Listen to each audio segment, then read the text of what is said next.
Welcome to the GameChanger 00100 show. I'm your host, GameChanger. All right, so I'm gonna hop straight into this. Thanks for coming through. Hit that like button on your way in.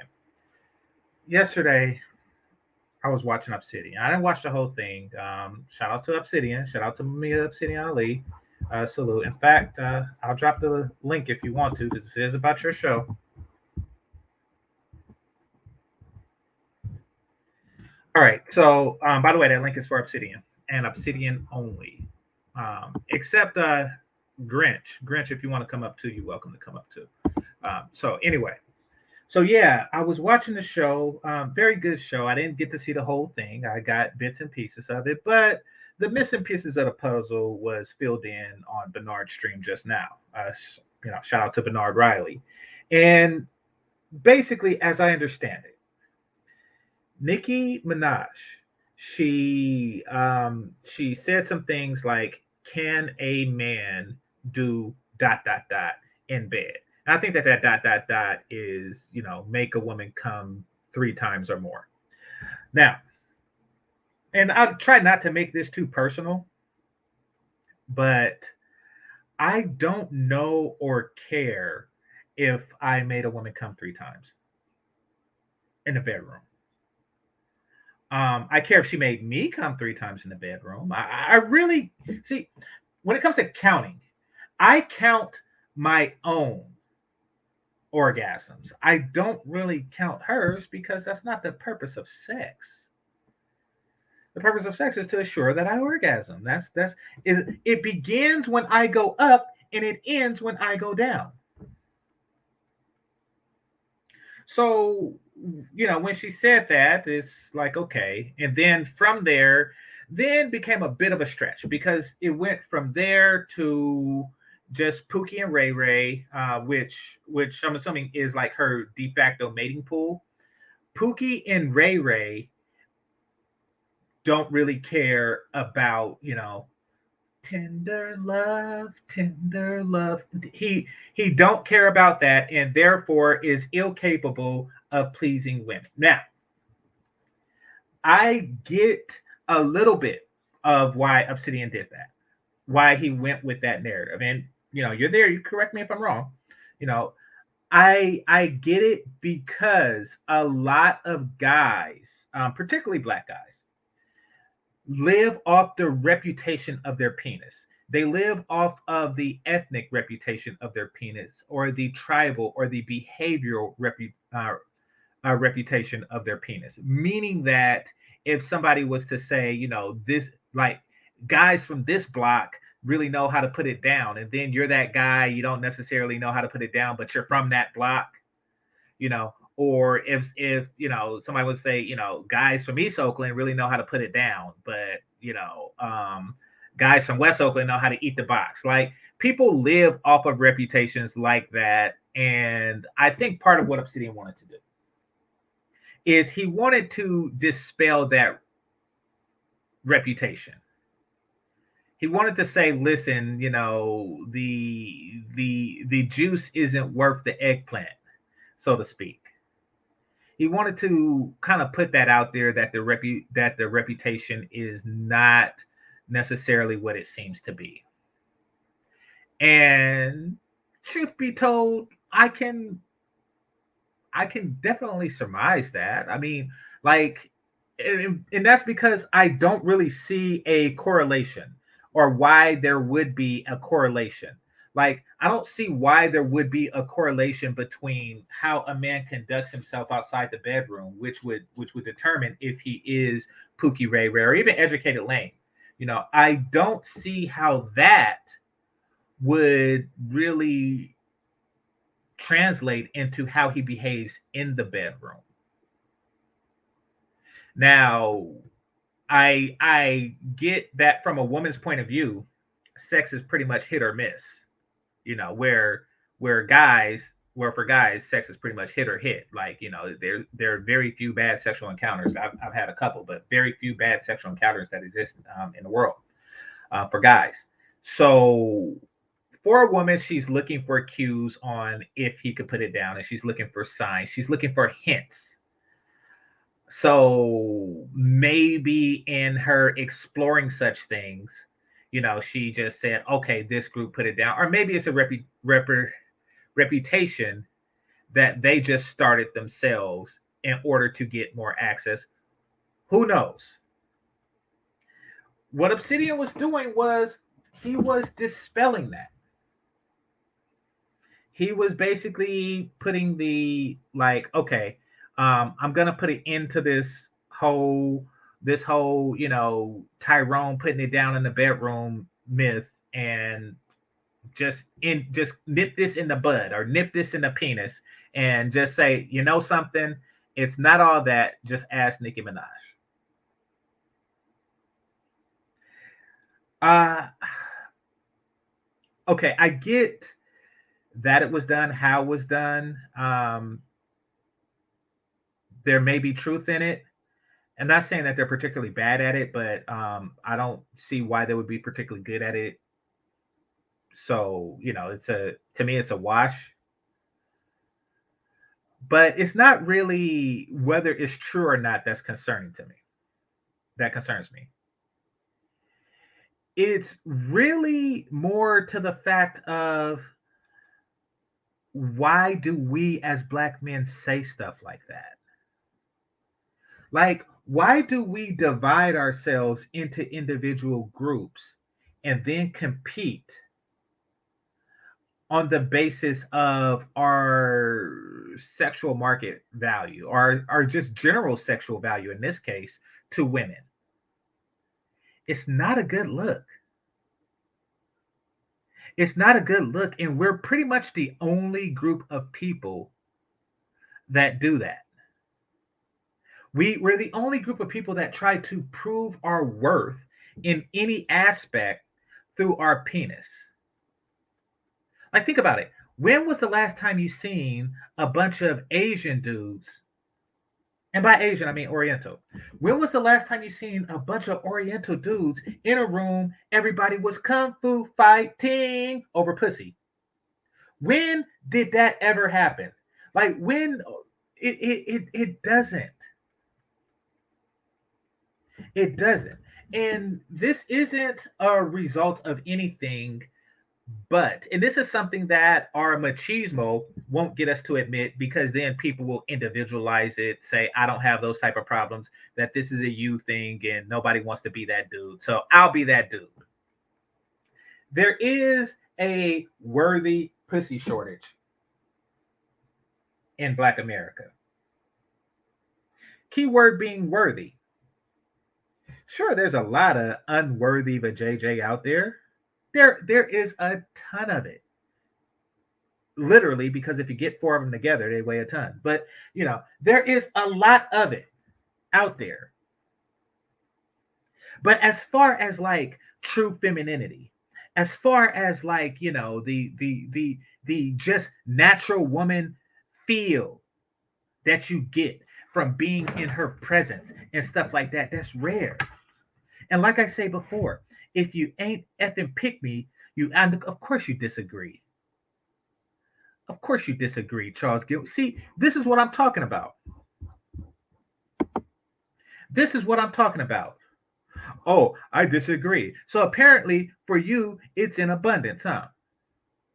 Well, answer me this, Charles Gilmore. Do you fuck 365 women a year? If not, it's a shortage. Just the fact that you say that shows cap. Why? Because it's not in a man's nature to be satiated by sex. Meaning, no matter how much we get, we want more, and we want more better. So to say that you don't have that particular type of problem is okay. Well, maybe I misunderstood. But to the fellas who try to pretend, oh, I don't have those type of problems, that's bullshit. Everybody, Leonardo DiCaprio wants more. Hell, Hugh Hefner wants more. Everybody wants more and more better. There's somebody out there with a 9.8 looking at the booty of a 9.9 right now. There's a dude out there with a 9.9 trying to convince her to bring her sister in the bedroom. We always want more.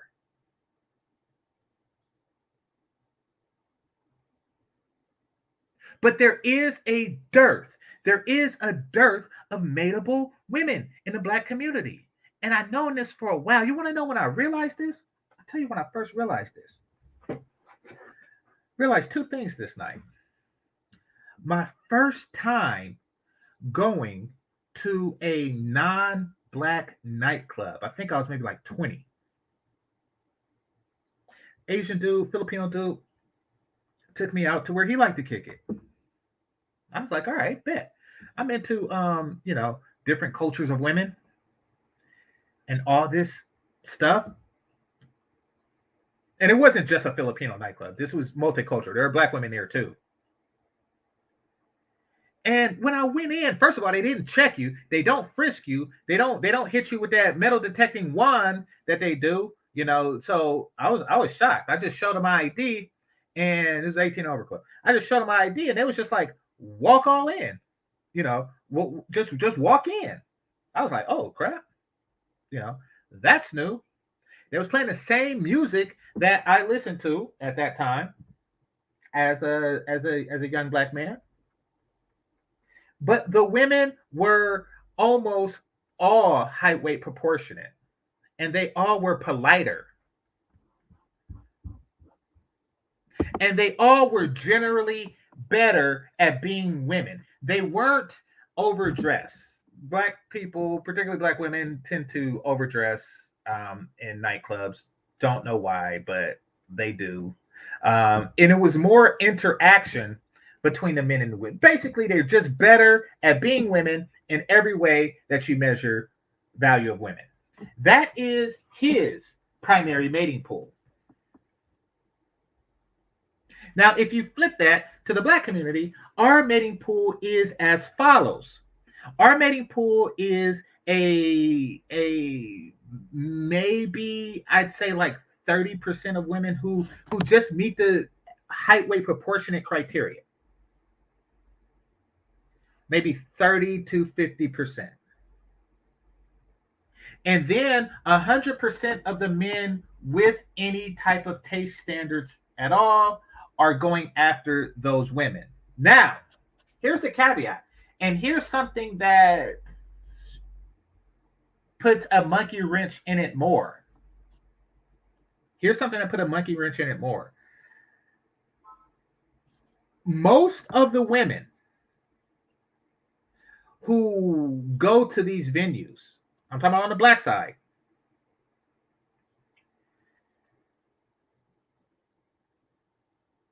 aren't there. They're not reasonably available. Meaning, okay, people are talking about that statistic. Listen, I'm talking about the early part of the millennia with younger women. I'm not talking about now, like if I was to go to a 40 plus venue now and look around. No, women have gotten fatter over, particularly black women have gotten fatter over time. Meaning that the sampling was better even for us back then than it is now. I don't know, and I don't want to know what's going on right now. That is none of my business anymore. I don't even want to think about, what's going on now. 10%, I'm not competing with 100% and trying to get the 10%. Listen, and here's the worst thing. They're not even that 10% or 30 to 50%, those chicks, they're not even looking to go home. They're not looking to give their number out. They're just looking to get as much attention as possible. That was the mating pool then. Now, I bet you it's horrific. But one thing is clear. And this is whether you're in a nightclub or not. One thing is clear throughout the black diaspora is that pickings are slim and the women to pick from aren't. I'm going to repeat that. Pickings are slim and the women to pick from are not. We like to act like the problem don't exist. We like to act like everybody gets a Sweet Melody Speaks. Everybody gets a Danica Marie. Everybody gets a Chantel Simone. Everybody gets one of these chicks. The hell out of here. It's slim pickings.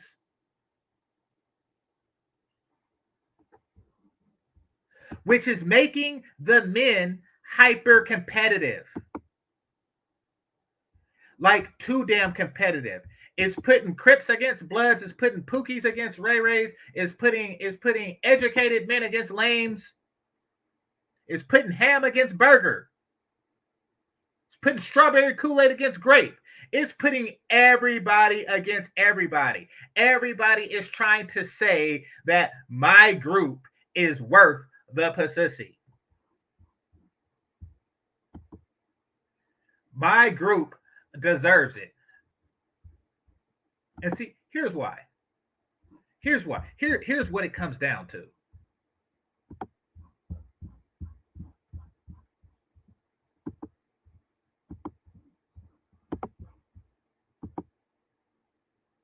It comes down to this. It comes down to this. Every man is out there saying, I want to be inside these two. You have 100%. If it was a club of 100 dudes, if it was a venue of 100 dudes, 99% of them will be trying to get these two vaginas on their penis. That's what they would be trying to do. However, they already have dudes, and these dudes are saying, why not me? Why him? Is it because he's Pookie and Ray Ray? Blah, blah, blah, blah, blah, blah. Listen, that's not the point. It's a scarcity mindset. What, are you going to arm wrestle for their vagina? No, they just choose. They just choose who they want, which penis they want, and we hope. Oh, somebody said who they. So this is Chantel Simone's channel, and her guest. I forget her name. What's her name? Sandra Faye. So check them out.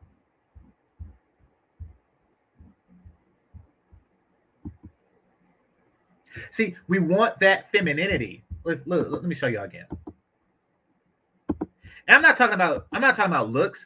I'm not talking about the looks. Look at their face. Look at their face. You see that? You see. Look at my mouse. Look at my mouth. Look at my mouse. Look at what I'm pointing to. Look at my mouse. Look at that. Look at that.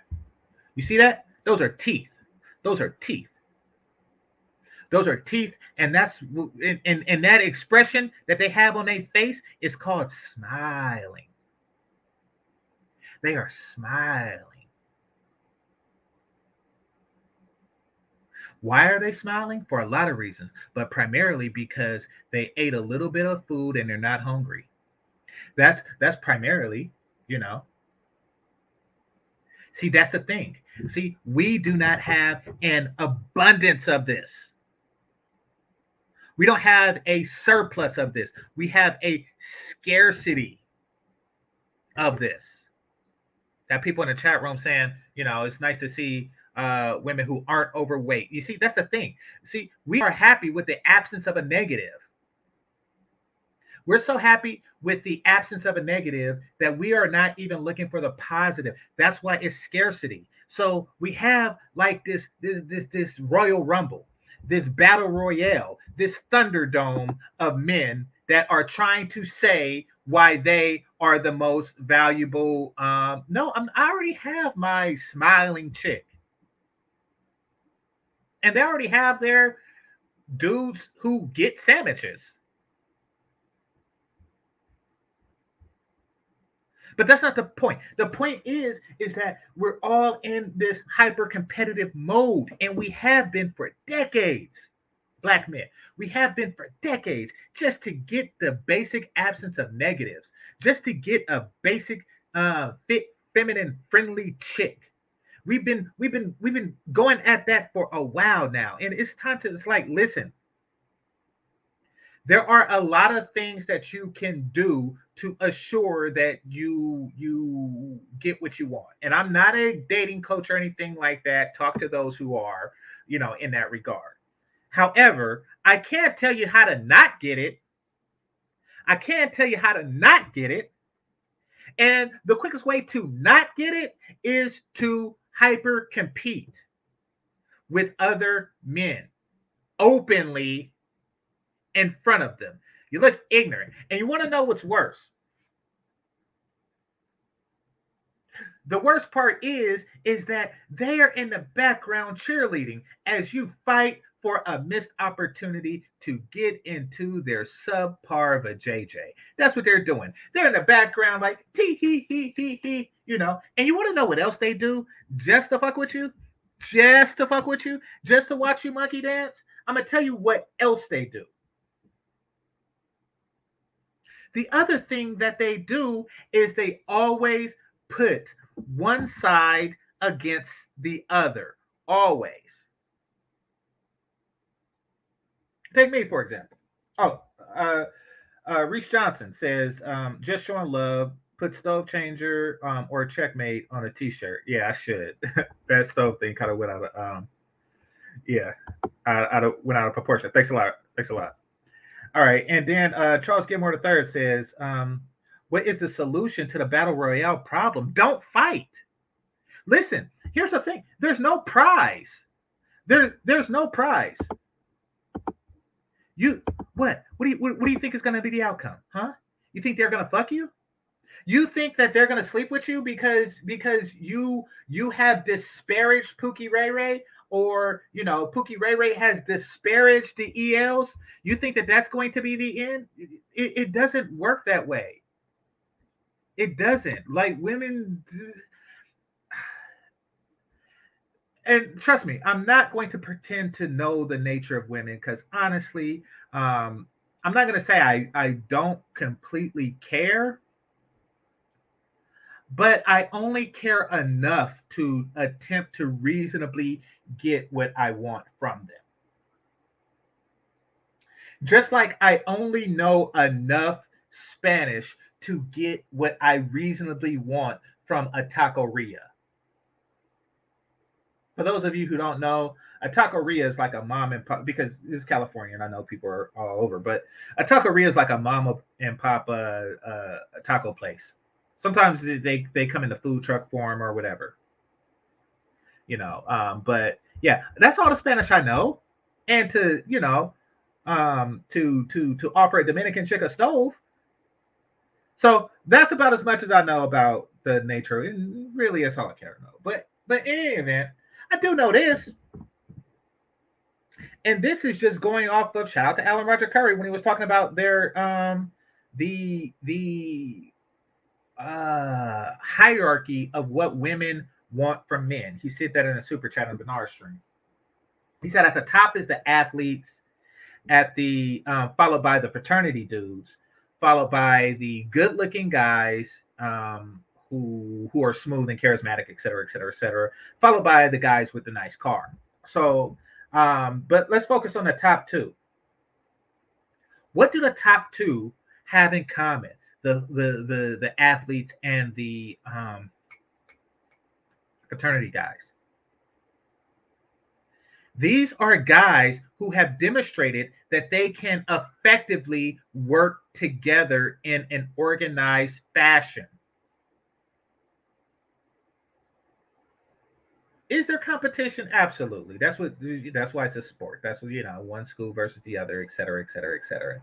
But that's not a competition like directly over who has the right to their platinum pussy. That's a ridiculous fight, and it is degrading, is what it is. It's degrading. But back to what I said, what they do. What they do is they tell the non-pookies that when a non-pookie asks what type of man they like, they tell them, oh, I like Pookie. And then when Pookie asks, hey, what type of man you like? Like, oh, I like the super educated doctor, lawyer, et cetera, et cetera, et cetera.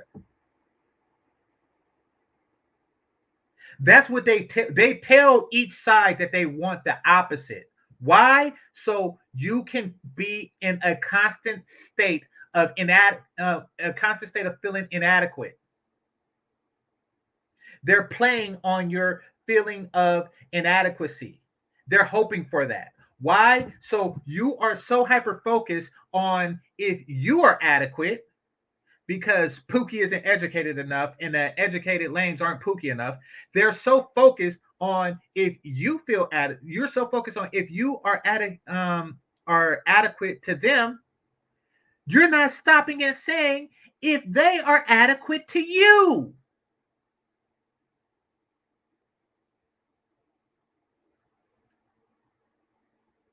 Yeah, exactly. You are monkey dancing. And what I'm saying is don't dance.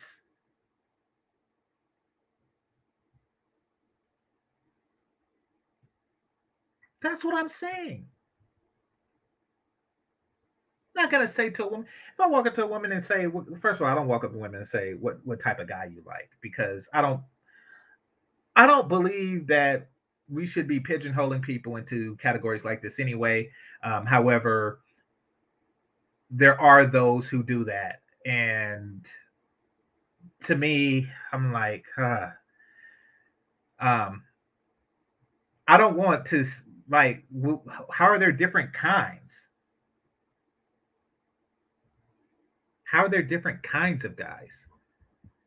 Okay, Theo says, I think we should have a war against Pookie. Perhaps. However, for any other reason for Pasisi. That is the last reason that you should go to war over with Pookie. That is the last reason. If you have a problem with Pookie, and a lot of us do, there are a lot of problems I have with Pookie, but most of his harm is done to himself, so I don't really care that much, you know.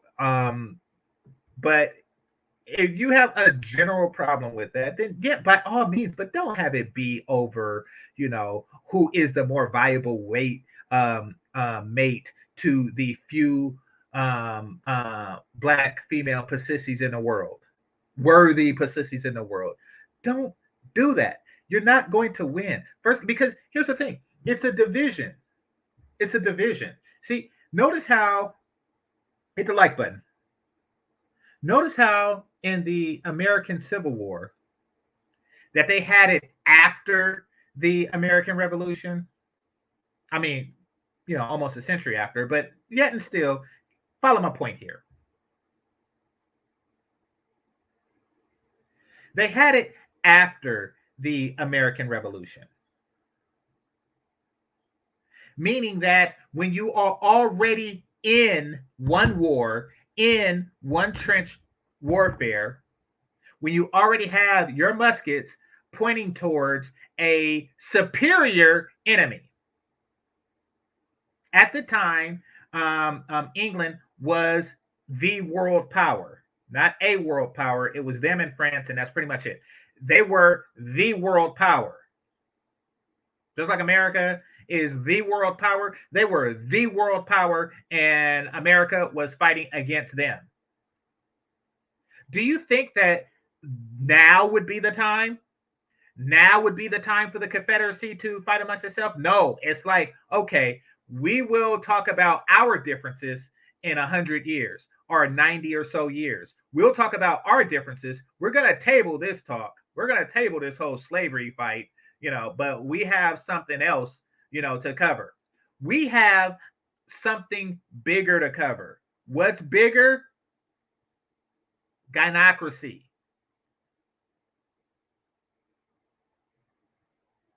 And I'm not thumping on Obsidian because it's on both sides. It's like all the rah rah Pookie type dudes are on this. Oh, I gotta take Cameron Samuels. It's like, dang, can't we just team up?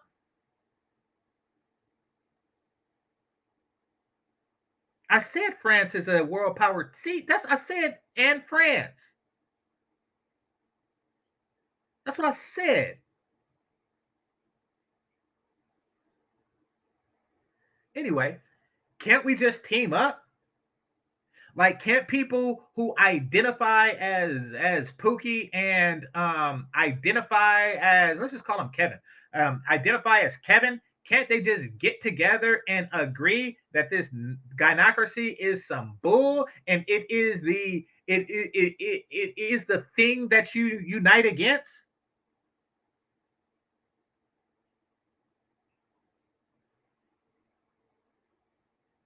It is the bigger problem. No, it wasn't. Damn you. No, it wasn't. Asperger's.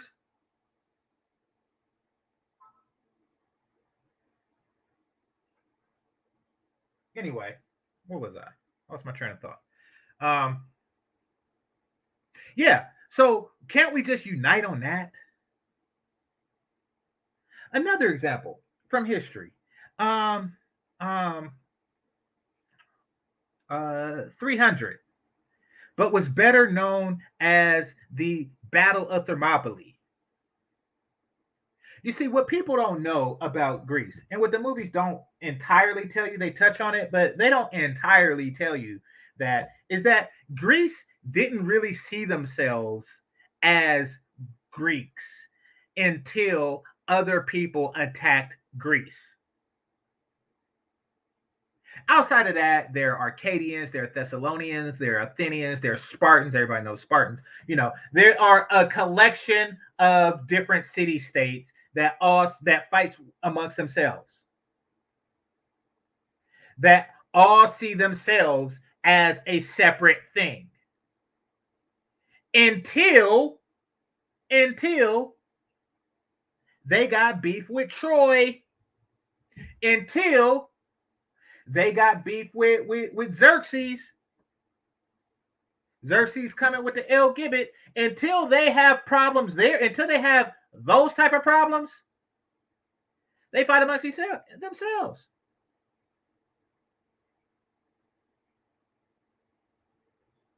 They come together to unite against a greater foe.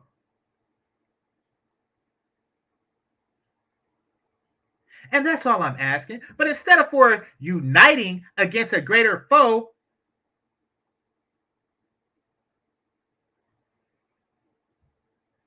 what we like to do here in this space, and I'm gonna announce soon, but my position in this space is there's going to be an announcement about that pretty soon. So stay tuned for that.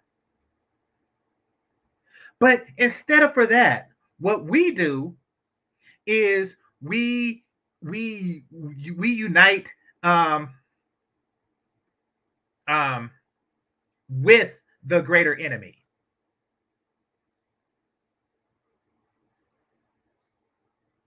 We ask the greater enemy for approval.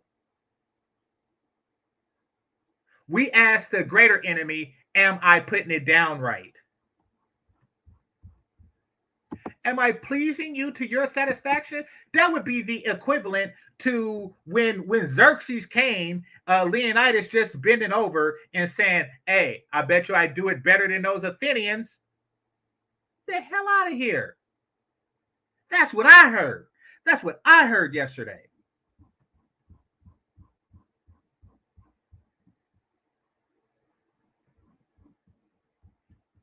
Now, and let me show you what I mean. I don't have the timestamp. I'm just gonna do random samplings. I'm gonna do random samplings to show you what I mean here. Fair use.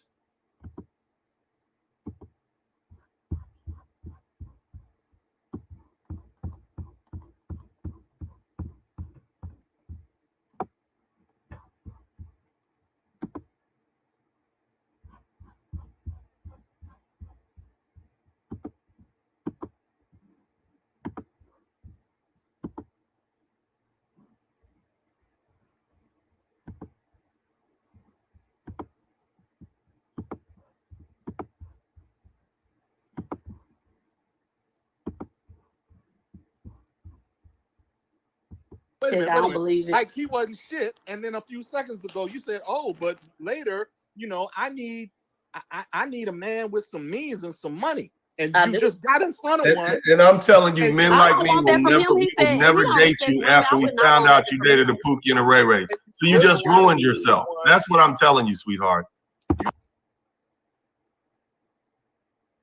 Didn't ruin herself to myself. Now, I'm no lawyer, but I do, and I'm not talking about her individually. I do sleep with women who have slept with Pookie. I don't care. If I'm physically attracted to a woman, that's really all my qualifications. That and the absence of herpes or you know, the Nestle Crunch. Really, that's all. Yeah, those are my requirements. STD free and physically attractive. But that is the type of hatred that we have. Like, trust me, I understand it. And let's not say Pookie Ray Ray. Let's just say Nagagas, right? Nagagas are the most annoying people that I know of. And I'm no historian, so I can't like go through each and every single historical culture in you know, in history. I can't recite every place in time, but and nor did I meet these people personally. But as far as I know, Nagagas are the most annoying people that has ever existed. However, does that stop me?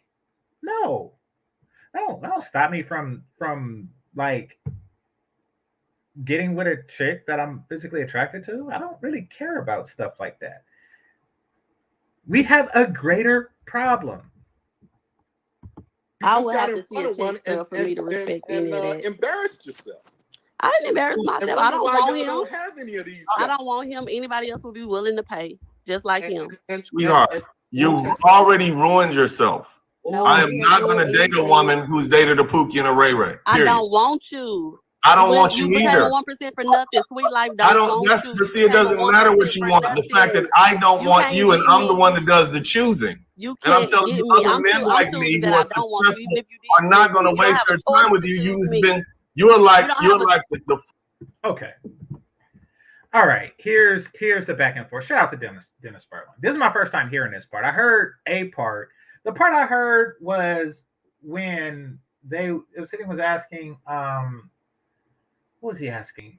Have somebody made you cry in bed? That was the part that I listened to. Okay, this is mutual. This is one of those, and this is more on her, judging from what I know about Dennis Sperling. This is more on her. And oh, by the way, and she's welcome to come up too. I think her name is Atari, Sweet Atari or something like that.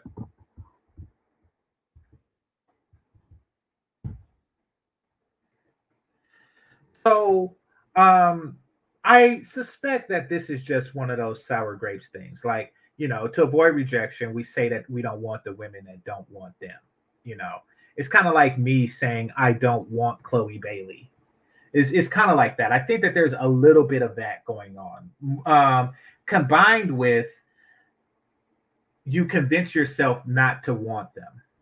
Because I've done that. I walk up to 8.5 plus and get shot down, and I look for the reasons that she's not a 10 and focus on that to make myself feel better about getting shot down. That's just something people do. That's just something that she's doing right now, I suspect. Floor of a chicken coop is full of mess because you've had Pookies and Ray Rays all over you. We don't want you, and you've ruined yourself. And it's not your fault. It's the Pookie and the Ray Ray's fault. Because we need to get rid of them. That's what I'm trying to tell you. They're ruining you and other women like you, and they've been doing it for. Wow. Okay. I see what Grinch was talking about. I listened to Grinch earlier. Check his channel out if y'all haven't already. But I was listening to Grinch earlier. In fact, I invited him to do a one-on-one. And he was going off on Dennis Sperling, didn't know why. I thought Dennis Sperling had said something on his channel. But so now I know that this is what that was about.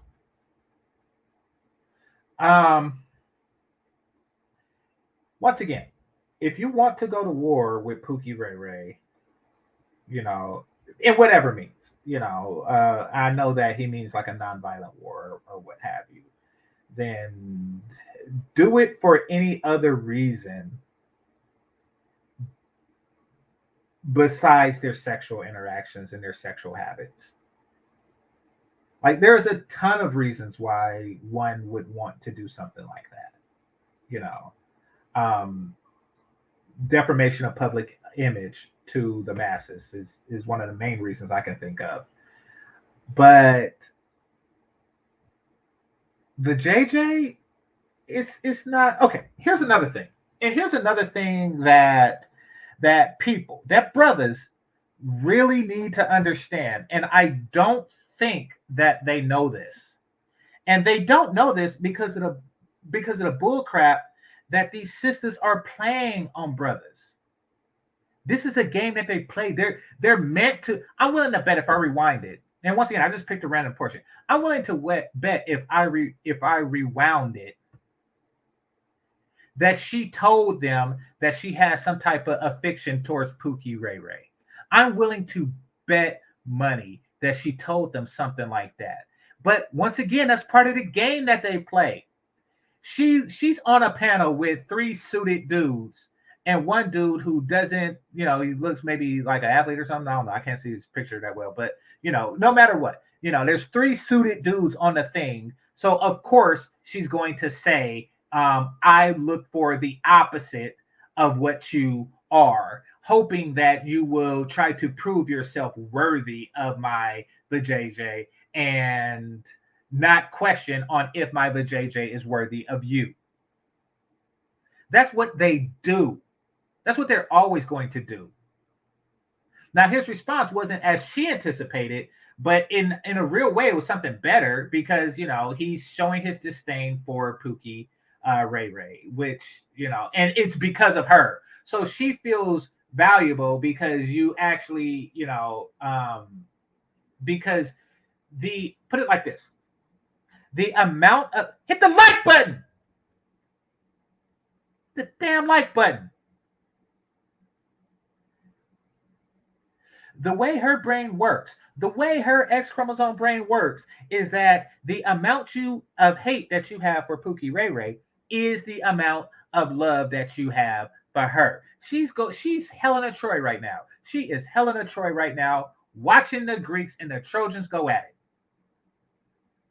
While she's just decades now. And if you would stop helping them and stop aiding them and stop validating them with your body and your time and your attention, we could do it. We could starve them out. But as long as you ladies keep feeding these suckers, they're going to keep breeding like roaches. You did?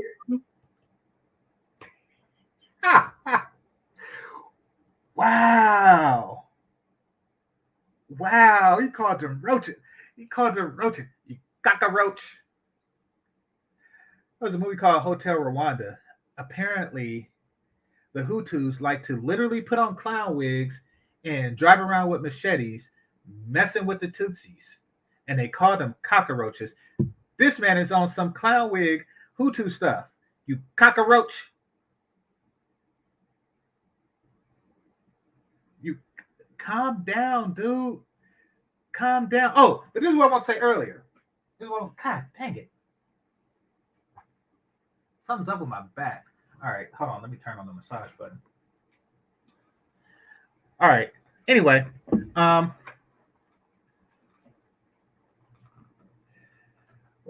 is what I want to say. Pookie Ray Ray is not getting it like that. See, a lot of brothers think that because they're not, somebody else is. Nobody is getting it like that in the Black community. Why? If we were, we wouldn't be putting our penis in these biggins. We wouldn't be disgracing ourselves with some of the crap that I see, some of the crappy couples that I see.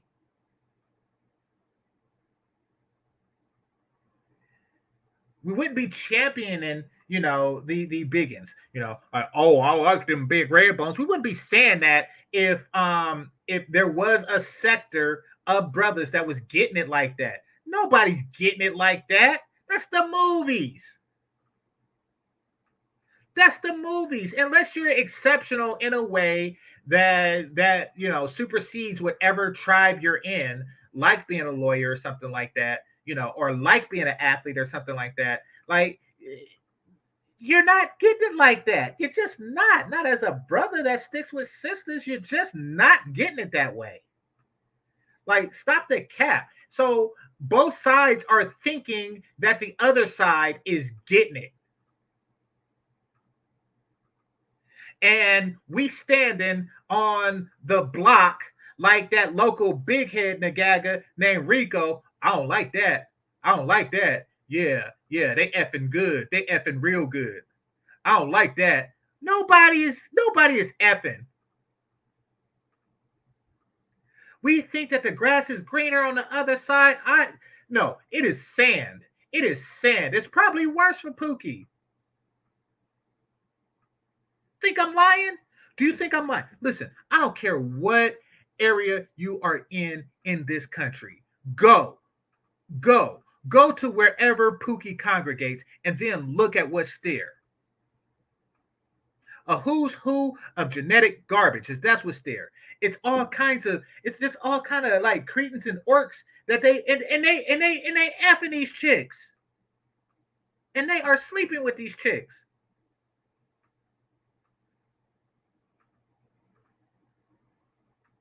I would rather come back as Michael Vick's dog before I came back as well. Just seeing what they be doing. We've all seen it. Press 1 in the chat if you seen like a Pookie style dude holding an overweight woman's purse in public. Press 1. I seen it. You think I'm jealous? You think I want some crap like that? You think that I just say, you know something? I wake up and Pookie getting it. No, you are not Nino Brown. You are not Superfly. Like, it's not happening like that to you. It's just not. Every time I see a dude get cursed out by some behemoth, it's a dude like you. Like, so this whole, oh, they're jealous because they get all the pussy. They're not getting nothing. Nothing that a regular human being wants. They're not getting nothing. But you think, Dennis Furling, you think that they are. And want to know why you think that they are? Because you're looking at another man's plate and you're believing chicks like this. You're believing her when she says, oh, she puts it down for poop. No. She may have like slept. I'm willing to bet that she may have maybe on her own personal vaginal drought, she may have let it loose for 5 Pookies, maybe 10 times in her entire life. And that is the summation of their entire sex life. Don't believe what these chicks say. Believe what you see. They're not getting nothing that nobody else don't want. They get the leftovers of everybody, including educated lames. Period. And don't hit me with no what's the Nipsey Hussle / Tupac / Future. I want to hear that. I'm not talking about exceptional. Of course, if you look like what's that dude from Stockton name? With the eyes.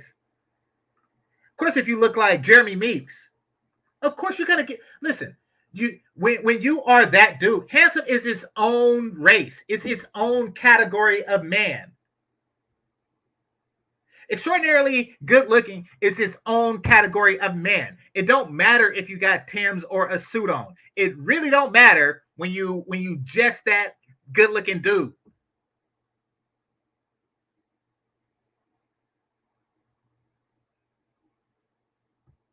Hit the like button.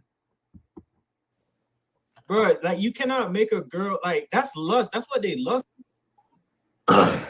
Well, dang.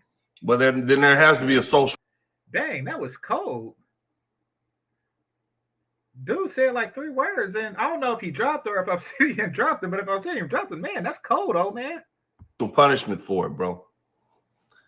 Atari, you went to bed on that kind of men that you said that you like. You just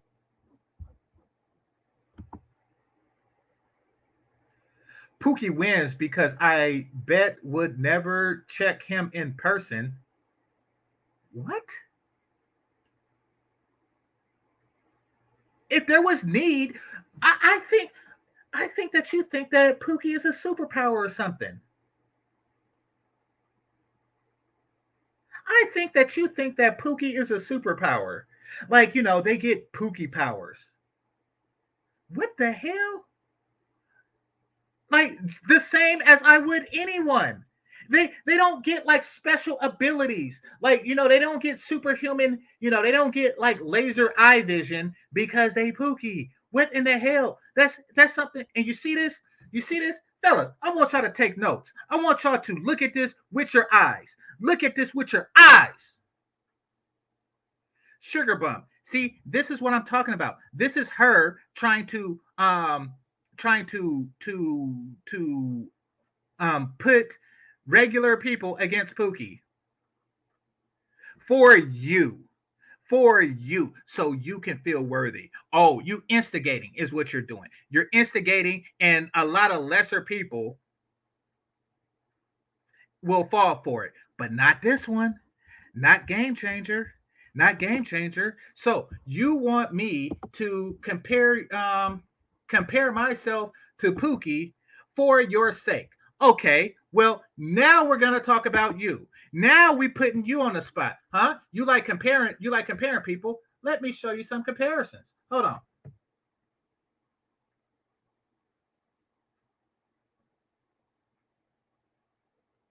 Hold on.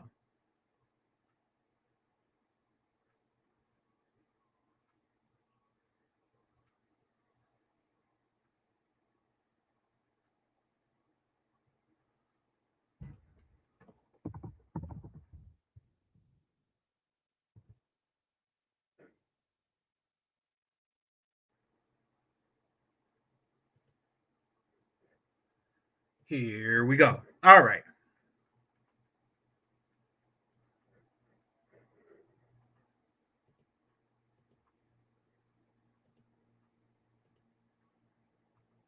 Here we go.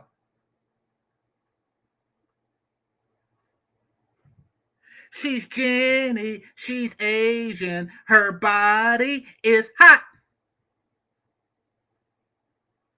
She's Jenny, she's smart, and what have you got? That's right. That's right. Oh, look at it. Look at that. Look at that. Look at them titties. Look at them. Look at them. Look at them. That's hers. Yours is yours. That's hers. Yours is yours. Look at her lips. Look at her hair. That's hers. Yours is yours. You don't compare me. I have the penis, which means I compare you. I determine if yours is worthy for mine. That's what I do. That's right. That's Jenny. This is somebody who's not Jenny's titties, and you are you, sugar bum. You are you. Now, you want to know what you would never check them in person. You would never like out gym them in person. You will never get into a titty smashing contest with them. Yeah, your tactics don't work on me. I'm not gonna get pantied in a bunch because you say, "Oh, Pookie, blah blah blah. He's a tough guy." I spend the bulk of my life in existence not thinking about Pookie. You want to know what I spend the bulk of my life of existence thinking about? Well, a lot of stuff. But I think about her titties before I think about Pookie. The hell out of here.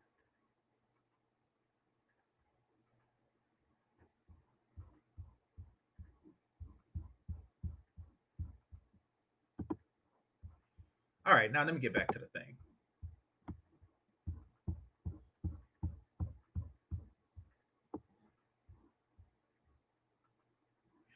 She's not overweight. Nope, nope. You can see. Hold on. Let me see if I can find it. She's not overweight. You can see like the ghostly outline of a six pack that I like. Hold on. See if I, because she's wearing like a tube top.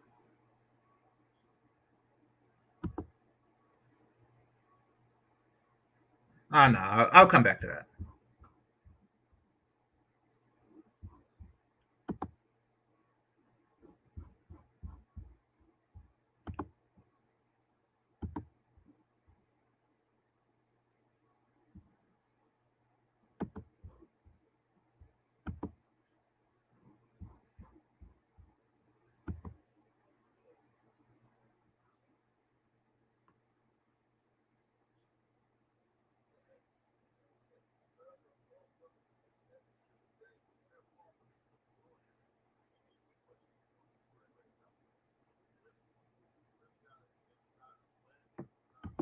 They're not in the way.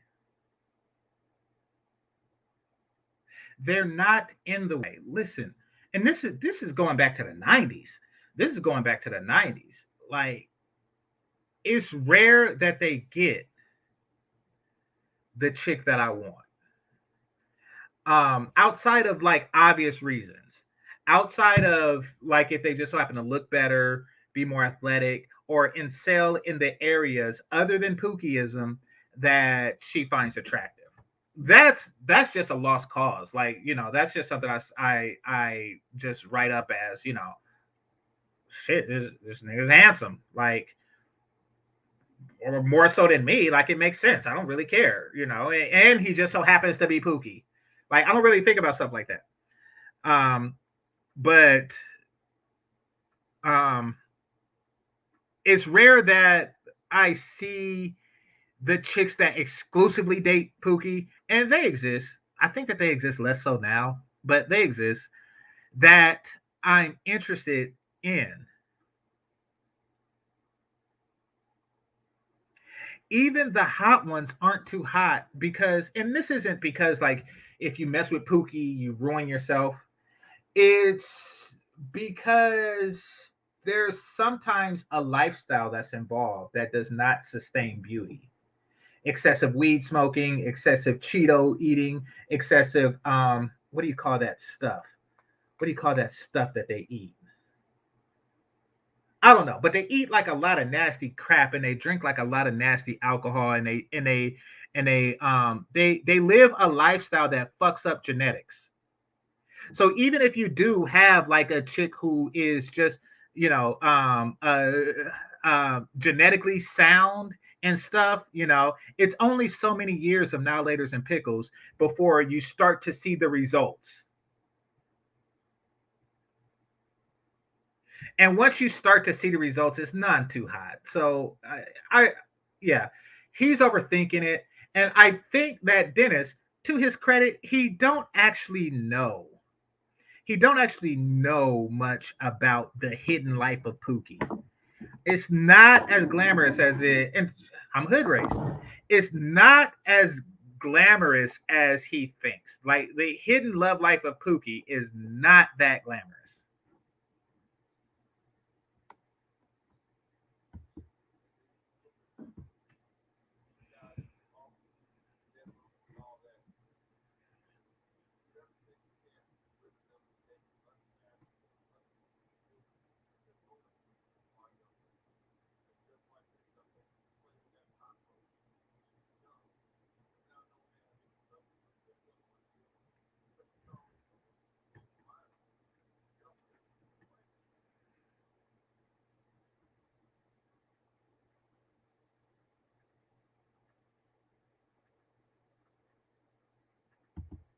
Okay, so I'll cut through the odd silence there. Once again, because brothers have no standards, there are those who will. And I'm not saying she's a woman that only a man with no standards have. I'm just saying that we're not that picky. So, women are choosing because men don't have any sense of self-value in the Black community. But furthermore, I don't think that brothers outside of Dennis Sperling are really eliminating women on the basis of if they've been with Pookie or not. Now I will shorten the extent of the relationship because I know what's coming. I know what's gonna come. I know what pickles and annihilators do to a chick. I'm not stupid. I know that you have like a small window of vaginal worth that I am going to slip into. That is my feeling on the matter. Outside of all the other stuff, you can miss me on that. So yeah, if you are in the Pookie lifestyle, I don't care. But you think that I'm kicking Laura London out of my bed because she messed with a Pookie, or what's that chick name?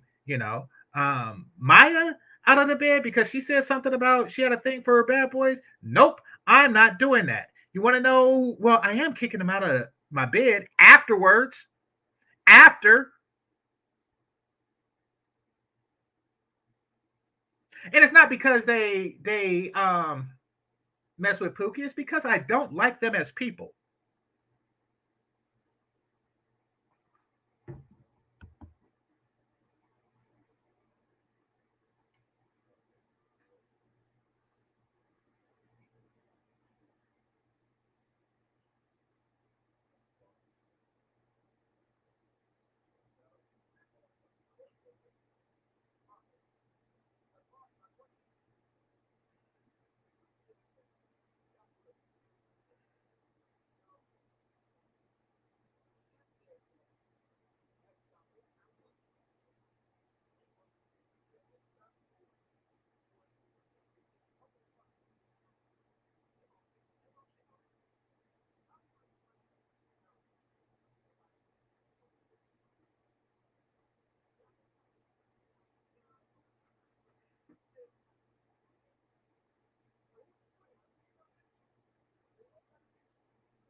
Pookie just more masculine.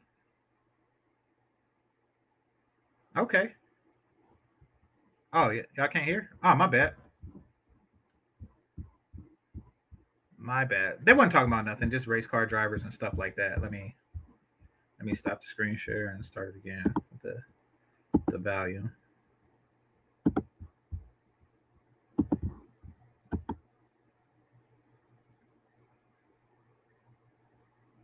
Pookie is just more masculine. Okay, that's fine. See, here's the thing. I don't care. I don't care. Y'all can hear me now, right? Testing, testing. Y'all can hear me now, right? I don't care. I don't even know if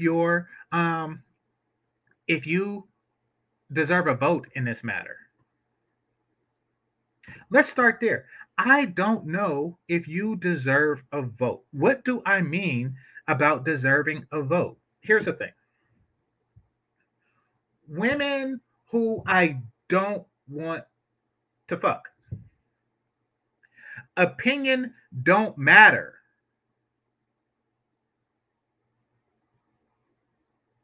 I repeat, women whose vajayjay I don't want to put my penis in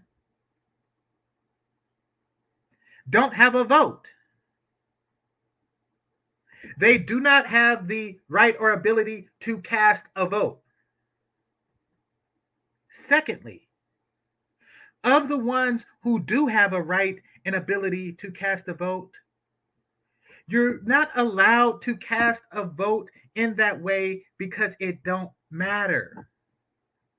All that matters once you meet that initial threshold is if you will let me put my penis inside you or not.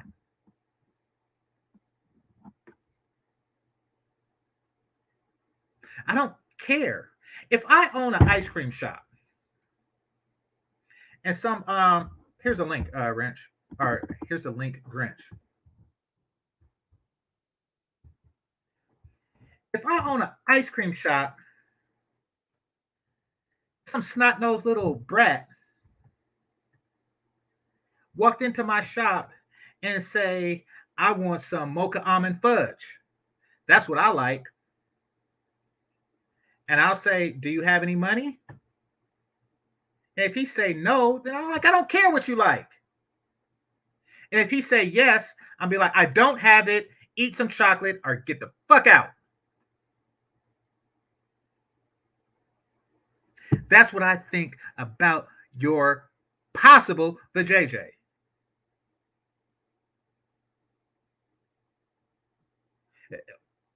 Are we fucking? Question number 1. Do I want you? Question number 2. If I do, if and only if I do, will you let me have you? That is it. I don't care about your dispositions or your fetishes. I do not care.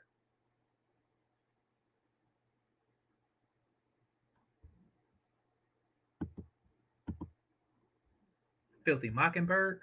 All right. Is Meek Mill a Pookie? Is Meek Mill a Pookie? Is the race car driver? Is Meek Mill a Pookie? Is the race car driver? Meek Mill was with her for several years. Is the race car driver? Meek Mill was with her for several years. Okay, was the race car driver? Was Meek Mill a Pookie? Answer the question. Is Meek Mill a Pookie? Yes or no? Yes, she liked the. Me do for you. Men provide for. Shit, I'm not talking about providing. I'm talking about pussy. The question is your pussy worthy? And the second question is, give me it. What's wrong with you? This isn't a matter of if I'm Pookie enough for your box, or if Pookie is educated enough.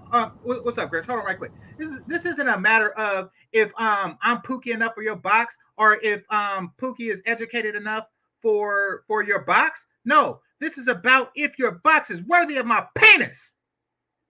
Oh, where'd Grinch go? Grinch, come back up, man.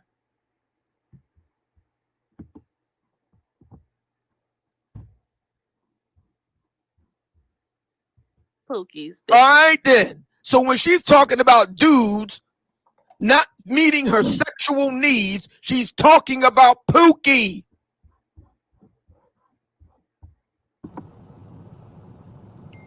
Hey, what's going on, Grinch? You got it. You there, bro? Yo. Hey, what's up? Hey, I don't know why this shit's so low, bro. I'm having like fucking technical difficulties, bro. Hold on, bro. Okay. I can hear you just fine. Yeah, but I can't hear you, bro. I don't know what the fuck going on. Hold on. Let me figure this shit out, bro. All right. All right. So while you get that together, let me share the screen. Glock 9, dang, you got some small hands.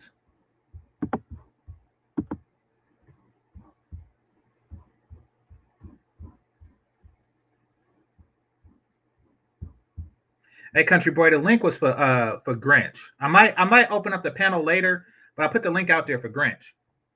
You can wait in the back if you want to, but I'm just letting you know.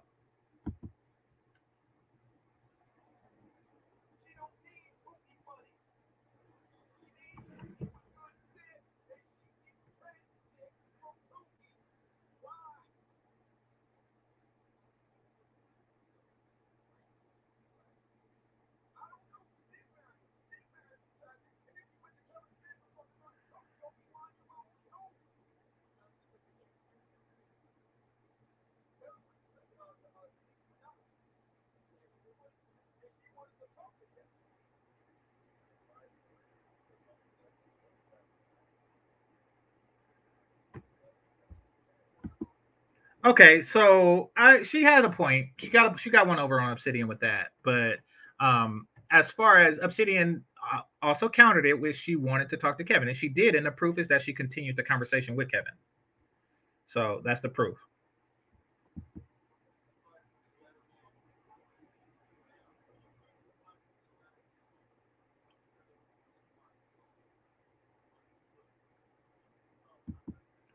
Y'all, can y'all hear the thing? Do y'all hear like Obsidian in them? Oh crap! All right, let me do this again. I got the headset on because everybody know Monday they landscape. So, all right, share audio. My bad. All right, here we go. I'm not gonna sit up here and go all at it. I don't even talk to the ladies on my platform. Obsidian, man, good job, man. Keep bringing the heat, man. They hard headed. Y'all don't listen. I'm just making an example out of you. And we don't. No hard feelings, sweetheart. But for real, I'm serious. Don't carry that notion. You can't just say I did it when I was young. A lot of people do stupid stuff when they're young and they have to suffer the consequences. You want, like Nicki Minaj said, anybody telling me different can eat her. Okay, that's just vulgar. So I can do what I want. That probably happened because you were dealing with a pookie. She's a 9. So you're not going to be able to, ma'am. That's what happens when you deal with the pookies. Okay, you lay down with dogs, you come up with fleas. Ma'am, you lay down with dogs, you come up with fleas. Leave pookies alone. For all you other young ladies out here, don't be like this young lady. Okay, she's hard-headed and she's not listening. And I'm trying to explain to her that we're trying to get rid of the pookies, and she's constantly giving them that twat. Leave those roaches alone. Okay, all right, y'all be cool. This man be saying roaches. He's yeah. I'm not gonna say he has an abnormal disdain for Pookie, Ray Ray, or Nagagas in general, because really he has the same disdain that the world has for them in general, and he's just vocal about it, and he's advocating action on it. But yeah, I'll just say that. I'll just say that and leave Dennis alone. I'll let Grinch, if he gets his audio, I'll let Grinch handle the rest because he had a whole little thing on that. Cool, man. Hey, Obsidian, man, you got to come to the platform, bro. I appreciate it. We'll do. Thank you so much, Counselor. I appreciate it. Pablo, go right on ahead. You on the air? Yeah, man. See, this is a perfect example of why so many of these sisters can't hit the like button. Have a Dennis Sperling or a Kevin Samuels or many other of the types of gentlemen that they claim that they say they want. They can't land a guy like that. They're not going to put up with that kind of foolishness. They're just not. They're just not. Men with those kind of options don't want these kinds of women. They're not. Well, we know that's true because as we see on the screen here, Nicki Minaj barely dated Lewis Hamilton. That's a Formula One race car driver for 90 days. 90 days. He's the one that complained, and Nicki don't want you, sir. 90 days. Hold it. You're the one that brought up Lewis Hamilton, Atari. He dated Nicki Minaj for 90 days. That's all it was. I mean, she was with Meek Mill for several years, Safari for over a decade, and she married her childhood friend, Kenny Petty, who she ended up spending millions of dollars to get him out of his sex offender situation and all the rest of it. And now she's complaining that he's got, trash dick. So I mean, you tell me what's going on. All right, enough of that. So what is that? 211? Let me see what else is going on. Let me see.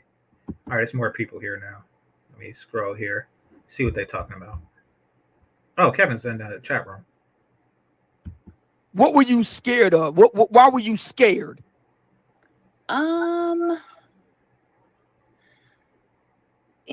That's a good question, actually. I guess it's like you don't want to make somebody feel bad, like when you say scared, were you meaning that you didn't want to make somebody feel bad, or were you saying that you didn't want to catch a pipe upside the head?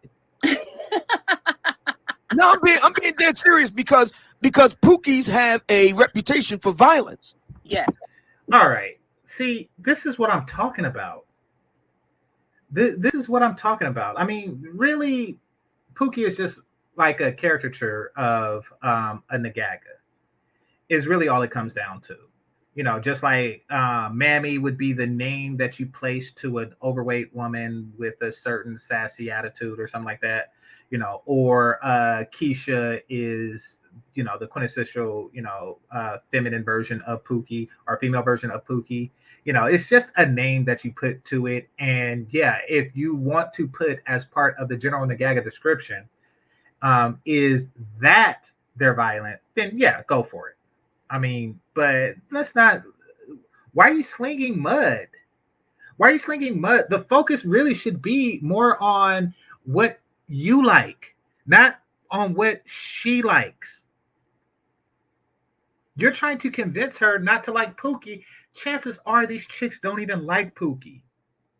They're just telling you that they like Pookie to get you to try to convince them. It's an exercise of futility. If they really liked them like that, then, you know, and if they were the hot commodity that, you know, that these chicks claim, and they only claim that when they talking to you, then you would see Pookie with hotter chicks. Period. You're absolutely right about that. So if you got a thing for Pookies, you're taking a risk. That is actually a good point. I never looked at it like that. I was never scared like that. I was more so scared to hurt a man's feelings and like then have arguments over something. Then they try to make you. I've been told like you know, I do it how I want to, basically. Like, you can't tell me how to do it. Like, what? Is that right? So you've actually had men tell you, because this is what, now Nicki Minaj didn't say exactly that, but we can infer that Right. if you expect to have an orgasm during sex, that you're acting like a man, and that therefore you Okay, so this shit brings up a good point. Kevin validated Nicki, by extension, validated a lot of women. Listen. The only way a woman validates me is penis and mouth. My penis. Listen. Right now, there's some fortunate individual that look just like me, you know. And guess what? The pussy he gets is not mine. Right now, there's somebody out there with the same credentials as me, academics, income, things like that. And the pussy he gets is not mine. Nobody validates my penis but my penis. Period. But you women looking for validation in all the wrong vaginas. Any validation that a man gives to somebody else is their validation. I will show you again what I'm talking about. I will show you again what I am speaking of. Oh, why did I stop sharing? Okay.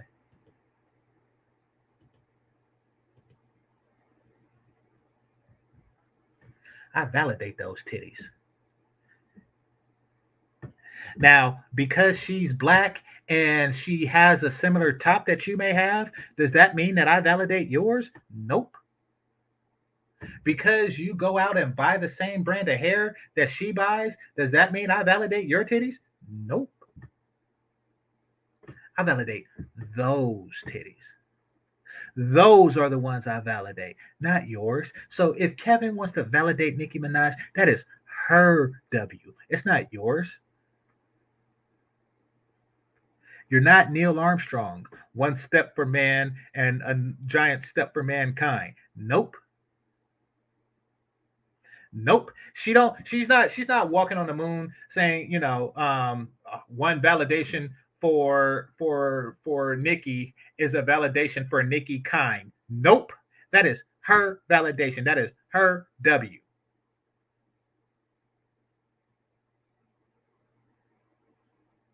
Case in point. Everybody know I'm not athletic, or at least I wasn't an athletic kid. I spent the majority of T-ball on the bench. Yet my team won and I got a trophy. But that's not my validation. That is the validation of the more talented members of the team that actually played, that actually hit the ball off the tee and ran and scored the points to win the games to get me the trophy. That's their validation. Stop trying to take other people's laurels.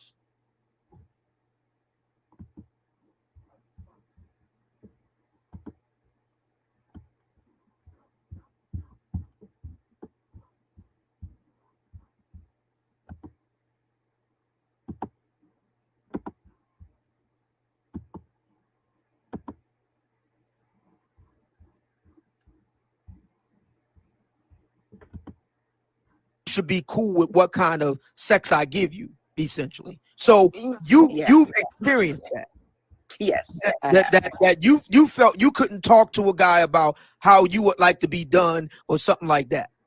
Yes, because because I've had bad experience from previous men telling me that, you know, I just kind of gotta, you know, like deal with whatever, you know, like they feel like they're doing a good job. So why am I complaining, basically?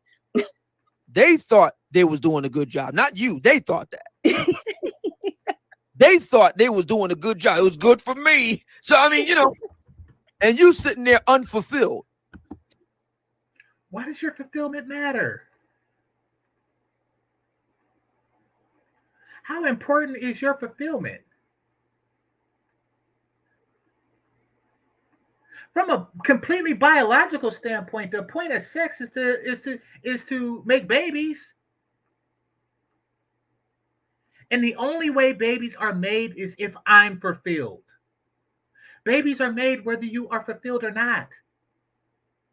I don't care about your fulfillment. And neither should these dudes. Now it's turning into an argument of which aesthetic of a man can fulfill the chick better. Don't care. Don't care. Yes, do I want repeat business? Absolutely. But that's it. That's the extent of my caring. Do you think I'm trying to figure out the Rubik's Cube that they call a vagina? Nope. Don't care. Just good enough to get it again until I'm tired of getting it is fine with me. Yeah. So big up to Nicki, though, because that's actually a big conversation. But I don't even feel like that's the conversation that we should be having right now. I feel like we need to first learn how to get along first. Wow. So let me ask you this. Do you believe that when she was talking about the men in her life, now Atari says she don't believe that. She believes that she was speaking about all black men. Do you believe that Nicki Minaj was speaking about all black men about her personal life? Or do you believe, like me, she was talking about the Pookies? Yeah, no, she was definitely not talking. She's way smarter than that. Anybody smart knows. He says she's way smarter than that.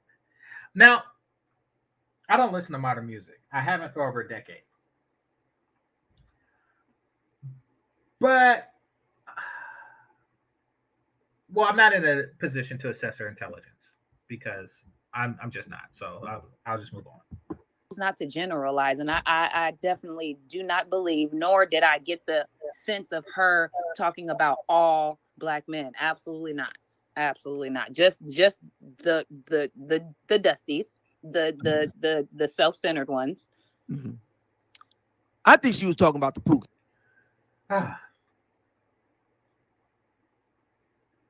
When something like this happens, I want us brothers to think of it more as she insulted a group of black men, not saying she insulted every group of black men but me.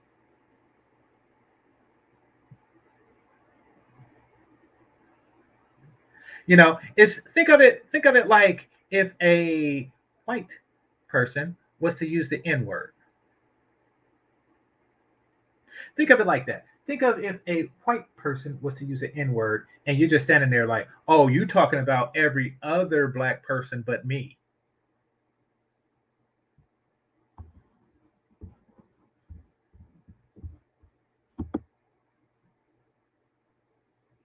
Let's see. Country Boy was saying something like, that's the whole point, making babies. Yeah. Okay. All right. Peace, Country Boy.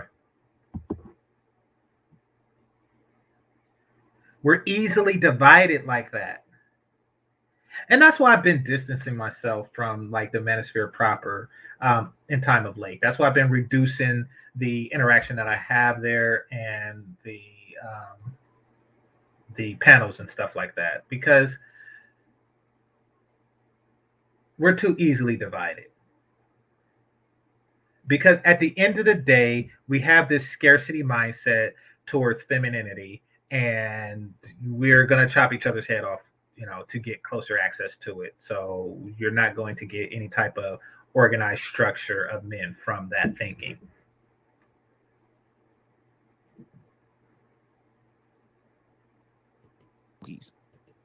Actually, I'll drop the link.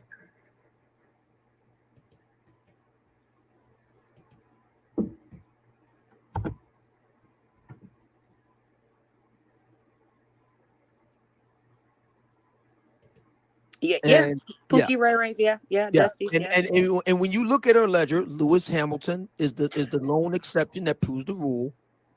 She basically dealt with that with Pookies. Meek Mill's a Pookie. Safari's a Pookie. Kenny Petty is absolutely a Pookie. He's a Pookie par excellence. And I believe that she was really talking about him. And the proof of that, like Pablo said, when Kevin asked her about her husband, all of the she was not animated anymore. She was like, she really, in that moment, her body language really gave it away. She really looked like she was pained. I'm gonna have to go look at that again. That's a very interesting analysis. And she definitely didn't say anything about her marriage. So nope. Yeah. I mean, women are, when a man is hitting on something, women are quick to sing their praises because they want other women to know they got a good man. Yep. So when they don't say nothing, there's a reason for it. They hoping and praying nobody don't ask. Well, Kevin Samuels on, she should have known he was gonna. I'm really. Can I just interject for a moment? Yes, please go right ahead. Mr. Obsidian, I thought that female orgasm, actually, biologically speaking, is not responsible for making of conceiving a child. Okay. So he said my point. Yeah, so this is a man, either is zero trolling, 08, subscribe if you haven't already. Either zero trolling, or this is a man like, what the fuck? Like, why do we even care? Why are we having discussions on trying to display our value to them while they just are laughing? They are just a laughing. I mean, biologically speaking, female orgasm is not required for conceiving a child. Only male orgasm is. That's true. You're right about that. So why there is such a hullabaloo about female orgasm? It is a second option, not the priority. Exactly. It's a byproduct. Like, it's a bonus, is what it is. It's a bonus. It's one of those things. It's not the primary thing that you go in for. But if you just so happen to get it, then it's a bonus. I give you an example. Hostess. When I was a kid, Hostess would have every now and again. I used to eat the cupcakes before the new company bought them out. And anyway, I'm just grown and I can't eat crap like that. But I every now and again they would have two big ones, but sometimes they had a bonus. They were a little smaller, but they had a bonus. You get 3. That was a bonus. Like, so yeah, your orgasm is a bonus. It's not the primary reason for penis and vagina doings. Nope. The primary reasons for penis and vagina goings on is my orgasm. Your orgasm is a bonus. All right, number 16 says, let's see, hard to stay united when the BJC, what's BJC? Keeps dividing old man's lips. What is? Well, okay, 16. Just tell me what that is. I'm not up on terms. I'm not. If I don't hear it here, I don't Instagram. Well, I got the Instagram, but that's for the GameChanger. I'm not up on terms. Y'all got to tell me stuff. $5 gets you like a lot of characters. Just tell me stuff. All right. So, Miss Williams, what's on your mind? Here, let me stop the screen. Okay, I got you. Yeah. All right. See, yeah, no personal shots. I appreciate the $5, but no personal shots like that. That wasn't necessary. All right. Miss Williams, what's on your mind?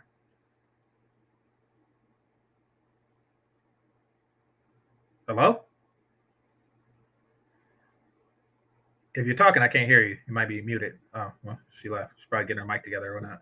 All right. So,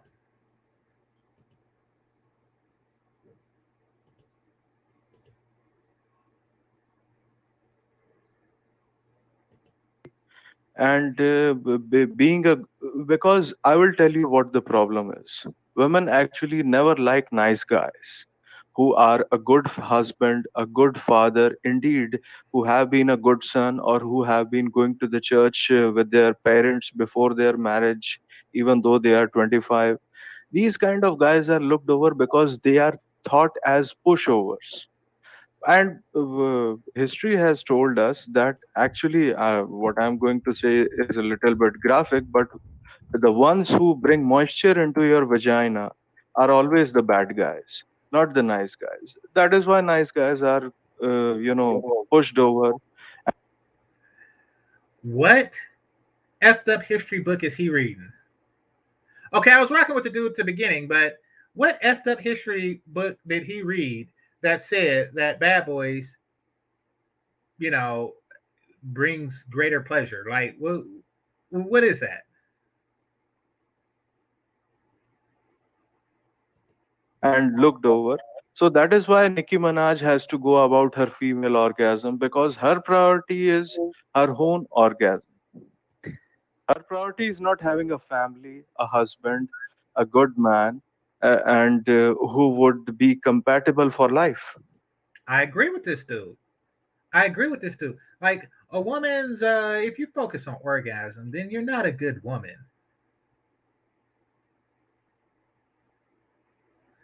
If a chick compliments your D skills, it's just like, what the hell?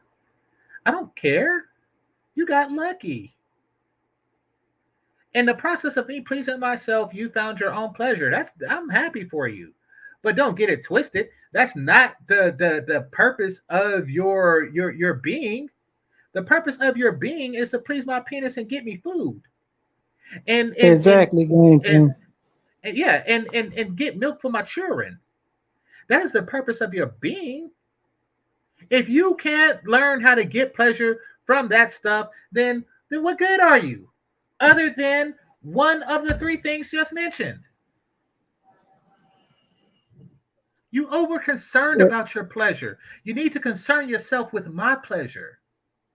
And I'm talking to the men and the women. Like the men on this panel, Obsidian, you're concerned with their pleasure too much. You need to concern yourself with your pleasure because that's what it's all about. It's you have to use your penis to measure a woman's altruism because a woman who's not altruistic is useless. She make a crap mother and she make a crap wife and she makes a crap member of society.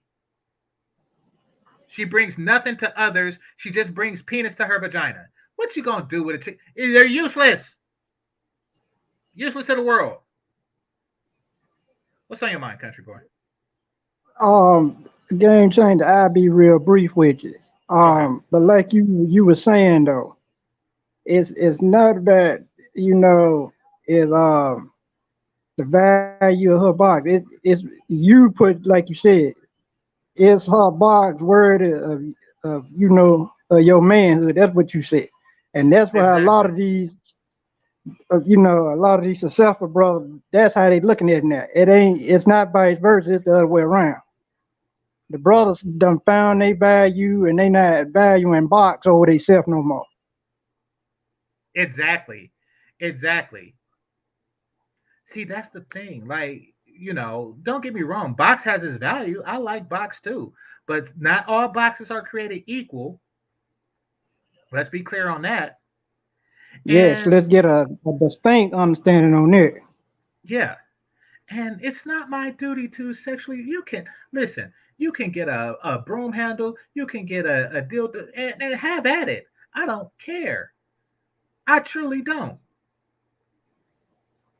But don't think that I'm going to concern myself with your pleasure, nor am I gonna try to down put another man to say I got the better peen, I got that good wood, and blah blah blah. I'm not going to do that. I mean, but do you see how goofy that even sounds? Just coming That's from my you, point. that sounds so trivial, and that's Exactly. one of the main reasons why game change. A lot of dudes, we're not looking for no commitment. They ain't looking for no marriage. They want to have a good time and wham bam, thank you, ma'am, and go on about their business. Yeah, pump and dump. I mean, because in that case, see, once you get that, then what's being offered is a mutual sexual exchange of genitalia. So and that's fine. For the women who want such a thing, and what Obsidian is saying is, if you're a woman who wants, a mutual exchange of sexual genitalia, then you should get it from my type. You should get it from my type. Not necessarily me. You should get it from my type. And I'm like, listen, don't do that because it puts you in an inferior position. I'm going to explain the inferiority of that position a little later. But Country Boy, you had anything else? You pretty much summed it up in a nutshell, game changer. And I'd like to give a shout out to you and a shout out to Mr. Zoom to Thailand. Everybody check him out if if the brothers get a chance, check him out. Yeah. And as far as this sugar bomb chick, game changer, you gonna have to put her on blast because she kind of confused on what's going on. Well, she's used to dealing with, men who are not prepped by GameChanger. She's used to dealing with, oh, I have a thumbnail that's heavily filtered. I am going to say something and watch the monkeys dance for my vajayjay. That's what she's looking. But we are used to it because of you. Because you are here, we're used to your tactics. We're learning. And we're becoming more sophisticated. But thanks a lot, Country Boy. I appreciate you. You're welcome up anytime. Much love and peace to you. Peace, peace.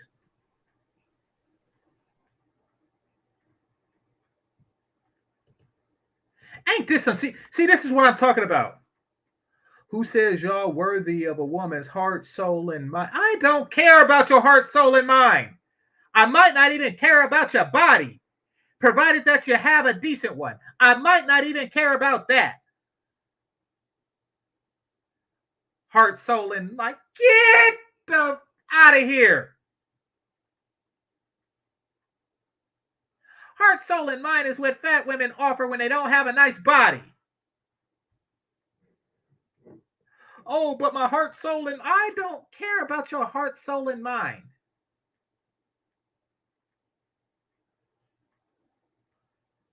You think I care? You think I care? I don't care if you are like part of the researchers on mission to Mars. I do not care. I don't care if I go to your house and like the whole room is full of like physics equations and crap like that. I do not care.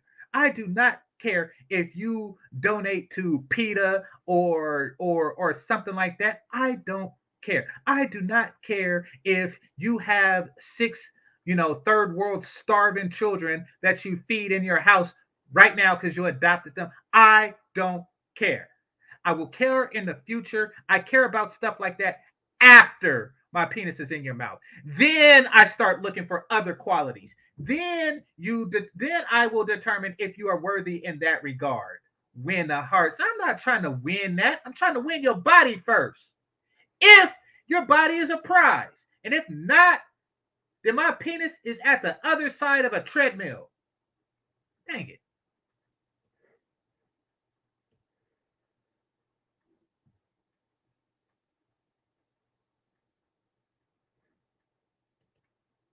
Fair use.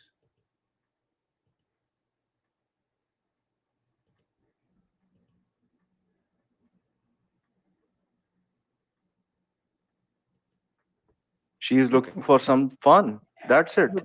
But That is what you could. Yeah. But the problem is that she got a thug and he ain't doing it. The thug ain't doing it.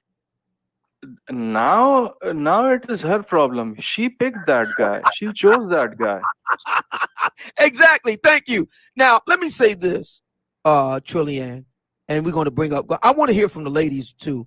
So we're going to try again to get Atari involved in here. Oh Lord, Mr. Obsidian, I just want to say, for that.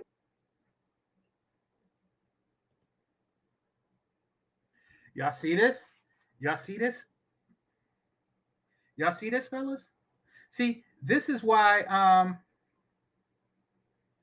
Yeah, but thanks for trying, Grinch.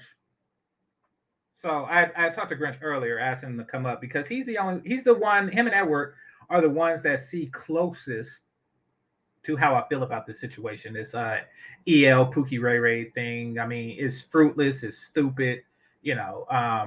And he's closest to my belief on it. So I wanted to get him up, but you know he's working right now. So you know we'll collab on it later. We'll find a time that works for both of us. But look at this chick. A woman's body is a weapon against men. Now you see, here's the thing about this. It really says what your mind state is when you say crap like this from a psychological standpoint. So I want y'all to picture a white psychiatrist with a beard, a blondish reddish beard with glasses that for whatever reason he sits with his legs crossed, right? And I want you to picture him with a bunch of ink blots, right? And he is showing a person these ink blots, and this person is saying, "What do you see?" And he's determining whatever it is you see determines the type of crazy you are. Right? Follow me for a second. And then one of those ink blots is a vagina. And if you are a woman that says, "I see a weapon," then it shows how messed up you are. It shows how psychologically damaged. Somebody has brain your damage. If you look at a woman's body and you see a vagina or you see a weapon, you're screwed. Why? Because a baby sees milk, and a unborn baby sees a home, and there's all sorts of stuff. It's like a hammer. I want you to think of it like a hammer. A hammer is a hammer can be used as a toy. It can be used as a weapon, or it can be used as something that you can build with. And that is where it's most effective. A woman's body is something that you build upon. You build a family with it. You milk your kids with it and all kinds of stuff. But you see a weapon. Why? Because you are antagonistic against men. And that's why you have no value. Even if you just so happen, by the misfortune of genetics, have been blessed with a nice body. So what? It's fleeting. It's fleeting. You think I don't see you? You think other men don't see you? Why do you think you get pumped and dumped? Why? Because we see past your vaginal worth and there's nothing there. That is why you find yourself in these predicaments.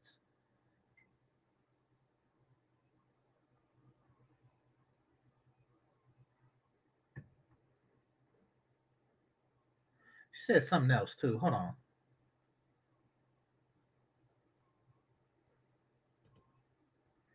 Femininity is power. That's a contradiction in terms. Because part of being feminine is to surrender your power to the masculine. I repeat, part of being feminine is surrendering your power to the masculine. Meaning it can't be power.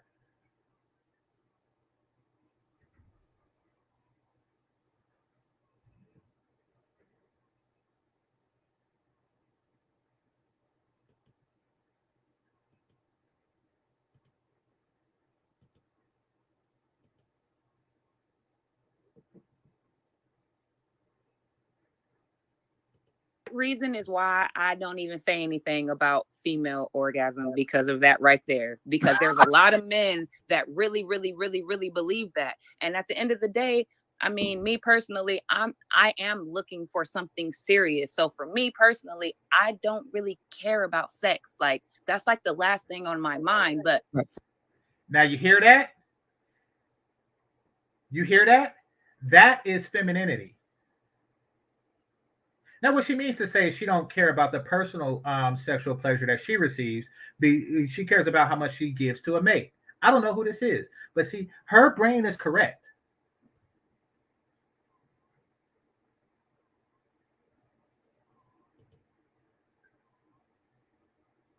I don't know what's meant by that, but I guess okay. for that reason right there is why I don't never bring it up, because that's how a lot of men feel. So let me say this. First of all, it is true. You see this? And this is why we don't want to win your mind. This is why we don't want to meet to win your mind. Y'all gather and build. Why do you think that during the hunter-gatherer phase you were gatherers? Y'all gather, we build. You vagina person? That a woman's orgasm is not necessary for conception. Sure. I agree with that. However, it is a scientific fact that a woman's orgasm aids in pregnancy. It's called the up-suck theory. Look it up. Suck. Up-suck. Oh, and another thing. I see where she was going with the whole woman build stuff like that, or men build. Listen, the analogy was about building a family, ass butt. And that's something that women build.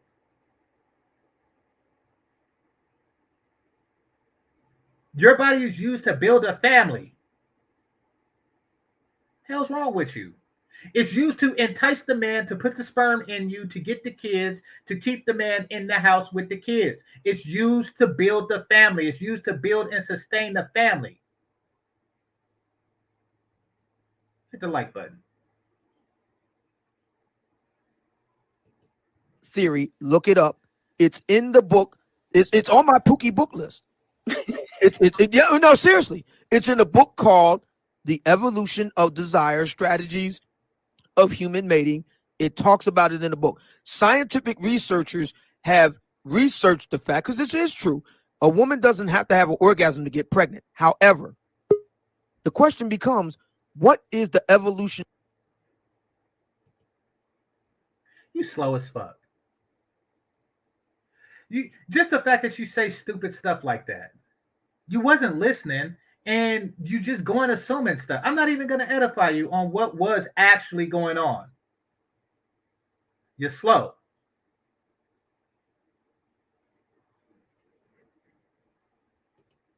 Purpose of the female orgasm.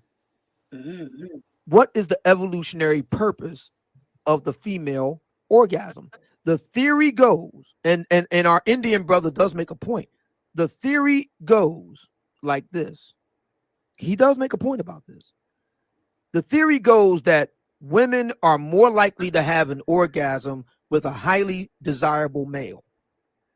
And that acts as a mechanism to increase her chances of conception. That is one theory. Learn something new every day. Yes. Okay. So I think it's fair to say that Nicki Minaj will not be talking about Mumia, Obsidian, Ali having trash dick. Okay. Let's move right along here. Miss Jessica X, all the way from the UK across the pond. Go right on ahead, Miss Jessica X. You're on the air. Do you agree with me that the Pookies and Ray Rays are trying to change the subject and shoot the messenger because Nicki Minaj put them on blast about, with the bad dick report? Do you agree with that? I I don't know if I fully agree with you on that, Obsidian. Mm-hmm.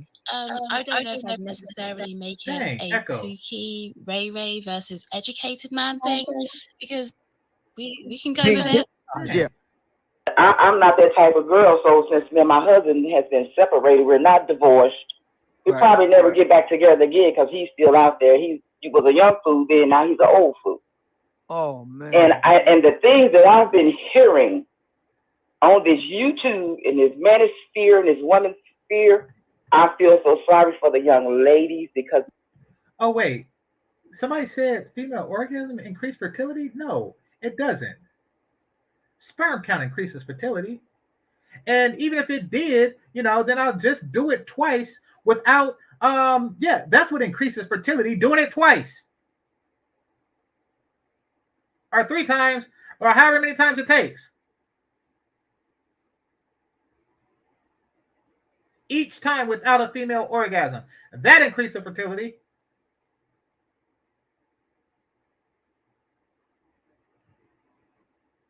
I'm trying to increase her fertility. Marriage is honorable, young lady. It's honorable. It is not wrong. It's okay to be a virgin. I don't care what nobody say. It's okay to keep your goodies to yourself till your husband pick you up. And it's not about money all the time. I don't know where they come from with this. Back in my day, I think I was lucky to have the relations that the experience that I've had, because what you guys have. She said the relations. Sherman's gonna have relations. Sherman's gonna have relations. She said I was lucky to have the relations that I did. I gotta hear what she sounds like an older woman. I gotta hear where she's going with this. I was lucky to have the relations I did. Okay, let's see where she's going.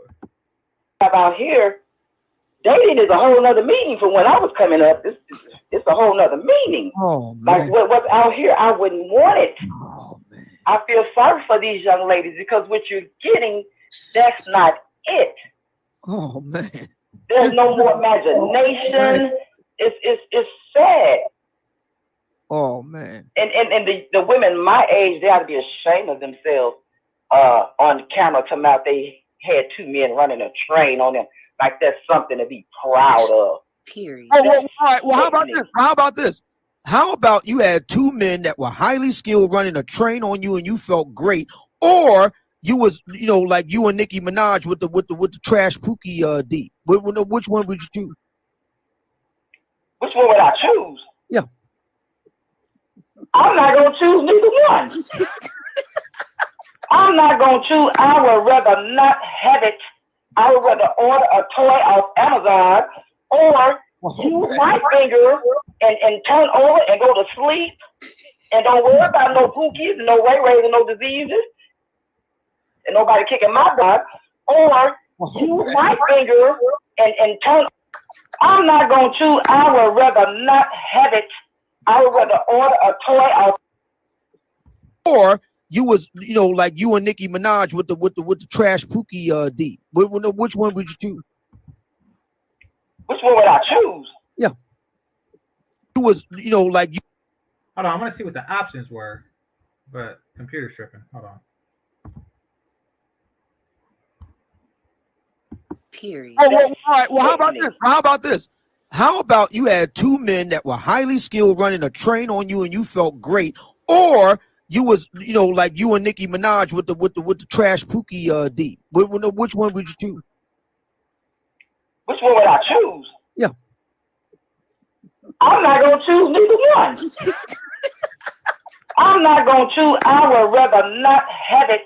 I would rather order a toy off Amazon or use my finger and turn over and go.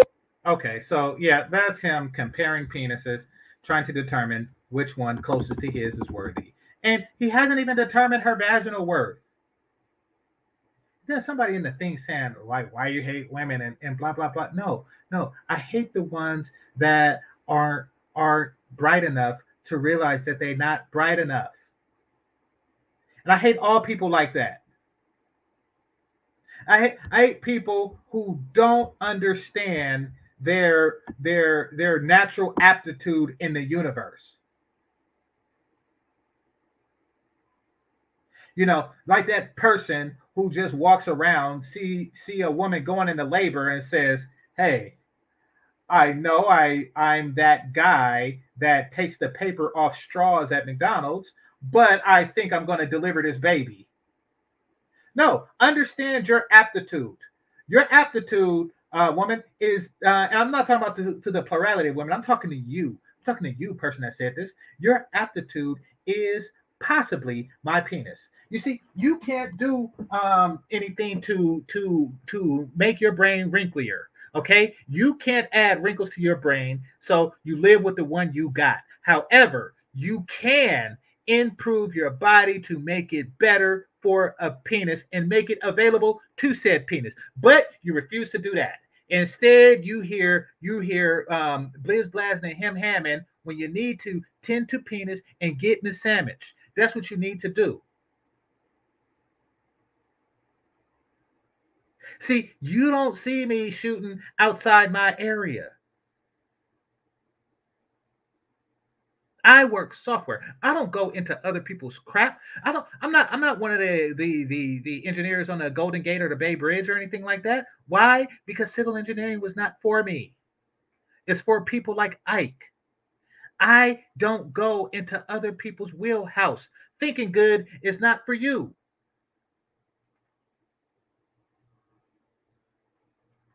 Fortunately, sucking penis is for the overwhelming majority of women. However, you want to use it as a weapon. Why? Because of not brightness.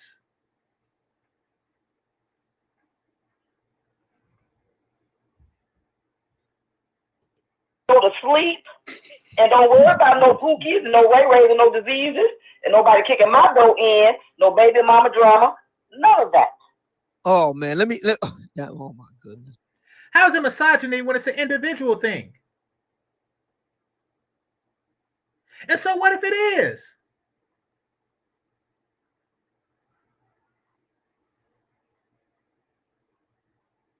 Is the thought of pleasing your mate misogyny? Why are you so against this? Is the thought of pleasing my penis and others and building a family based primarily on that pleasure that begins with that pleasure, that's misogyny? That's hate? How is it hate if somebody's making love to you?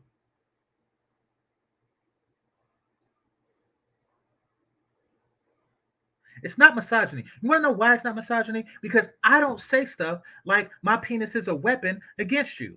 Why? Because I'm not against you. You are. You're the one that's saying a woman's body is a weapon against men. That's misandry. You're looking to use your sexuality as a weapon to attack. I'm not trying to attack.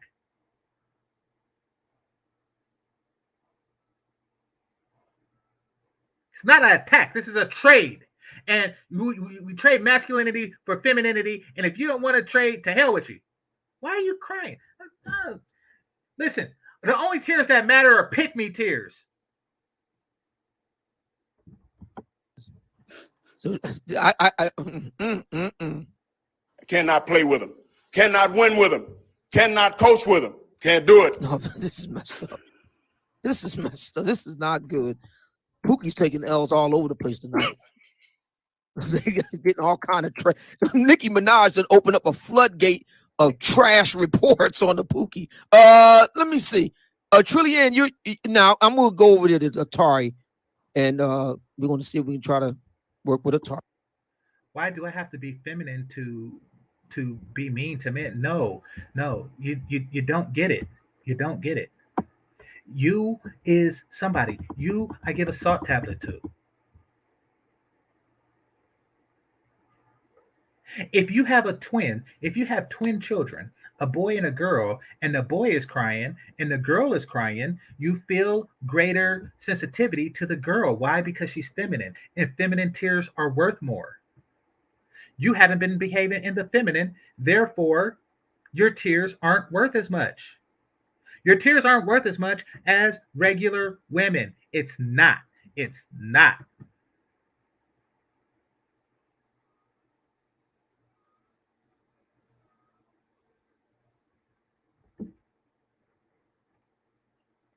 All right, but Trillian, you, I heard that's horrible. Ain't this some crap? That's horrible. Y'all sitting here trying to convince us to compare penis to determine which one is more worthy of you, the JJ, and then you talk about I'm horrible to say some women's tears are more worthy than others? All tears don't matter. Yes, some tears matter more than others.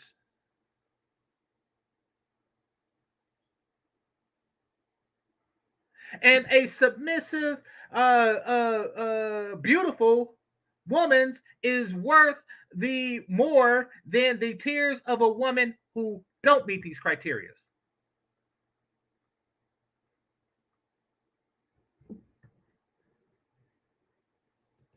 All tears matter.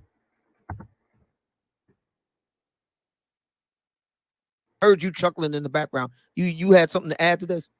I think that this is a great conversation to just start off. I think Nikki and Kevin started off the conversation of stop complaining and let's start with some solutions. But like I said, the sex is the last thing we should be talking about. We need to talk about how to get together and be together and stay together.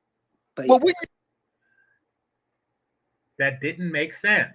Sex is the last thing that we should be talking about. We should be talking about how to get together and stay together, or we get together and stay together because of sex.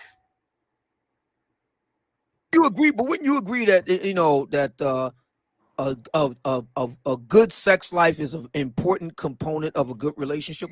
For the man, it is. You agree with that? Absolutely, absolutely, it is. And wouldn't you agree that a man being attentive and attentive? Wouldn't you agree that a man being attentive to his woman's needs in the bedroom is a good thing? It's a good barometer overall of how he treats a lady. Would you agree with that? So for me, like the young lady was saying, I did not catch her name, but I do believe that it's important. I just don't think it's the most important thing. I think that once you're together with someone for so long, I believe it will grow. But like the Indian dude said, he sounds very adamant that, it's not relevant. So, I'm kind of 50-50. I understand where he's coming from, but I also hear you, Obsidian, and I do feel like it's very, very, very important because at the end of the day. Y'all hear that? See, to real women, it's not that important. To real women, it's not that important. We are staking our penis and our masculine worth on something that's not even that important to them.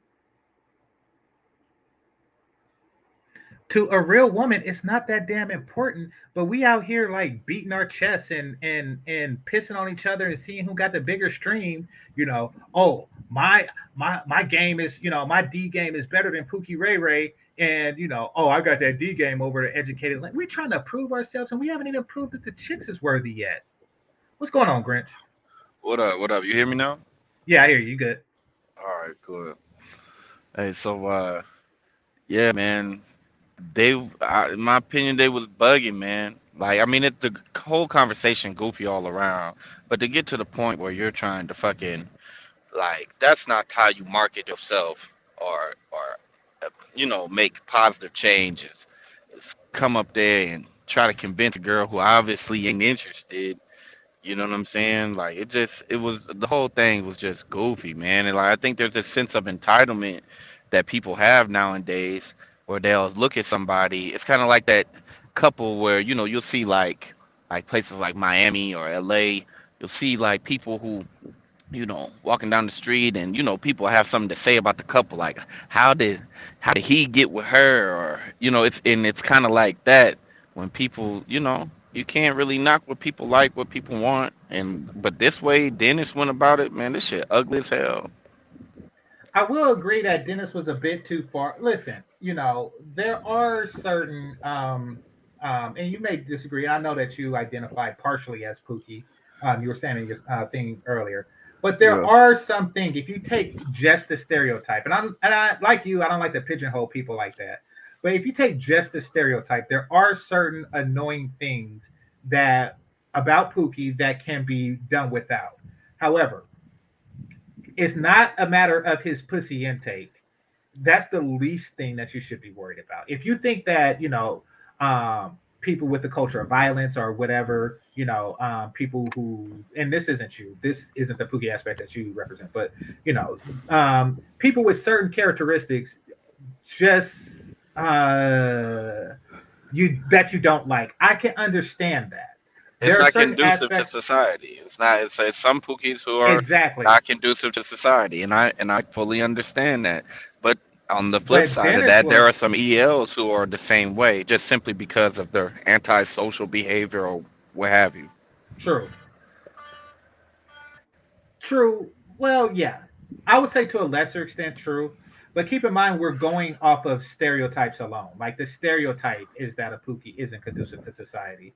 Where, a socially awkward person who's working at NASA is somewhat conducive to I society. mean, the socially awkward motherfucker is just not disrupting society. That's the difference. The Pookie that people, the worst version that people are talking about is the violent, knuckle dragging idiot who seems to, not be able to comply with shit that's going on and does things negatively to impact society. That's who everybody's using, but that's why I don't like these stereotypes or these archetypes because you can have people. There's people from the hood who aren't never did anything like that, but they're hood motherfuckers. They just never was on no type of time like that.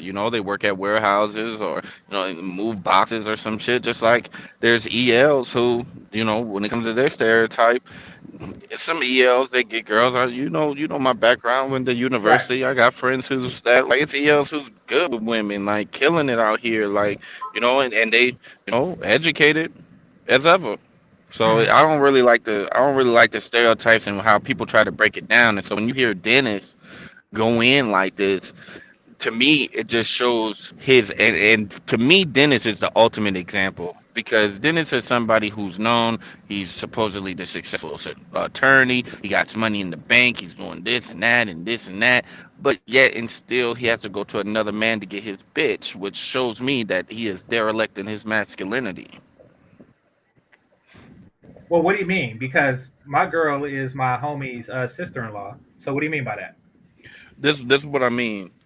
Anytime you have to go to another dude to find your chick, like you have to, there's something with you, and it's something going on with you. Anytime you're dealing with shit that broke niggas to deal with when you got money, there is an internal issue going on that ain't got shit to do with a Pookie or a EL. Ain't got shit to do with that. Sometimes motherfuckers might not just fuck with you, and I think that's a lot for people to wrap their head around is to do that real analysis, that real assessment of themselves, that honest assessment of themselves, and be like, you know what, I'm fucked up in these areas, and this is probably why motherfuckers don't really fuck with me like that.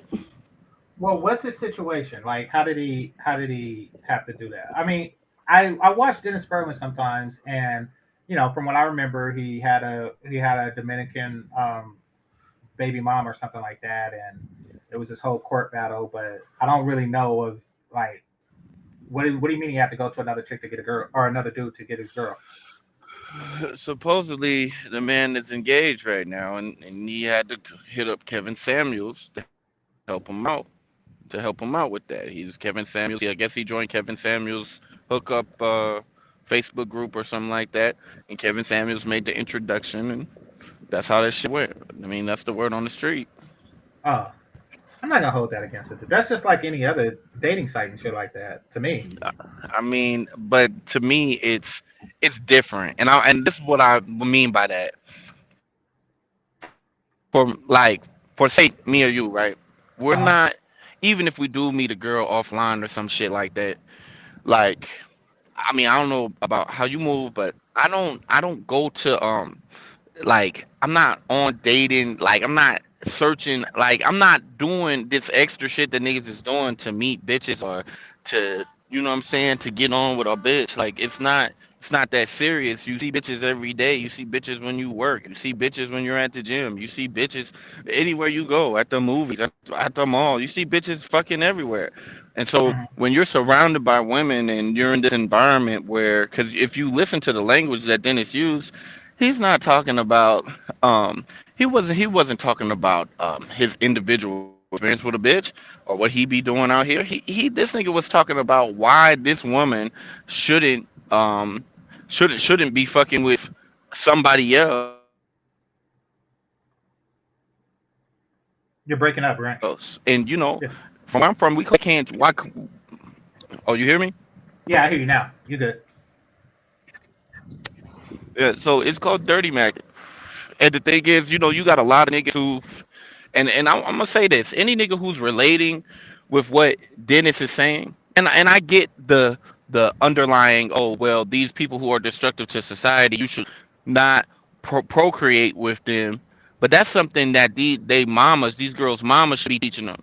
And if they not, look, we already know what time it is, man. We're not in the business of saving hoes.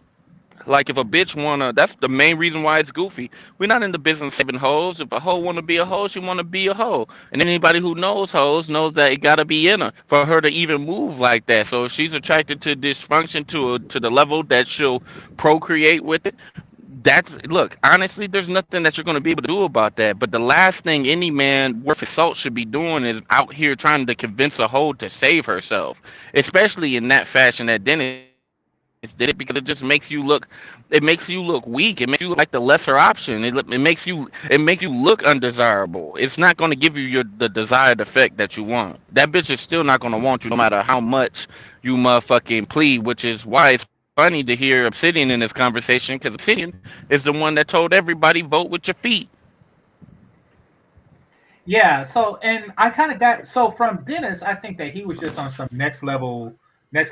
I hate Pookie stuff, and it wasn't because he was disruptive to society. It's really because he even said it like his genes ruins you, like like a dude is just ruined, kind of like because he called them roaches. Like if a roach getting your cereal, then the whole box is ruined. He's talking about that like their vaginas like that. So he has a whole different reason that I don't agree with. I don't know if that's well, maybe yeah, that's dirty macking.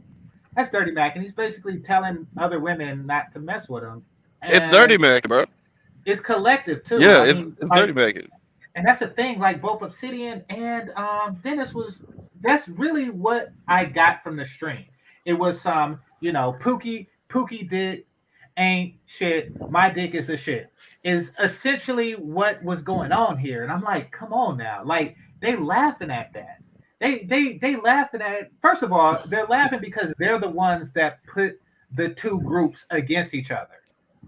All they had to do was tell Pookie that they're into educated dudes, and tell educated dudes that they into Pookie. That's all they had to do, and then they just watching the fray, laughing like Helena Troy, on the top of a Trojan Tower and crap. Like that's the no for real. That's what they're doing.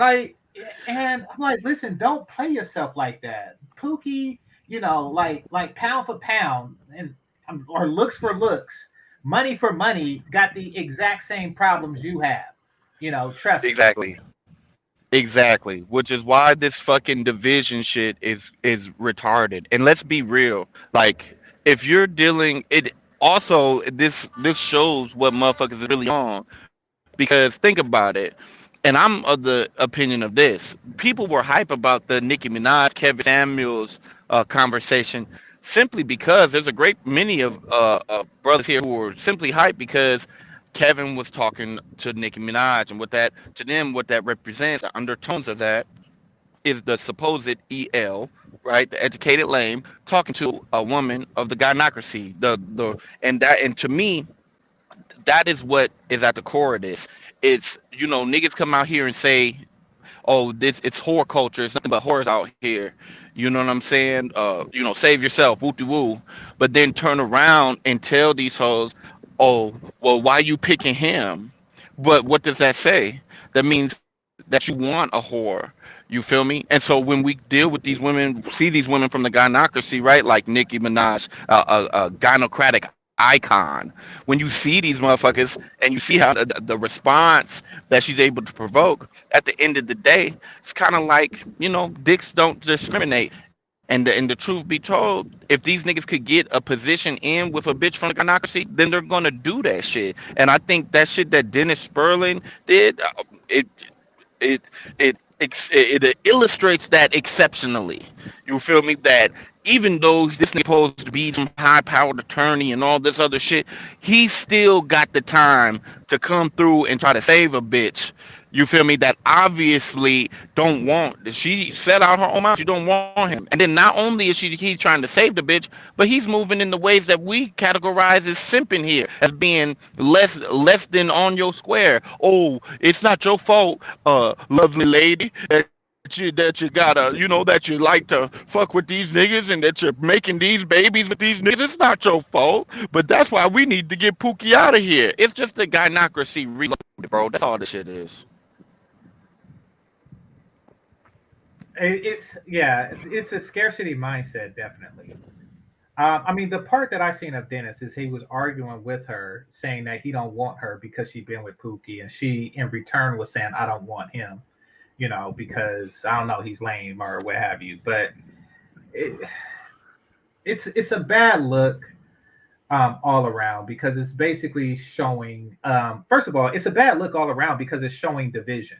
I'm with you when you said earlier today that the goal is to take down the gynocracy.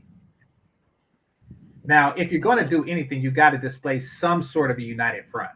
You can't be on some, oh no, I'm not an American, I'm Virginian.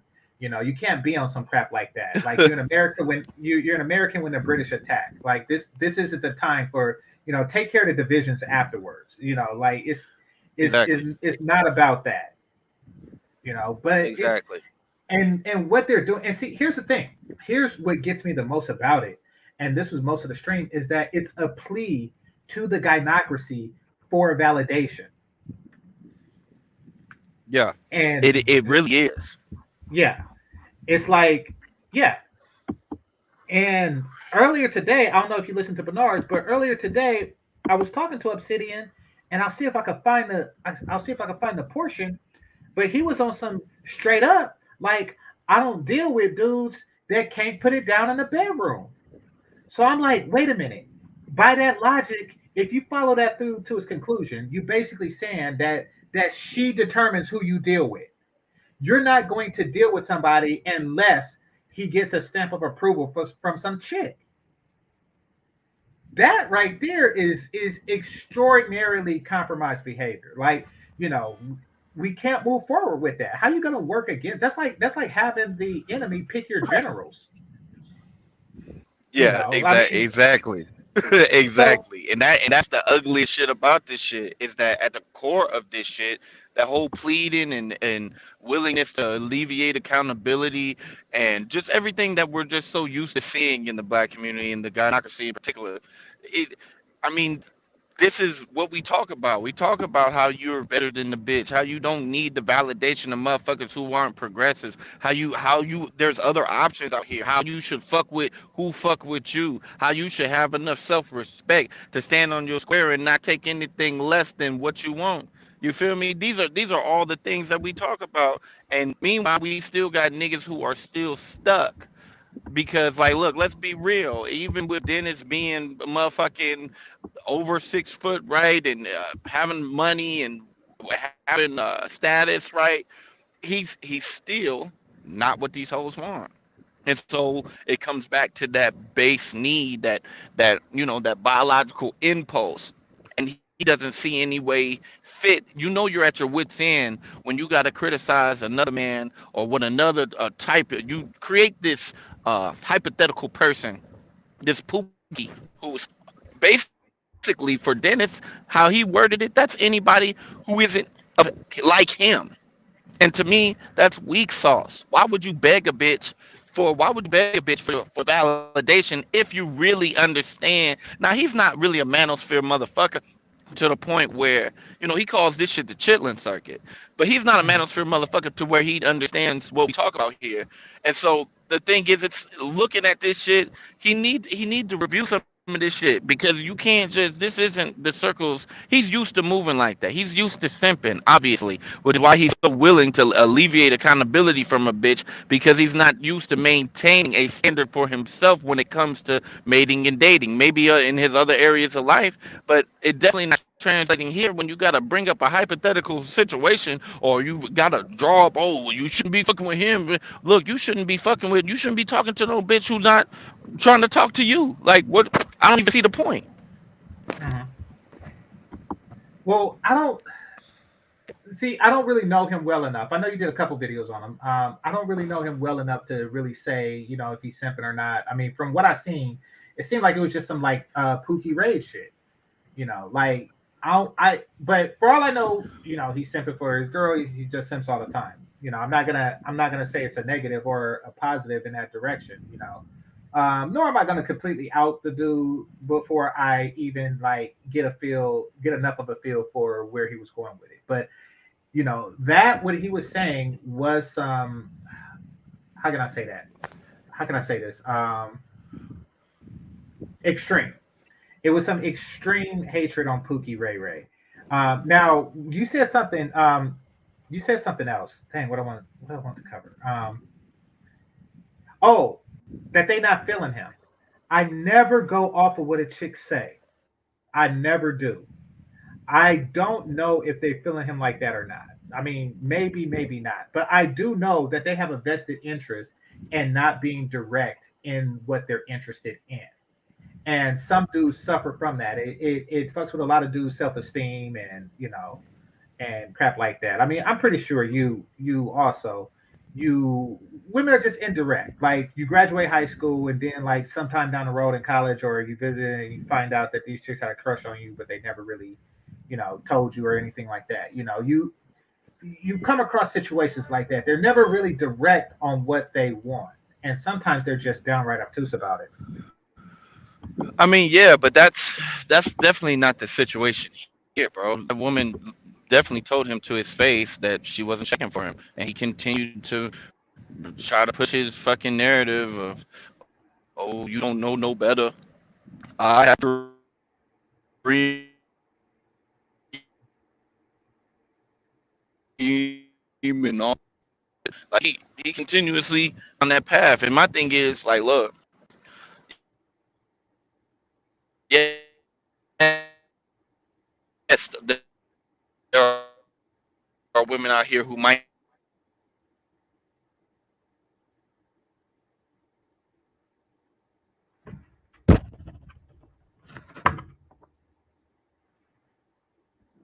Grant, you there? Grant, you there? You're Borgin if you're talking.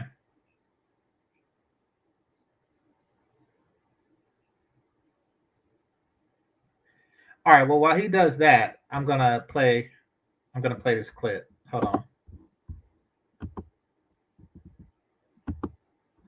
Yeah, nobody can hear you, Grinch. All right, let me read this. Here we go. You there? Hello, hello. All right, let me read this super chat. Thanks a lot, Maury. It says, Pookie is what's sexualized. And I covered this on a previous video. Pookie hadn't been sexualized in a while. They haven't been sexualized in quite some time. I think a lot of the ones, who I think that there are some who's trying to live off of like 90s movies and shit, but Pookie hasn't been sexualized in a while. Pookie is usually Can you hear me? imprint. Yeah, I hear you. All right. Here, let me Go ahead. finish this. Yeah, it says Pookie is usually the imprint. Many black women get that imprint incredibly young. Either you pander to it to get booty or SYSBM. By that logic, then Alan Roger Curry wouldn't get booty or Kevin Samuels and stuff like that.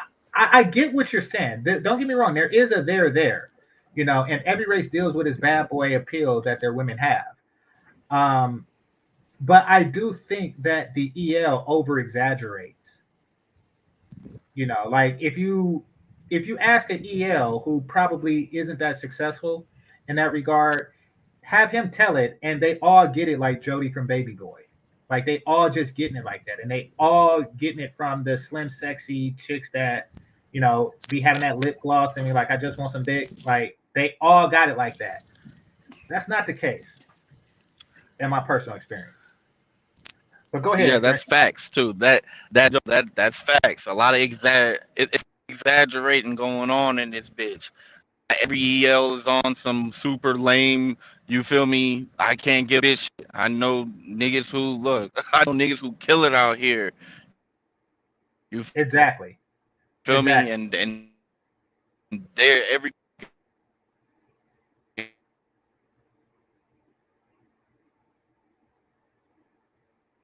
You're breaking up again. All right, but let me play what I was talking about earlier. When she walk upstairs. All right. We got Obsidian in the building. What's going on? What's going on? You just Yeah. I've been laying in the cut listening, Obsidian. I know you have. I'll be honest. I don't. The angle that you took on that Nicki Minaj, Kevin Samuels discussion, you went down the yellow brick road, and I'm like, I can't go down there with you. Well, you know what's interesting about it? What's interesting was kind of reignited the Pookie War. So no, hold on, wait. Don't say it reignited the Pookie Wars. You reignited the Pookie Wars. Nobody took anything Pookie or anything lame out of that. But here's the thing. I disagree. I don't think Obsidian reignited it. I think the attacks on Kevin Samuels primarily came from those who would identify as that. So, right. I think that in Obsidian, being in Kevin's camp, did what he felt was best. Yeah, they kind of outed themselves, which was interesting because people don't understand. From day one, when I started this back in 2015, my argument has always been: Black women will talk about the problems they have with their Black man, but the way that they talk about it is it's all Black men. And I always was of the view that was bunk. Black women only complain about the Black men that they are intimate with. Black women don't complain about Black men they're not intimate with. So my question has always been to get Black women to. I'm gonna stop right there for a second. Actually, they do. Actually, they are big complainers about the guys that they're not intimate with. And the complaint in that regard is that they're not intimate with them. Like, how many times you hear about a Black chick that say, "Why he with Becky? Why he with Marlene? Why he with what's the Latin one? I forget. But why is he with her? Let's say Lupe. Why is he with Lupe? They do have those complaints. Identify who those Black men are. See, Black women are very cagey about being detailed about who they are. I'm with you on that part of it. I've always been with you on that part of it. It's a need for them to be specific about who and what they're talking about, because we broke down the data to show that most Black men are not deadbeat dads.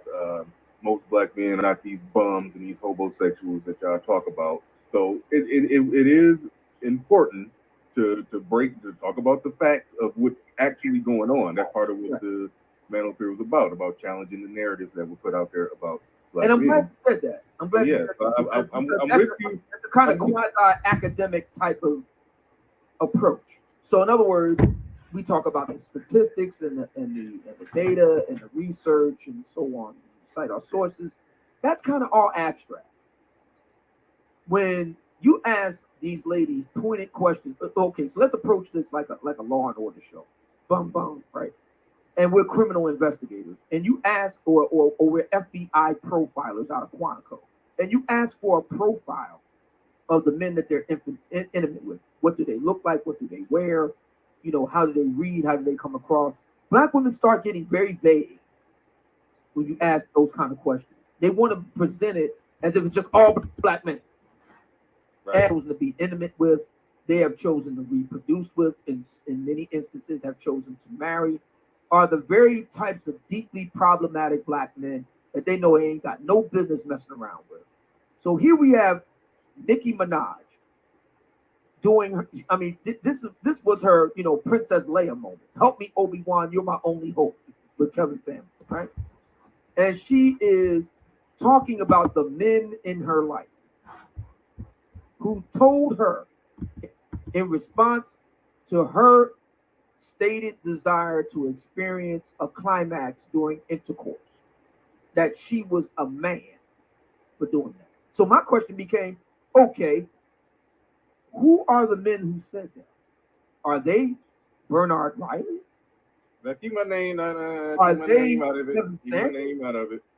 Are they Mumia Obsidian Ali, or are they Kenneth Petty? Are they, you know, the Pookie archetype? They're GameChanger. They're GameChanger. She's a man for thinking like that. It's masculine for a woman to have sex for sexual pleasure. No, it's not. No, it's not. That's what I do. I'm a man, and I do masculine things. And having sex for my pleasure is what I like to do. No, that's not true. Scientifically, that's not true. No, how is that not true? How is it not true that I have sex for my pleasure? So, all right, listen to how this goes. Scientifically, we just discovered the clitoris like 80 years ago, all right? And we spent the most part of human evolution not giving a shit about their pleasure. So, yes, it is natural for a man to seek pleasure irregardless of a woman's pleasure. That's not the question. That is true. No, hang on. The question on the floor was that Nicki Minaj introduced. She was told that she was being a man for expecting to experience pleasure in the bedroom. That's not so okay. So again, who are the men who think we know Kevin? We can eliminate Kevin from it. It ain't him. We can eliminate Mumia Obsidian Ali. I put together the Pookie book list. It ain't me. I've never heard Bernard say such a thing, so we can eliminate him. So who are these men now? Somebody says GC is basically okay with masturbating with the human crash test dummy. No, it's not my thing, but I okay with masturbating. Yeah. Like, what does it matter what tools a man chooses to use to do so? That's weird. There's so many people worried about how people get off. It's very weird. GameChanger is him. Problem. Wait, hold on. They talking about opinion right there.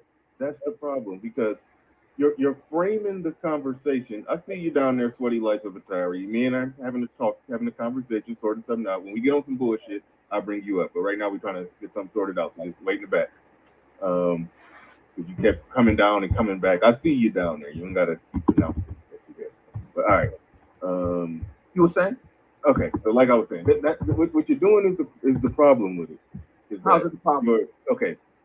You're saying, okay, I've never heard Bernard say that, and that is accurate. I never said that. Me and GameChanger actually debated that because GameChanger thinks man should care about a woman's enjoyment or pleasure during sex. I actually like to make a woman come. So I enjoy doing that, and she enjoys pleasing me, and we enjoy pleasing each other, and it's a man cares about what he wants. I'm saying a woman shouldn't care about her own pleasure. All right, so me and GameChanger, we debated that point, but at the end of the day, all right, so setting that aside, what you're doing, Obsidian, that I find problematic is that it's not necessarily about, okay, when you start saying, okay, Bernard Riley never said that, Obsidian never said that, Kevin Samuels never said that, but who are the guys that are saying that? Okay, it's this guy, it's that guy, it's that guy, and this guy, that guy, and this guy. They have a name and they're online and they're on YouTube. So it's like you're just putting out a beacon signal to look, women, we're the type of man that you need to be with, not them. Well, I didn't say that. I know, but that's okay. Now I can see how people. He's indirectly saying that. I put the link in there for you, Grinch. But he's indirectly saying that. Let's not be disingenuous. You're over expressing why they shouldn't get. That's what the whole Cads and Dads thing is, and I get it. Like, represent your tribe, but you're taking it a bit far to the area of dirty macking. But that's not the major problem with what that I had with what he said. Here, what's coming up is the major problem I had. Into it. Okay, fair enough. But I never said you need to get with us because those guys over there ain't shit. That's not what I said. What I said was, I want to know, and I've been saying this from day one. Who are the men that are causing your problems in your life, ladies? Who are they? And black women have refused to be specific and give us a profile, a description of who they are. Who are these men? Tell me who they are. You know what? How about this? Ladies, when you talk about the black men who have you caused, I don't know how the narrative or takeaway from that Nicki Minaj. Hey, well, how about that? Hold on, but it's. How about this? How about this? Yeah. She's done very well at. And we know that people tend to mate with people in their social circle. If she has sex with Pookie, no defense about it. Okay. So when she's talking about black men in her social circle, the pool of mates from which she draws from to be intimate with, who are they? FBI Quantico. Let's get Quantico with it. Who are they? What's the profile? Who are they? Right. Quantico. Let's get Quantico with it. Pookie, that much is. And you, I think you did some research on all her exes, but I don't even think that research was necessary. We could just tell, we can eyeball it from far away that she messed with Pookie. Okay. So when black women are complaining, and remember, the black manosphere came about as a direct result of black women's complaints. Take away the black women's complaints, there is no black man, in a very real sense. That's accurate. That's accurate. All right, hold on. Black women have been complaining about black men doing them wrong. Okay, fine. We got to get like Quantico with it. She wants to have us believe that all black men ain't sugar honey iced tea, but we know that's not true. Like when my name get used in your examples. Come on, for trolling me. Don't think. Like I said, in general. So Cynthia won't. Cynthia now this is what happens with Cynthia. This happened last time we talked. No, black men ain't sugar honey iced tea. I might as well take the most sexually desirable one and do my thing with them. So I got her to describe who it was, and she hoisted herself on her own card. When you say the guys over here, again, I go back to what I said. It's almost like trying to get one group of men online to make their case. Dirty Mac on another group of men online over there, so we can get a cyber pat on the head from any woman in a listening earshot, and that just looks goofy to me, Obsidian. Yeah, he said it. I don't understand it. Well, first of all, why would I want a dirty Mac on guys who, have trash? Yeah. I mean, why would I want to do that? All right. So he dirty Mac while saying, "Why would I dirty Mac?" It gets hold on, Chris. It's starting to get more messed up. Hold on. Okay, GameChanger, you got anything? No, I think that's the proper word. I mean, listen, femininity in the black community is scarce, and I think that we are reacting in a way to where any group would react when a resource becomes scarce, and that is become hyper competitive with each other. I'm seeing that a lot, and I'm saying that the women are sitting back laughing as we do this. This is an unnecessary division over a resource that they control.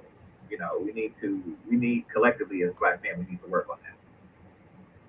Yeah, but why would I want to, link up with guys who have trash? Yeah, I mean, what? Now, so Grinch, that's what I was looking for. It took me a while, but that phrase right there is what I was looking for. You see the strength of the division. This man just said, "Why would I link up with a dude that has trash dick?" Like, do you do business? Like, do you really care how he puts it down? Is like. Yo, man, Obsidian. Look. I don't know what the fuck he was smoking this morning, but don't nobody who even asked that. But that's what I'm saying. Like this, even the language with this whole conversation is hella gynocentric. You feel me? This is shit that you might hear in a fucking salon or something. Like I don't see how this is beneficial for brothers to continue down this line of motherfucking I don't even know what to call it. I don't want to call it thought. You know, I mean, it's ridiculous, man. Like nobody cares about how a motherfucker putting it down, or except for the persons or persons that they dealing with. Exactly, but apparently Obsidian do. But I mean, once again, I think that it's just deeper. Just kind of like with Dennis when he was like, "I'm not gonna mess with a chick that mess with a Pookie." Obsidian like, "I'm not gonna do business with him." It's like this deep. It's a deep thing as it relates to pussy, um, and Pookie. It's Pookie and pussy. It's like it shouldn't be that deep. It should not affect your otherwise dealings with them, and especially, But think especially about if why. the dude can't put it down. I mean, by Think that about logic, why he though, should be bro. doing business with Derek Jackson. Think about why though, bro. It's fucking basically the problem with pussy and Pookie is the fact that Pookie to them is getting the pussy, and whoever's a Pookie to them, they're what Pookie has become is the person, the idea of instead of their own shortcomings, right?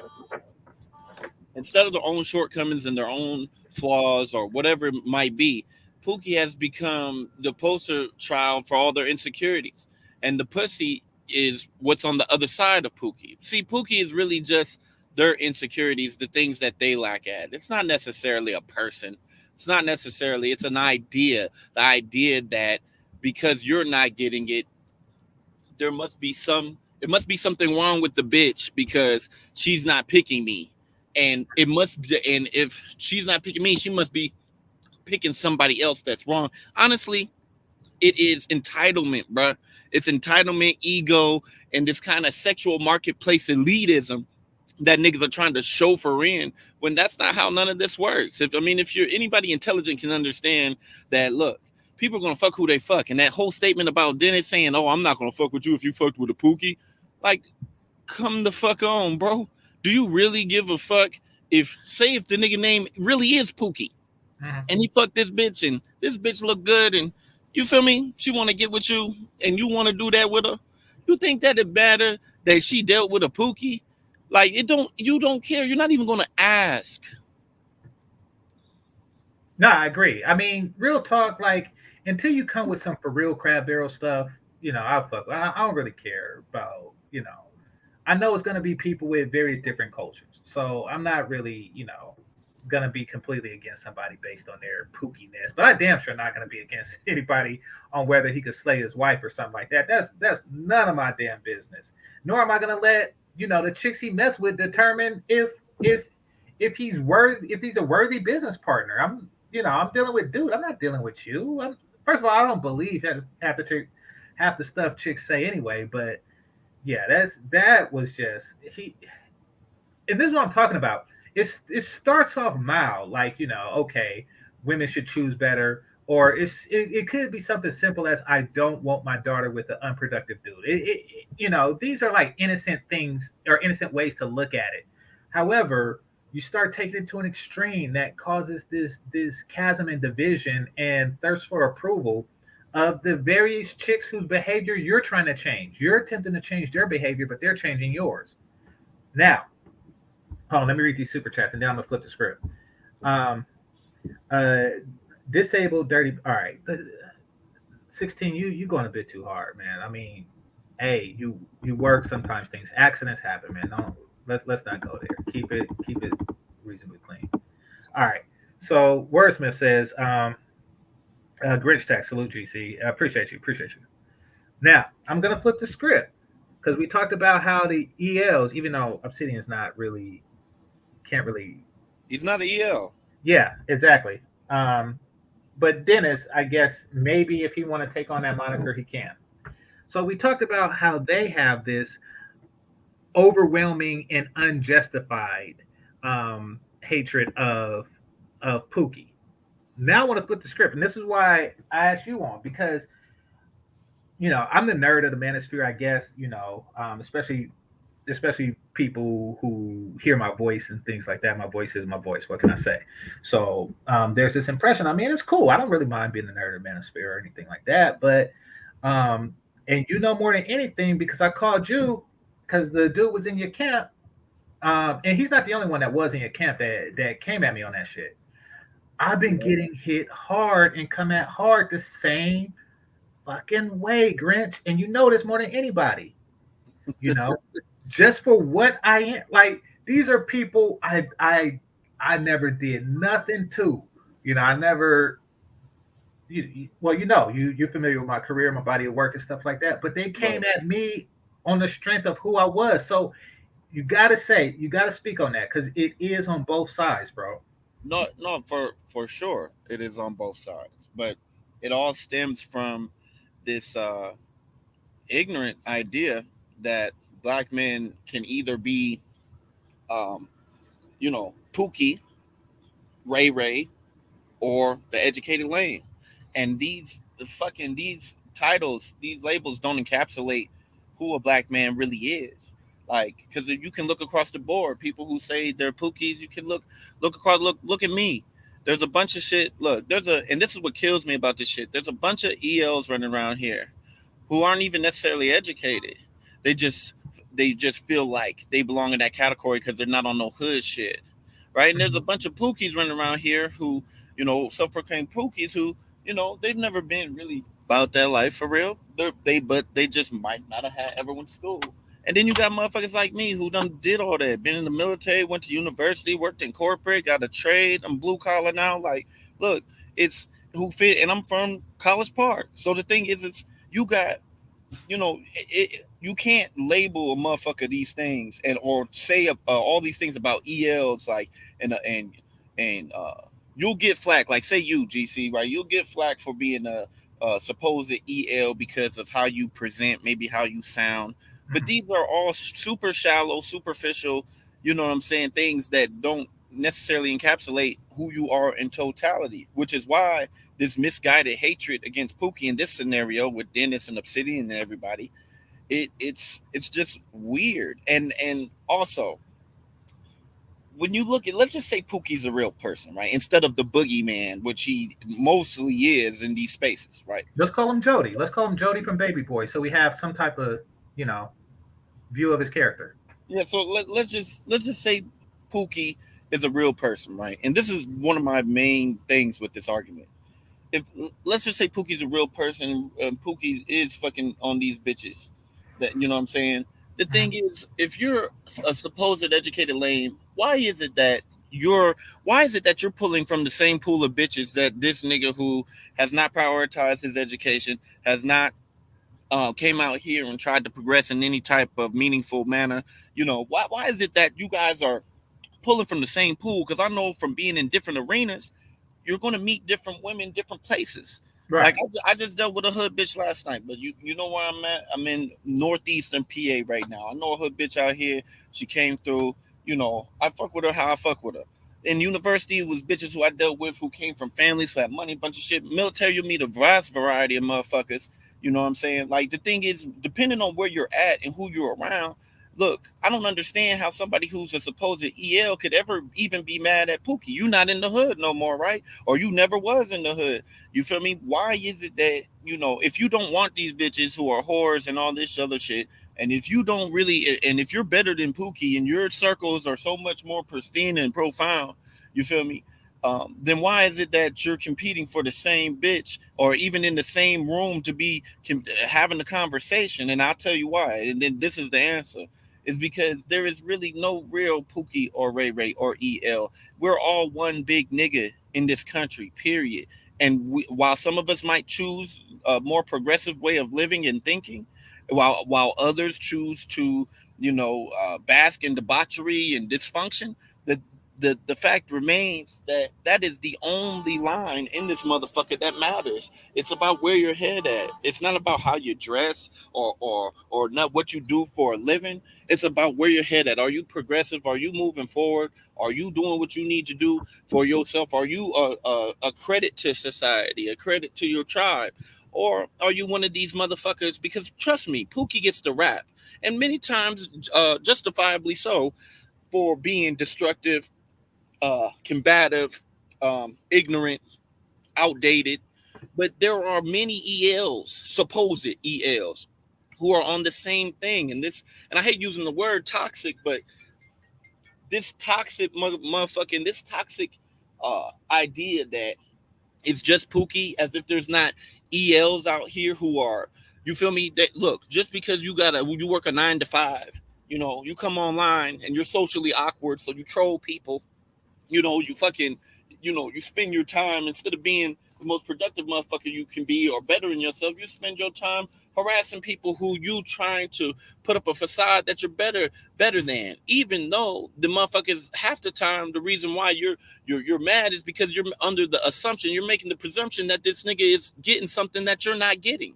He's getting the bitches that you want, just simply because, not because you see him doing it. Like you said, GC, it's a lot of Pookies out here who don't get no motherfucking play.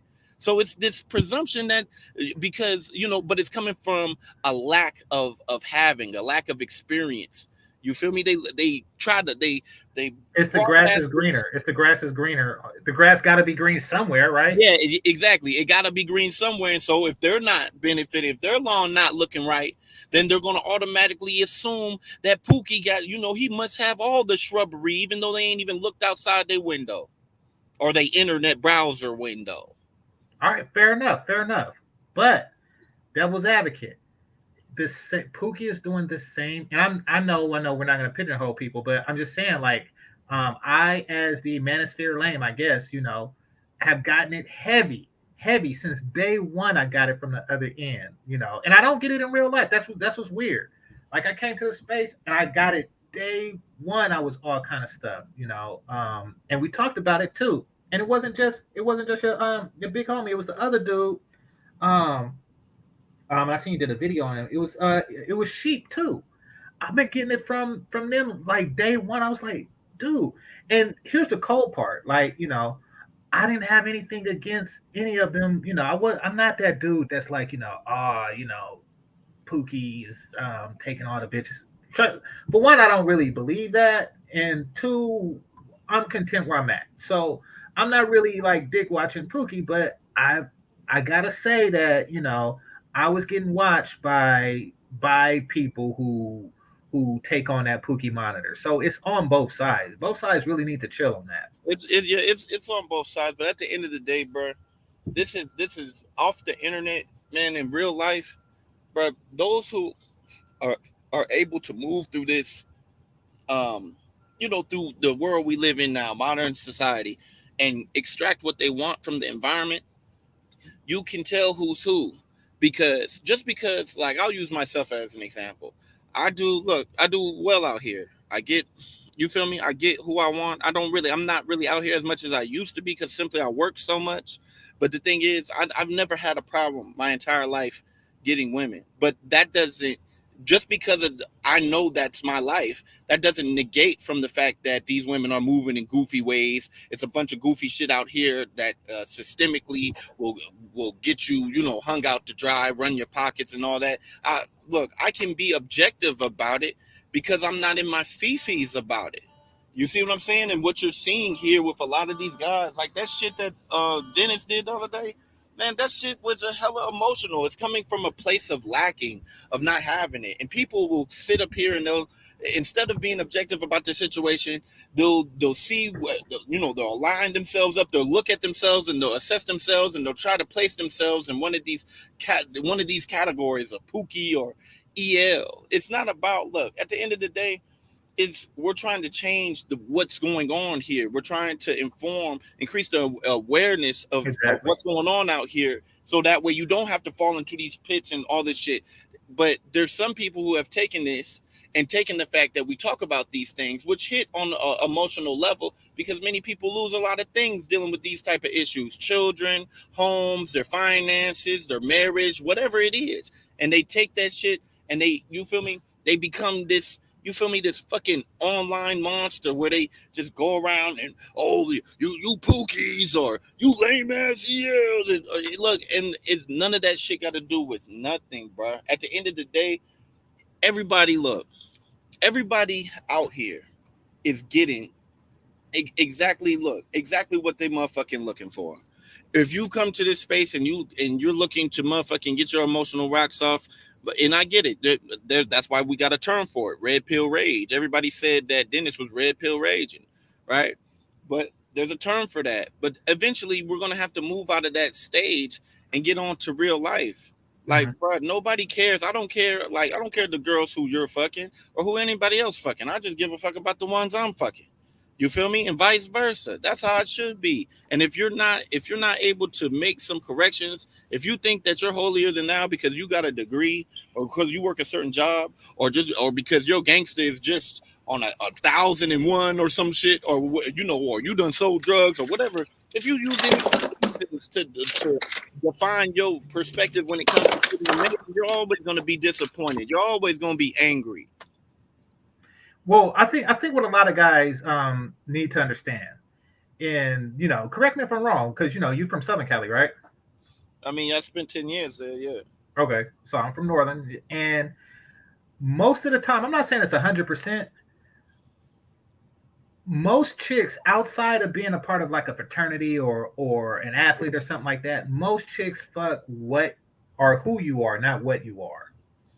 In the sense of, because we both got degrees. Like, I mean, like, how much would you say that really contributed to your intake, your sexual intake? Like, did it really, like, I mean, how many chicks that you could say that you pulled that you wouldn't have pulled if you didn't have a degree? Like, was it really worth it to just lead with that? I mean, don't get me wrong, I'm pretty sure it helped, but was it really enough to say I'm educated, therefore I should get it all because I got this degree, and vice versa? It wasn't that significant. The only thing I could say that how it affected like the play I got was just being in the environment, being on university campus. Like, yeah. True. And the parties and stuff like that. Yeah. True. Yeah. True. That is a huge help because you put in a situation where all the chicks are around your age and y'all all have reasonably common interests. So yeah, I agree with that. But I mean, like in real life and like adult life, you shouldn't be you shouldn't be relying on what you are to get laid. You just shouldn't. I mean, rely on who you are. That's what I'm saying. And I'm not a dating coach or something like that, but stop. But just, you're doing yourself a disservice if you're trying to lead with, oh, I'm from this block, and I'm switching to the Pookie side. I'm from this block, and I got jumped in here, so drop your panties. You're doing yourself a disservice. Yeah, it is because honestly, nobody gives a fuck. Like nobody gives a fuck. I'll say though, and then the chicks that you're trying to impress don't give a fuck. They laughing because you're trying so hard to impress them. Yeah, you're making major life decisions to get in their pants. That's what they're looking at. That's how they see you. Because going to university is a major life decision. If you're a dude that wanted to go to the military, but you went to the university instead because you thought you could get bitches, that's a major life decision. And they looking at you like you made this decision for my box. Like it's not a good look. Same with prison tats or whatever, man. Like you went to jail to get pussy. It's what they looking at you like. Foolish. Look, man, look. I would hope nobody went to jail to get pussy. Let me make some comments here. I have to step in. I went to university school full scholarship. I didn't give a damn what women were doing on the campus. Right. I was busy doing my studies, getting my future going. I was in Russia. I was in France. I was preparing for grad school. I didn't really care about dating. I mean, sure. I mean, it would have been nice. I had some girlfriends. One was Russian, one was Japanese. But for the most part, I did not give a damn. And sure, there were some people on there, mainly black people, who were wondering why I wasn't going out and trying to smash women. And it was very easy because I knew what that would lead to, and I didn't want that end point. I wanted a success in the future. I was looking at the future. And hey, I went to the Sorbonne, full scholarship. I went to St. Petersburg University. Few people have done this, right? So there are other things in life that are more important to some people besides how many strags one smashes. And for me, smashing a strag was not important whatsoever. I did not care. So there are some guys out here who are really like this, and we're black. And a lot of us are educated. Now, some people might say we're lame. I don't give a damn. I really don't. I'd rather have this life than the life that other people are talking about. I just got back from Sao Paulo today. I literally just got back about 6 hours ago. I'm cleaning up my house. I've got a lot of packages. You see packages behind me. I'm still unpacking from things that I've gotten here. I got a real nice life here. I got a real good situation.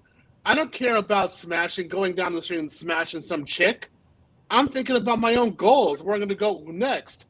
I get to go back to Paris for 3 months in the fall. I'm going to go back to Sao Paulo for another 2 months in this winter, in the hemisphere. Northern hemisphere winter. I get to go have summer again down there.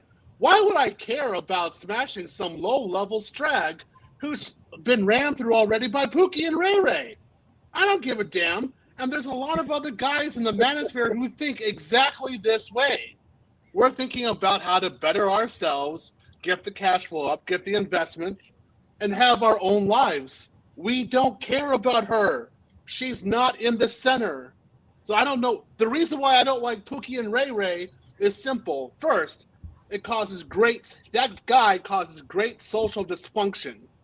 Next, he's used as the image of black men, and that's why I have to be involved, because that affects my image, and I don't like that. Particularly in this country. When I'm abroad, they really don't have the Pookie and Ray Ray image of African-American men. We have a greater, better, improved image abroad. But in this country, it's epidemic, this stupid image of this guy. So I don't like him. And the next part, taxes. I mean, what he does creates social dysfunction that requires tax money. And I think this is some bullshit. So that's why I get involved and say I don't like this guy, because he creates social chaos. That's why. That's it. It's not because he's smashing this woman or that woman, because to tell you the truth, I wouldn't want her. Period. Even if she wasn't into Pookie and Ray Ray, I wouldn't care about her. I have somebody else. But what he does, I mean, look at the projects. Look at the projects. Something that Solzhenitsyn said. Solzhenitsyn is a very prominent Russian writer, and he said one of the things about the Gulag system in Russia was that every Soviet citizen was in one or out of one. It didn't matter if you're physically there or not. It didn't matter, because the state had the possibility of putting you into a Gulag. And I understood that immediately, because that was the fear that I always had the projects. I understood this, and my white friends never did, but I understood it, because I was like, holy shit, look at what could happen. That's right there. That's the price of failure, right? And who is over there? Who's doing chaos over there? Pookie and the Strags, right? So I don't like that. I don't like that situation at all. Of course, that's why I go ahead and say I don't want no Pookies around. That's what's coming down to, those kind of things. So your thing is you don't like the trope of it, basically. Yeah. And yeah, like I was saying before, there's a lot of reasons why a lot of dudes would feel that way. Now, let me ask you this. Do you express this in other ways outside of the manosphere?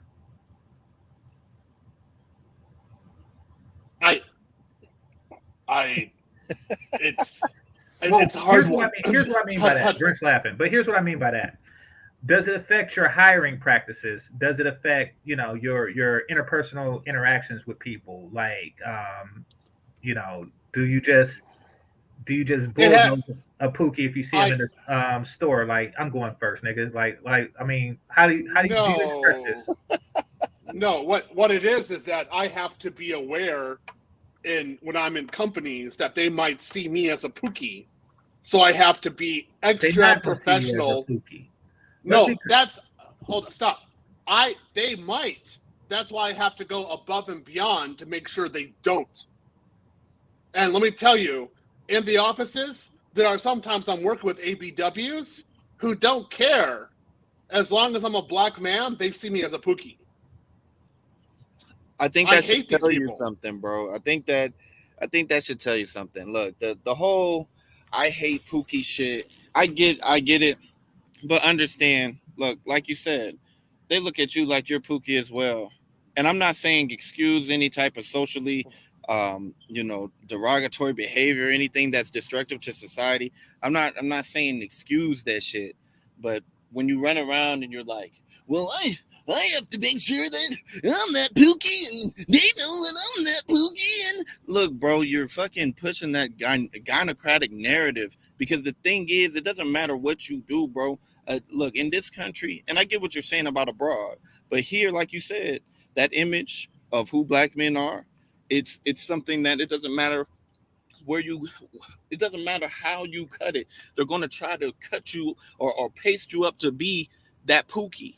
And so by Not running always. Around, not always. Nobody Everybody said, has look, the ability don't to do the NAWALT shit. Don't do the NAWALT shit. I don't have to specify for you to understand what I'm saying.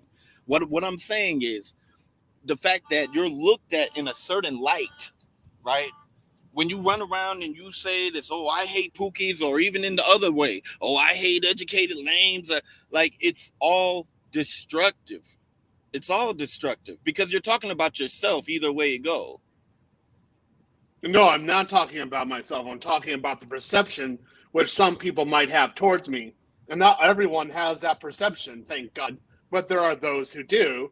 And I have to make sure at all times, because I don't know what that person is really thinking, that I'm being my best game and my best behavior in case they do. And that's how I actually grew up. For example, when I went to school back in the day, I went to a private school and I was the only black kid.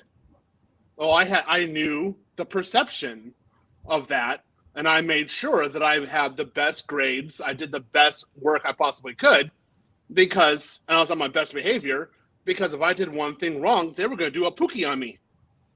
I knew that. All right. Yeah. Okay. I'm gonna say this. I think that you. I don't think that you were confused for Pookie in the situation you described. I think that they just had stereotypes of black men in general. Yeah. It's foolish for them to think that a private school kid is Pookie. It really means that they don't know what Pookie is. So I wouldn't clarify that. I'm saying, like, people who know, what the trope is, they don't see you as that. Pookie goes out of his way to distinguish himself from educated lames, and probably vice versa.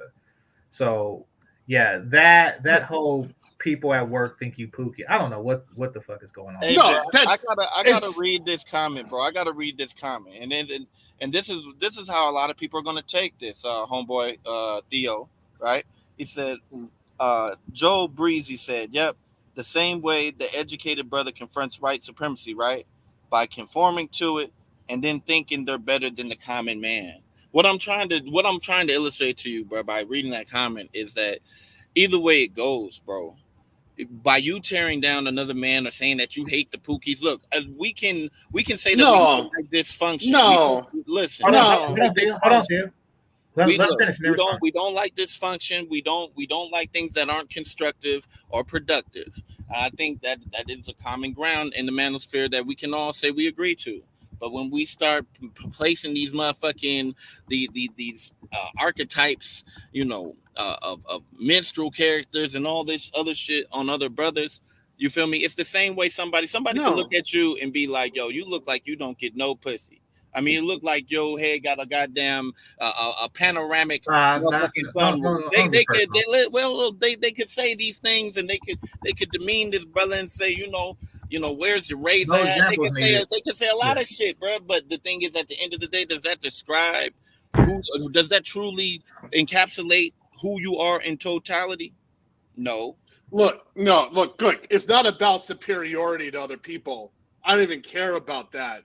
It's making sure that, like I say, that my perception from other people's actions perception is not put on me. I think I say it correctly. It's these people are creating an image that other people look at and assign to me. I don't like it.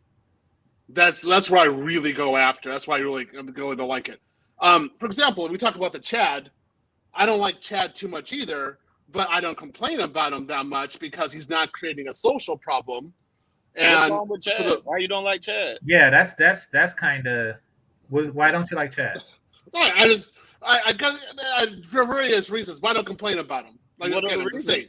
Well, No, I mean, I 'cause, again, I Pookie don't. is a behavior type, and it's understandable I why a person went like that. But Chad is more of a look, so you gotta explain that. no, no. It's a personal preference. But Look, you see what I I mean? don't. How this should be Stop, linking. stop, stop, You stop, see how stop, this stop. shit connects. I First? don't complain about him because he doesn't create a problem for me, and he doesn't drain tax revenue. You don't complain about him.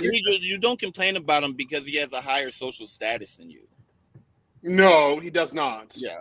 No, believe me, he does not. Okay. I'm wealthy. I'm wealthy. Well, there's socioeconomic status, and then there's social status. I think Exactly, game changer. So I said social status. Yeah.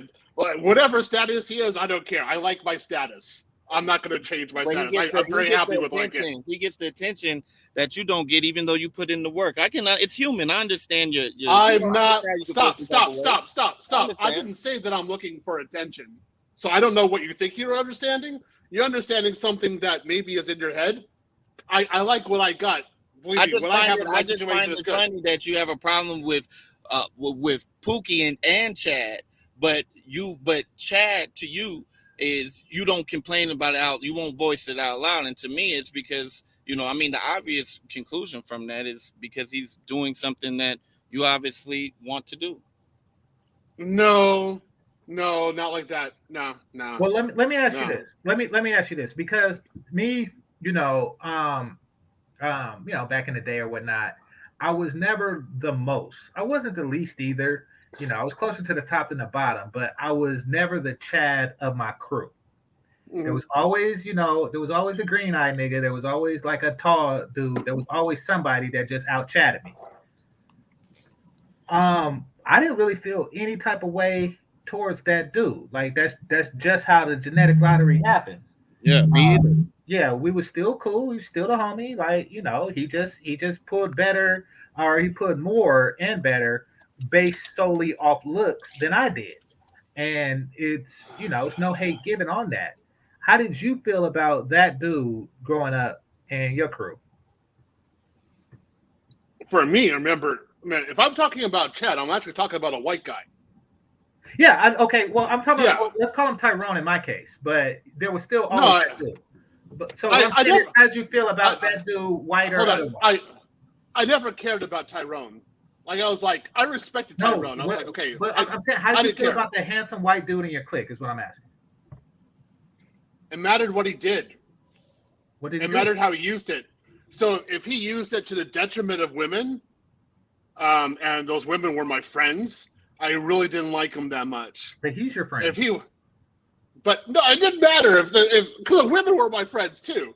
So that's when I would get like I have one good Chad friend who I grew up with him. I saw what he did in the high school and the universities, and then girls would talk to me afterwards, and I was like, I'm cleaning up after your mess, dude. Like, what the hell are you doing? So, but I mean, I was like, what do I do with this, right? So I said, screw it, I'm going to Russia and France, right? Wait a minute. So I didn't care about it at the end. Wait a minute. Why was you cleaning up this nigga mess? Oh, you gotta explain. Yeah, for real. So you was wiping her tears or something? Yeah. Why? Because the girls would come to me and tell me what he was doing to them or what he did to her girlfriends or something like that. And it would usually be pretty graphic. Why did you're like the nice guy. I was the nice guy back then. Yeah. Yeah. This makes a lot of sense. Of course, it makes sense because of course he's gonna anytime you're going and you're saying that you don't really prefer or you don't like Chad. I mean, of course you're not gonna like that motherfucker if you're going behind him cleaning up all his fucking messes or being the shoulder that these hoes cry on and not the dick they ride on. Of course, now I get it. No, it wasn't. It wasn't like that. It was more like you're a good friend of mine, and I see what you're doing to women. Why are you doing this to them? Like, why? But like I said, in the end, I didn't care because I was going to Russia, and that's what I did. I went to Russia. When I came back from Russia, I said, whatever the hell you guys do, I don't give a shit. And then I went to France. I came back from France, and at that point, I was doing my own thing. I really didn't care what Chad was doing. I just said, look, you guys are stupid. I mean, if Chad, if you're doing this or that, okay, I don't like it. I mean, I may not like it, but I'm going to keep on doing something else. I'm just not, at that point, I wasn't listening to the women anymore. That's where it stopped. So, but I never really, when I looked at Chad, I was like, I know what you're doing. I'm just not going to be involved in those circles anymore. I'm doing something else. So you was like, stay so away you from was handsome white dudes? Hmm? So you I stopped white. I you stopped avoid white handsome knighting. white dudes because you assume that they're being, you know, that they're mistreating women. Is that what I'm getting? No. We're talking about when I was younger. Right. Well, okay. So now that you're back older, in the day. Yeah, no, I get you. Now that you're older and you realize that those women really, you I'm pretty sure by now you've come to the conclusion that those women probably didn't deserve your sympathy. How would you feel about the situation now? I knew in my 20s that they didn't deserve my sympathy. And then when I went to Japan, I started laughing at them. I was like, oh, yeah, you definitely deserve what you got. So that's pretty, I was getting that way. I was kind of red pill naturally because in Japan. And so I was like, I'm going to go out with Japanese girls. You white chicas, if you do this, you deserve it. And they did it. And I was like, okay, I'm not going to listen to you. And I didn't listen. I was aware of some of the problems that were going on, but I was like, you know what you're doing. So now, again, I'm 40. What? So you should be cool with Chad now. Now that you know her nature. No. I know what he's doing. I don't like what he's doing, but I just don't. Again, like I said, I don't complain about it. I don't associate myself with him either. No, you're missing the point. So you're indifferent to the effects of what he's doing. Meaning you're indifferent to what he's what he's doing to these women because you don't care about them anymore. However, you dislike him. I distance myself from him because I know what he's doing. I don't want to be involved. How does that so you come across a handsome white dude, right? And you like, oh man, I ain't fucking with you. You a Chad. Is that what I'm getting? Let's say that let's talk a little bit. I'm in my 40s, right?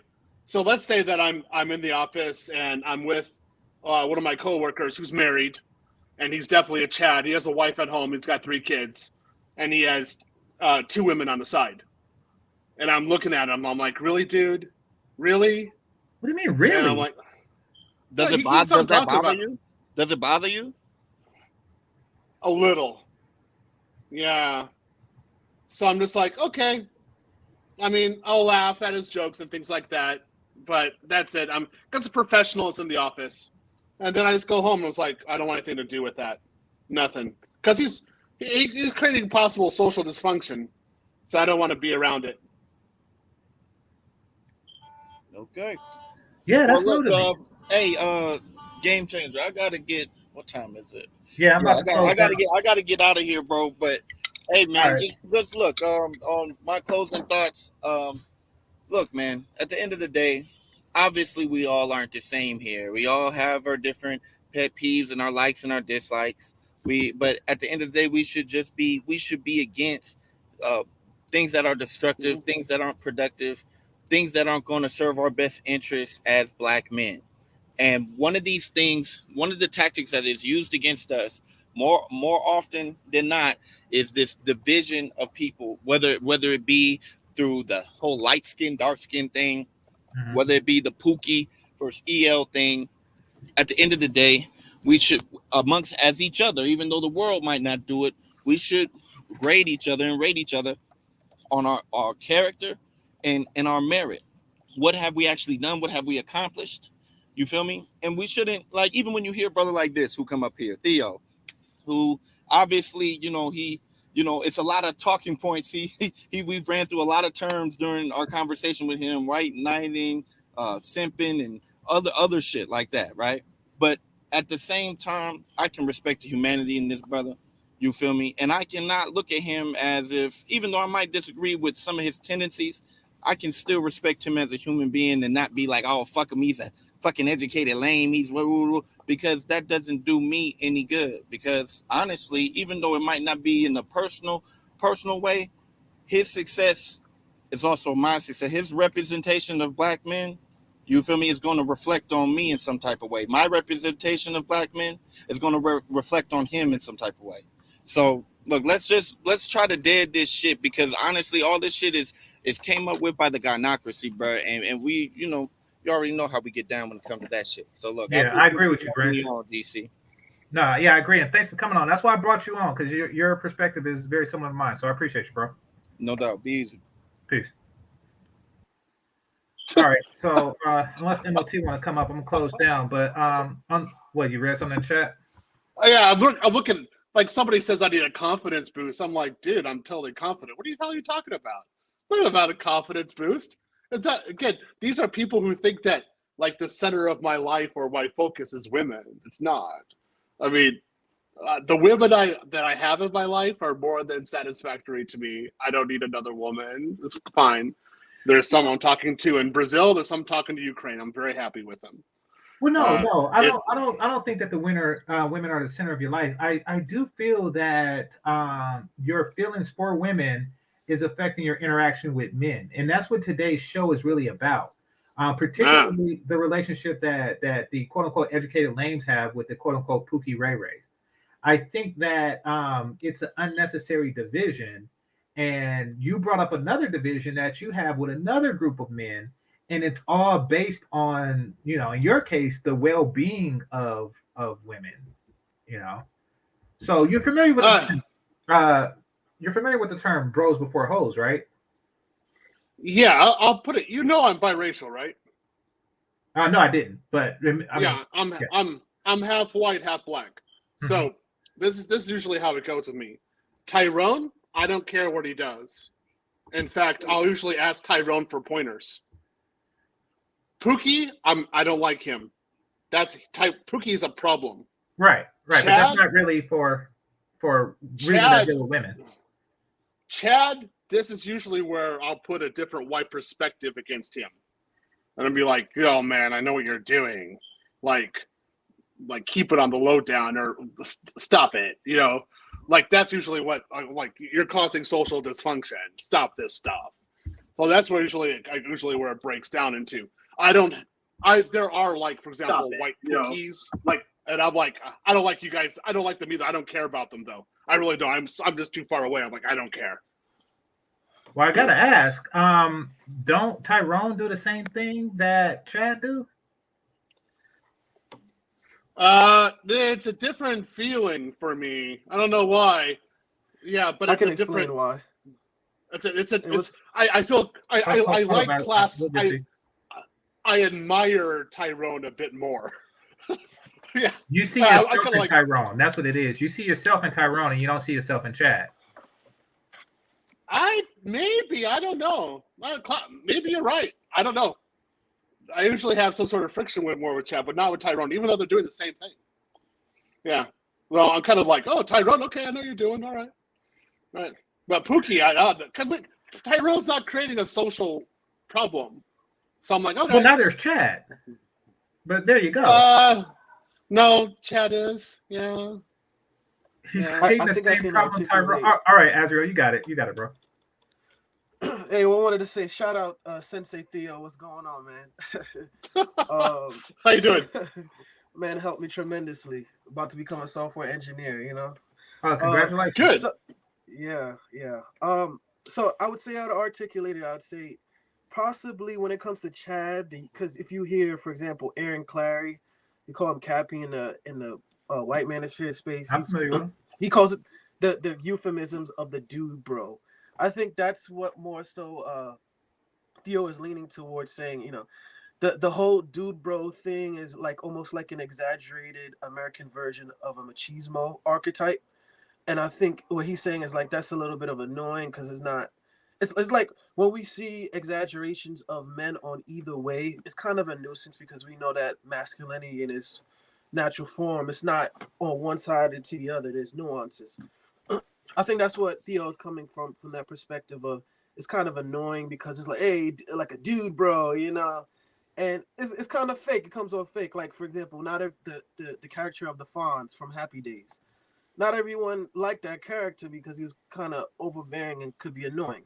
But long story short, what he's making a delineation towards Pookie and Chad because I'm gonna be honest with you, I don't like Pookie for two reasons. One, because my father was a Pookie, and that didn't help me at all in life. So I used to get into arguments with a couple of people in the space, and I'm like, I can't hate on something that because it's like I grew up in the hood too as well. It's like I can't hate on something that I was around in the sense of it's not beneficial to me. My father is like smokes weed every day and lives in the basement, but I'm not his only kid. There's no reason why, like, for example, you say what you want. If you might say, okay, Theo might not have maybe the euphemisms of the regular black person, but there's no way that my father should have more kids than Theo. You understand what I'm saying? And I feel as though that's one of my biggest reasons of not liking Pookie. It's a zero-sum game. Plus, I mean, I give you a prime example with my dad. I asked him, I was like, hey, you ever thought about like going to college? And it was like, the man was just fearful of it. It low key holds back the black community. Plus, going up in high school, I'm from Brooklyn, so people talk about always scared of Pookie. The Pookies I knew were grown dudes sticking up kids while they were going to high school, so they were like a terror to the neighborhood. But it's this elephant in the room, whereas black people, we don't want to say, oh, that this person is like holding the community back.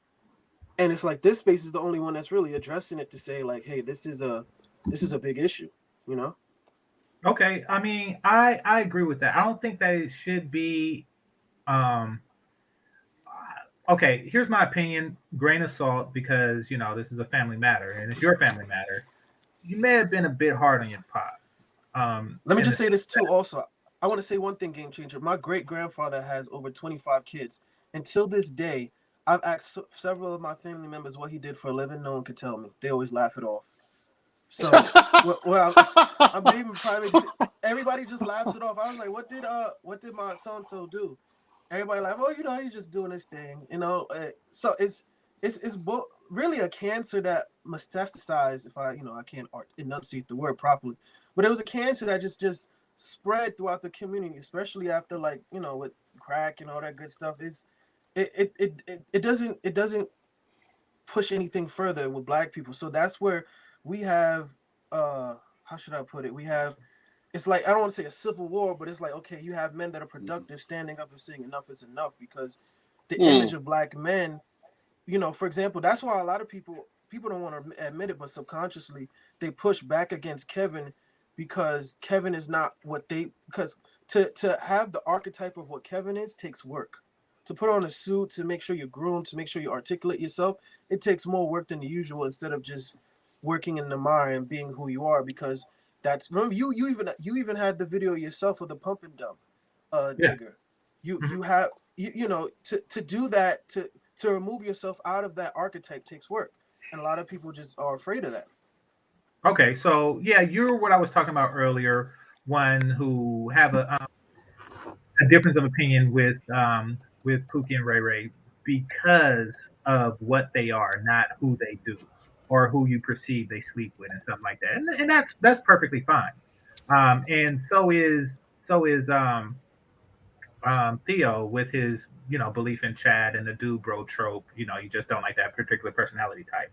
I actually get that more than the dudes who was talking last night about Pookie Ray Ray's pussy intake and how it relates to everything else. That is something I can't really get down with. But furthermore, you mentioned a civil war, and one could liken it to that, but which civil war is more important, the gender war or the Pookie Ray Ray war? I mean, it's all about your plan of attack, I guess. No, it's not. I mean, you don't want to fight on two fronts. That's how wars. So no, you're right. You're right. You're correct on this. The gender war is more important to me than the Pookie one. Okay, so yeah. Neither war is important. Neither war is important. Neither war is important at all. I mean, you end up fighting both of those wars because you ain't got something else more important to focus on. Like, listen, most people who are fighting the gender war, they're not trying to end up with the women after the quote unquote battle is over. Nobody's trying to pick up women in their 30s and trying to put them on their team. Like the gender war is just a place to stagnate people who actually want to still deal with these women. And the actual Pookie and Ray Ray war, you can't or shouldn't waste ammunition on people who are already destroying themselves. They're already at the end of their rope. The women are already at the end of their rope too because they can't procreate any more kids. That's something that they held over men. Because most of these dudes who claim that they got access, they don't have the access that they do.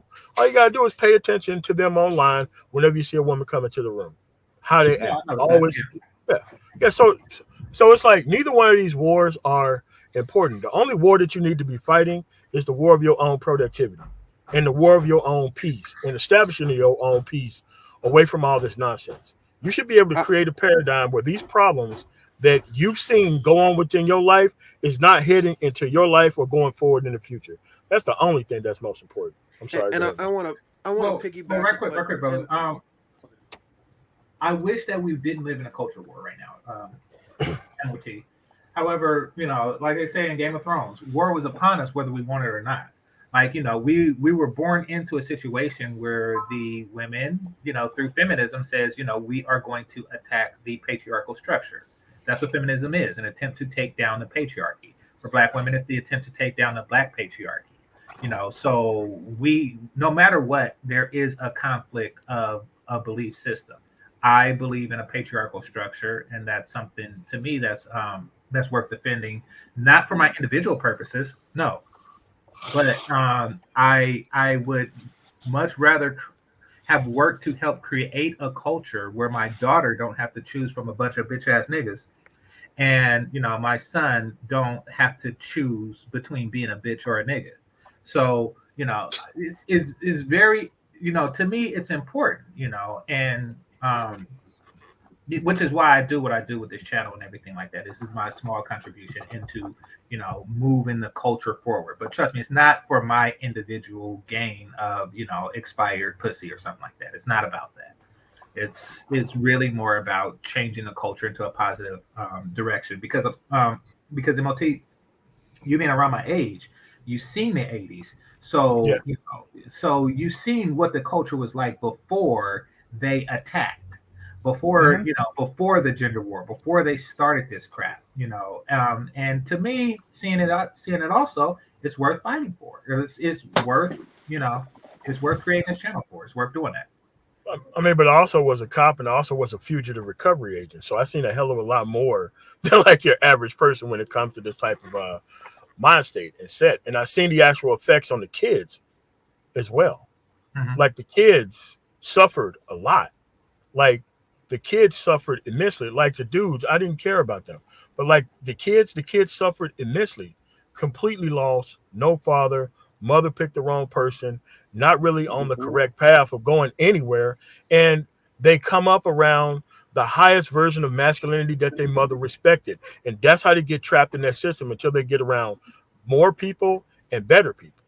And I then agree. you have this cultural. go ahead. It's a cultural dysfunction, and that's what I'm saying. That's why the gender war, and to a lesser extent, a much lesser extent, this EL war exists. I mean, the culture is generating this suffering amongst the children, and all of the chaos and dysfunction that really a culture can't survive in. Mm-hmm. But it can because go ahead. Sorry. No, I was just saying, like, I agree with you. I agree with what you're saying. I wanted to piggyback on what you're saying. Yeah, go ahead, and we'll take. All right, so what I'm saying is this: there was a cultural run-up to the problems that we currently have, and now that this thing is pretty much stopped, it's going to be a cultural rundown from these things happening. Like right now, it is out of style to be a street dude, nearly everywhere. No one tolerates that type of stuff. And it's like it's going to take another 25 years because right now the decisions that are being made and the children that's being created right now, you're not going to see those type of outcomes for at least 20 to 25 years. And when those kids have kids, those kids are going to be a hell of a lot better off than we were. So I'm just looking forward to the next 40 years, man. Seeing better and better people come up. I agree, and I want to push the culture in that direction. I do believe that the engine, and I'll get to you, Azrael, I promise. that the engine that was driving the Pookie Ray Ray culture, or the gangsta thug culture, is turned off. You don't see it in the movies, the musics and stuff like that. You got all different. You got Childish Gambino and people like that out there. So that mechanism seemed to be off. I don't think that they're going to turn it on again anytime soon.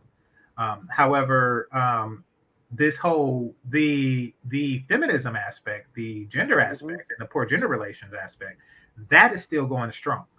In fact, it's probably stronger. And that's the battle I'm choosing. But I want to say, like, that was one reason why I liked being in Brazil. That was one reason I liked being in Brazil. There was no war there, so I mean, it was just peaceful. Everybody's living in harmony, basically. So when I got back to the States this morning, I went through TSA in Atlanta. I would say about 75% of them were ABWs, and they were looking at me like why you have all these computers? Why you what are you doing with them? I'm like, what do you think I'm doing? Don't ask me what I'm doing with my computers.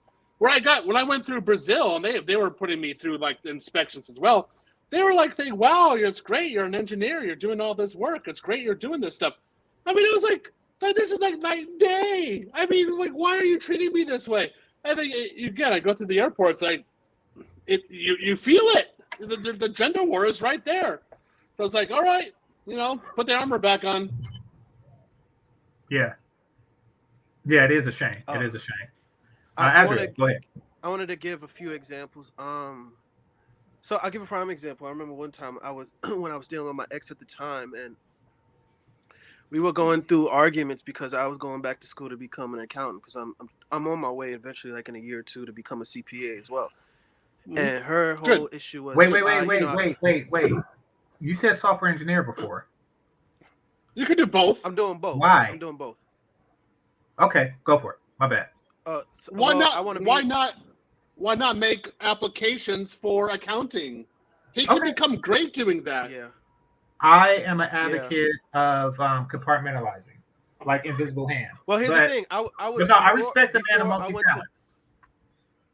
Before I went to the Ministry meetup, that's what I was doing. And then when I went there, Theo was showing me how much money you could make. Because, I mean, coming out of school, I'm probably make like $70,000. But after doing like a couple certs with Theo, I'll be making twice that amount.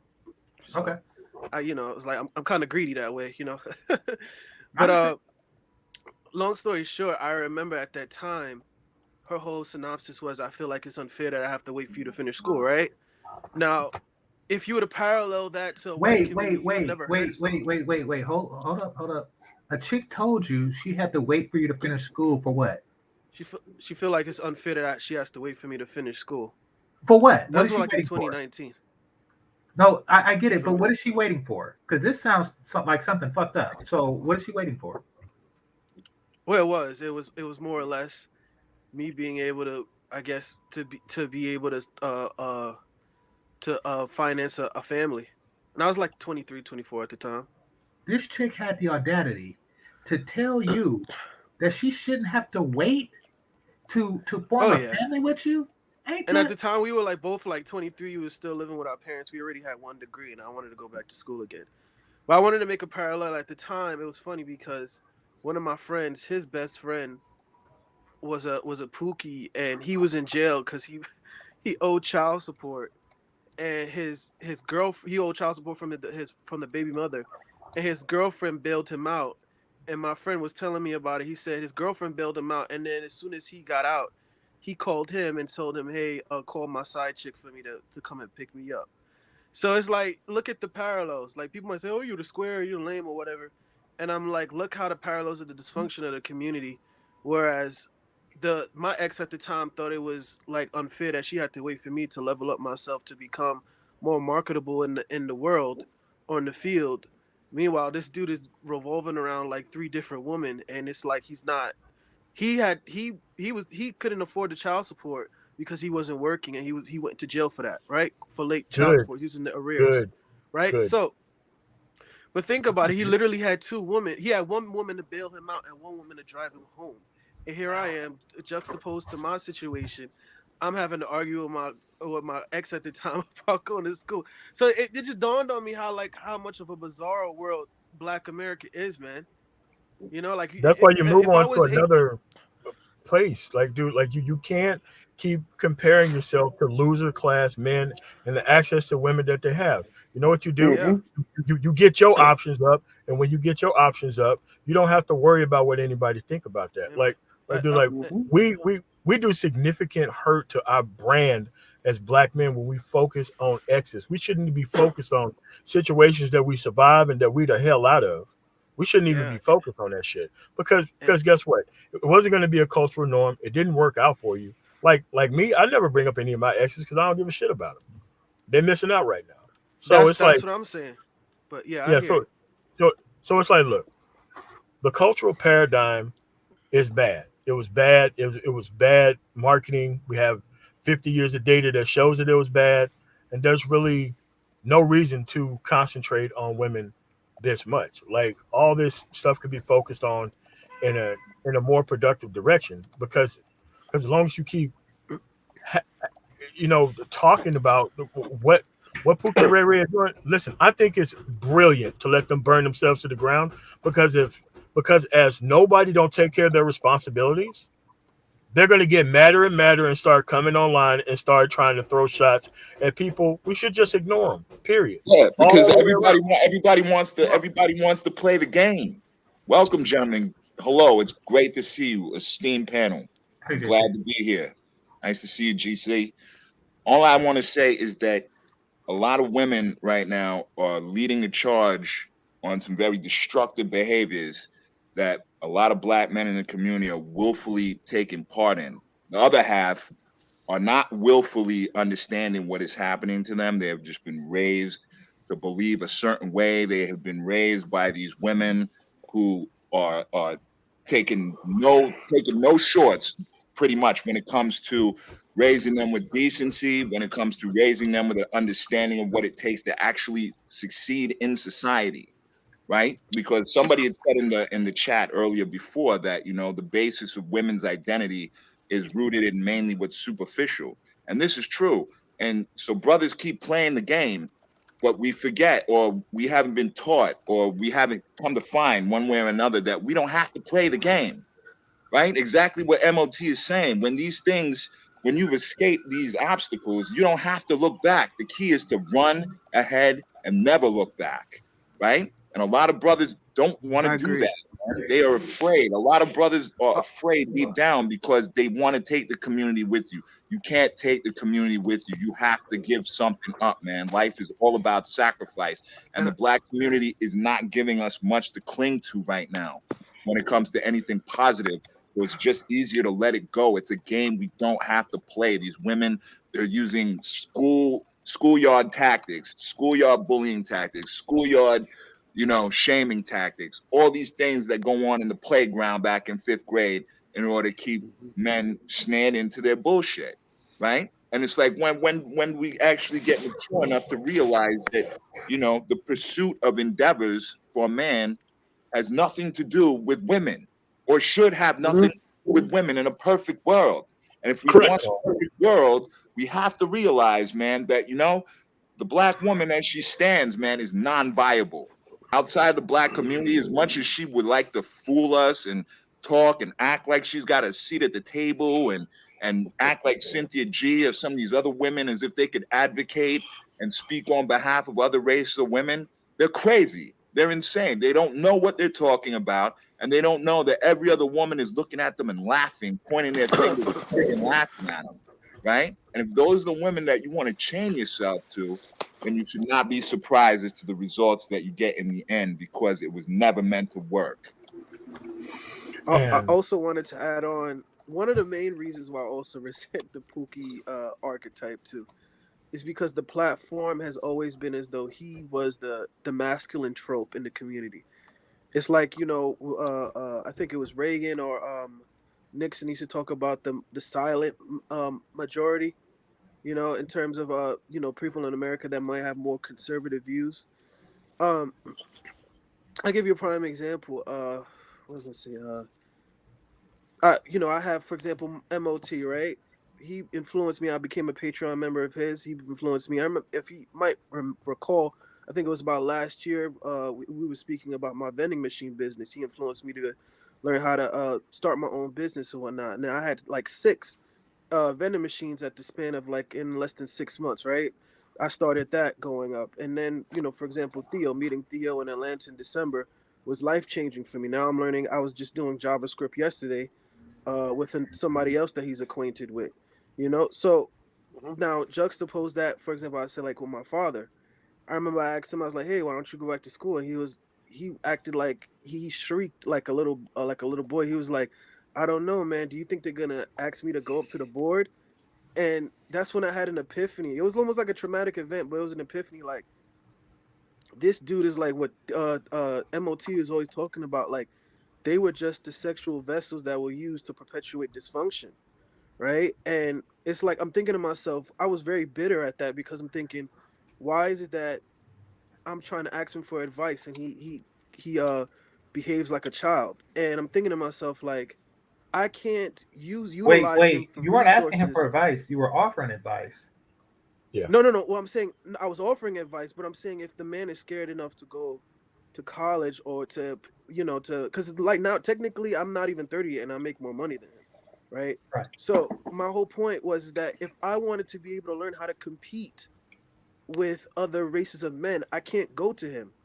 I have to go online. And you have to use other resources. I gotta probably talk to Theo. I gotta talk to MOT. Probably gotta talk to you, Then Game don't. Changer. I gotta. I mean, then That's what I'm don't. saying. But I just it's a bit of resentment because it's like, what if I never encountered this space? And this is what I'm saying. It Yeah, perpetuates a yeah, vicious cycle. yeah, yeah. Yeah, but you Hold have on, to realize. Well, right quick, fellas. Right quick, hold on. fellas. Number 16. Let me make this cup. Okay. Number 16. Blame Pookie, but not the woman that bent over for them. I know why some of you don't want. Let's see. Don't want to do. Yeah. I don't know. All right. Thanks a lot. Number 16. uh, Hold on, right quick. I gotta adjust the screen so I can actually see the letters. All right. Sweet Melody Speaks says late to the show. Hit the like button. Thanks a lot, love. All right. And I got one more. Yes, I think I got one more.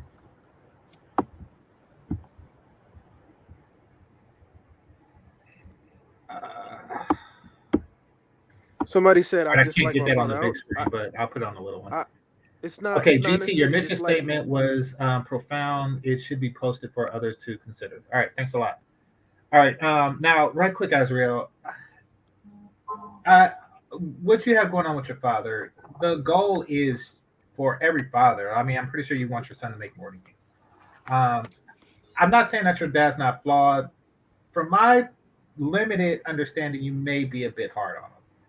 Yeah, every generation should come out stronger than the one that preceded it. So Exactly. you shouldn't feel bad about that. You shouldn't. That's the natural order. So all you're doing is living in accordance with the natural order, and you're attaining the rightful benefits that go along with acting in accordance with that order when it's followed properly and it's done according to plan.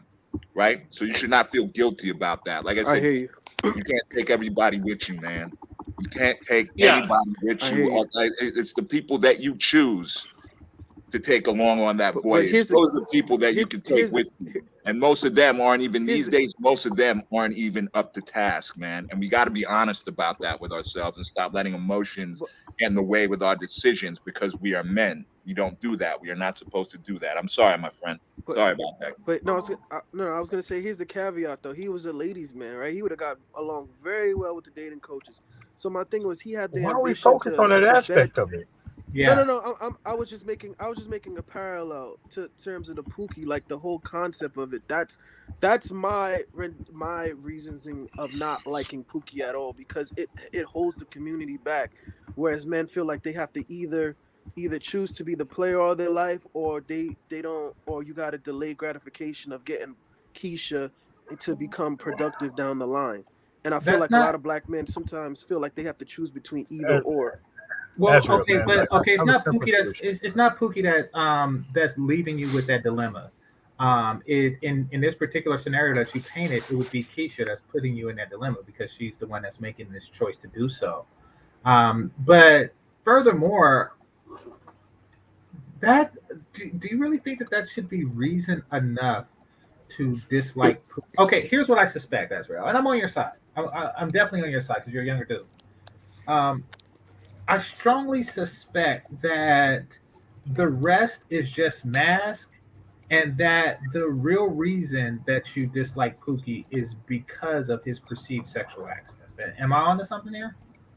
No, I believe Because you in lead the with end. that. For example, when you told the story of your girl, which I think that you probably can do better, but when you told the story of your girl, and then you gave another story based on a guy who fits the Pookie archetype who had two girls.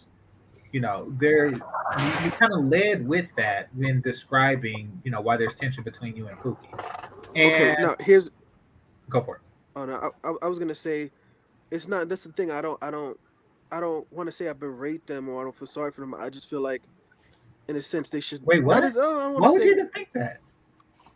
No. Meaning I don't berate them. But what I'm Oh, when I you say said berate. Okay, my mistake. Okay, no, no.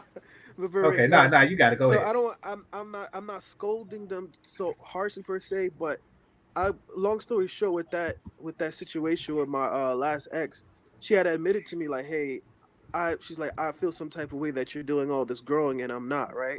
So long story short, what I'm saying is for a lot of the Pookies, they know they can do better. Like I grew up with a lot of Pookies that were smart but dumbed themselves down because they wanted to, get women, or they felt as though they have to act a certain way, they have to uh, No, they speak a certain they were they were vernacular. they were actually they were actually by black women. They were actually Azrael by black women, and this is not your fault either because you're a young dude still, right? So I mean, you can't help being born kind of into that culture at the same time. And I think your generation is just now starting to wake up. Okay, we got to remember that we're men. This is a man's world, and that men create and define and determine the prerequisites for success. And in the black community, especially in America, we have allowed that paradigm to be reversed. And now many men I'm go to women seeking approval, seeking to know what they define as successful, right? And women do not determine and what is that's successful in the world. what All I'm right, man. agreeing with you and Game Changer on, in that the Pookie is seeking the validation from women in the sense that, but they're afraid to seek the validation of being a successful person and confronting the world and taking on the world. And that was my whole point of bringing back that point with my father. Like he had so much ambition to try to lay up with different women, but it was like when you tell him, hey, what about progressing yourself? The man was fearful. All I'm saying is that it's more or less, in the community when Grinch talks about plantation politics. In other words, the women are the substitute for welfare or the white daddy government, in that they're going to pacify you with sex, right? With access of sex, and in turn, you just never become something of yourself. And that's my issue. I don't have an issue with them having access because I also said that once I started to elevate my game, my ex at the time felt some type of way. So I made that correlation that as long as you play the class clown and you can entertain a woman and you make her feel good, put it on her real good, they don't have no issue with you. But as soon as you start to become a man and start becoming a man of your own and dictate what you deem fit and necessary, that's when it becomes an issue. That's what I'm saying. It's like one of the Pookie is just a cog in the machine. That's all I'm trying to say. All right, so Let me comment. Can I comment real right, quick on this? right. Yeah. Then I'm gonna read. So, Then I'm gonna read some super chats, and then I'm okay. final thoughts. I want to comment on this because when I was between the ages of 26 and 28, I blew my father away in terms of professional career. I went way ahead of him, and it's really loud. I don't know what's going on, but it's really loud. I can barely hear myself. Anyway, I turned back and I was like, there's a lot of things that you did wrong, Dad, and there's things you taught me that I had to reverse, and I can't believe you did this or that. And I was really critiquing him in my mind. And when I finally, again, I do IT security. I remember I was at $120,000 a year when I was 28 years old, at the end of 28. And kind of like what you're saying, like my father was talking about all these other things except being successful, and I got to be professionally successful, and he couldn't accept that I was in IT security. He thought that I was a security guard, and I kind of just sat back. I looked at him. He resented you for that. That's why he didn't want to believe it. He needed to believe otherwise because, you know, in situations like that, you know, a lot of the times the father is going to resent the son for doing better than them. And, you know, it's an attitude in the black community, especially, you know. So what I did was I didn't correct him. I said in my head, I said, I love you, Dad. I accept you. You gave me the means and the tools to get where I am. I've beaten you. And now I'm just going to enjoy the memories that I have with you while not accepting this BS that you're giving me right now. And that was it. I just went forward like that until the day he died. That's the way I thought of him. And he could never accept who I was. And I was like, all right, that's the way it is. You're my dad. You're my dad. That's all right.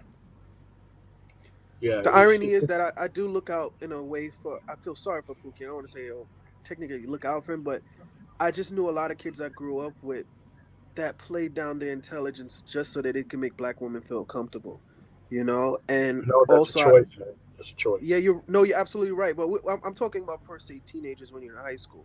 I mean, dudes that were brilliant with math, like they just got it, right? And I'm thinking to myself, dang, they can become engineers. But you know, I mean, I guess that's the choice of being a young person, peer pressure, what have you. But long story short, I was going to also say. Part of being intelligent is the ability to play it down. Well, right quick, Azrael, because part of being intelligent is the ability to play it down. Like, you know, the dumb people can't play it up, but fortunately, we can play it down. And if it gets us booty in the process, I see nothing wrong with that. I'm not mode 1 all the time. But here's the thing: if a chick like dumb niggas, I can pretend to be a dumb nigga long enough to hit it. But this is the problem. Yeah, but you.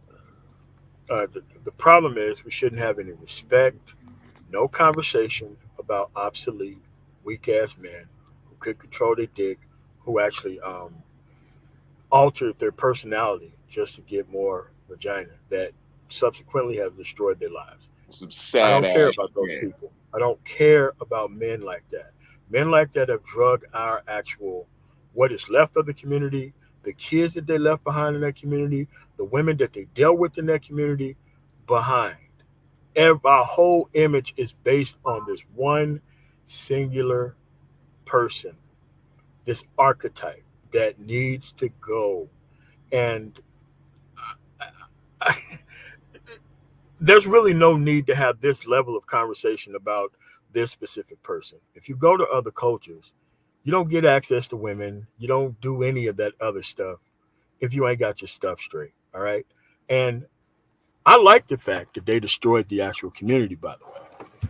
So right now, when you hear people talk about how community minded they are, and you ask them how much money they make per year, they're telling you exactly the level of person that they are. They're community minded in name only. They're community minded as in clean up after my mess. They're not community minded as in we should have prevented this stuff from happening. There's never those community minded people around. Yeah. A lot of black people in the community don't seem to be proactive when it comes to most things. They seem to be reactionary, only reacting to the problem after it's already shown its symptoms. The cancer's already manifested. It's at like stage 4, and all of a sudden now we're having these big conversations. You know, what did we need to do in order to avoid getting to this place is what we need to be doing right now. And that's why these discussions are so valuable, man, especially for cats like Azrael and, you know, brothers coming up in that class. Peace out, Theo, man. It was great talking to you, by the way, Peace. man. Thanks for coming up, Theo. You know Thanks, Theo. And so the problem is, I'm sorry. Go on, Em. Man. So the problem here is that we got to take some action after these type of discussions, man. Like every time you have a discussion like this, there should be some tangible actions that need to be taken. Like, I wish my father was alive for, you know what I'm saying? He died before my grandfather died and all that kind of other stuff. So I didn't have, you know, like the level of conversation that Azrael is having with his father and the actual dialogue. But my actual grandfather did have that dialogue with me in front of him before both of them had died. And it was a very powerful moment where he pretty much said, you don't need to care about those people. Because, you see women, you seen them in the community, you seen them get pregnant, all this stuff. He was like, you know what? 20 and 40 years from now, these people are going to come to you for help. And since you were in school doing what you're supposed to do, you're supposed to leave those people behind. Because at the end of the day, the people who want the most chances, they actually get them because of the sympathy and how much love that we have for most of the people.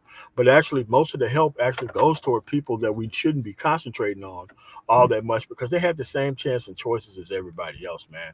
And we gotta be very harsh, overwhelmingly brutal when it comes to these people coming into the conversation and trying to aim the conversation back toward how much women did I had in the past. That should get you grounds for treason. Like, okay, so you're responsible for how this community turned out. So you're telling me that you're a domestic terrorist, that you're responsible for this? Really? What type of person would go around admitting that? And I'm like, are you trying to get a response? I mean, because this is your mess to clean up, man. So it's like, it's crazy. yeah. I was gonna say this. It's crazy, man. I was literally on a panel with Citizen Slew yesterday. And I was talking about. I was comparing how Kevin is how he interacts with Nicki Minaj, and I was basically telling everybody how he utilizes some of the. And I know people will say, "Oh, it's the nigga Bible with the 48 laws of power," and I was just breaking down some of the laws that he's using. Here comes Sir Ism talking about what you talking about, Jack. Have you ever got a woman pregnant? And I'm like, this dude is old enough to be my grandfather. Azrael. Yo, Azrael. yeah, I feel very differently about that interaction, by the way. I think it showed the true colors of what he was here for. Because if he can shit on all the smaller women, he can do it to the actual big dogs. And since he didn't do it to the big dogs, he lost all his credibility, even the credibility that he don't have. No degree. I mean, you can't help these women. They're not good women that call the show. There's women that want a man that they know damn well that they don't. Yeah. So you gotta stop saying the stuff that he did, the stuff that he's doing nothing for these women.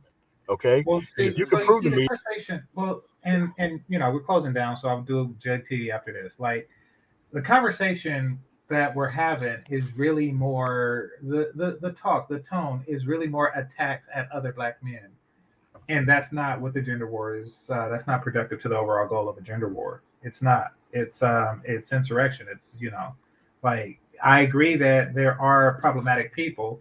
Um, however, we can at least try to work together to a similar goal in the meantime until this one problem is somewhat neutralized. That's my opinion on that. Here, let me read these super chats.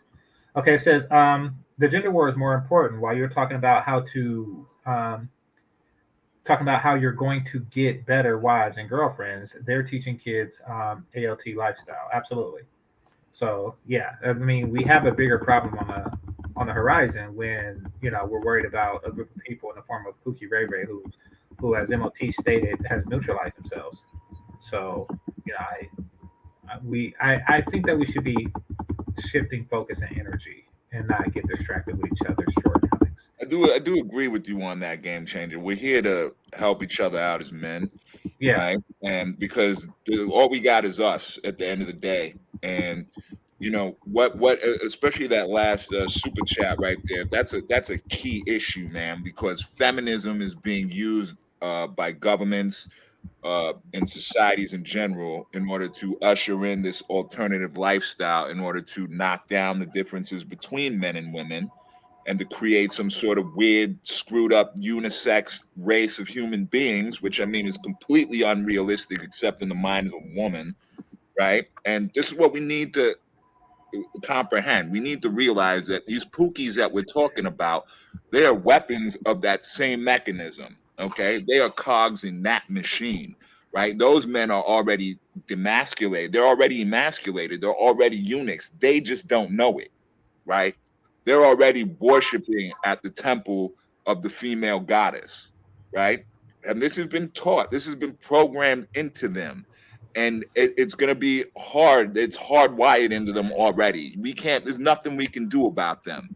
All right. We need to throw them back in the pile with the rest of the women and go out and seek greener pastures, because believe me, they're out there, and what the black woman especially wants to do is dead set on doing is convincing you that there are no greener pastures beyond her, that she is the be all end all. You better accept her for what she is because she ain't gonna change. She don't need to change. She make the rules, and we need to accept that. And that's a game that we don't have to play, man. We could take our ball and go home. Okay, I agree. All right. So yeah, I appreciate everybody. Let me read this last one. Who gives a fuck about Pookie? What the fuck? Yeah. So there are going to be people who dislike them for cultural reasons. I'm just saying that it's not a good look to fight over access to women who we are currently at odds with in and of itself. It shows low priority, shows division, it shows weakness amongst them, and it also shows them because the way women think is that how easy it is to control you through your disdain for another group. For example, Azriel, if a woman were to come to you and express her distaste for Pookie, that can be used as a seduction technique. I'm not going to say if it's effective or not. I'm just going to say that that's how they think. You're probably right.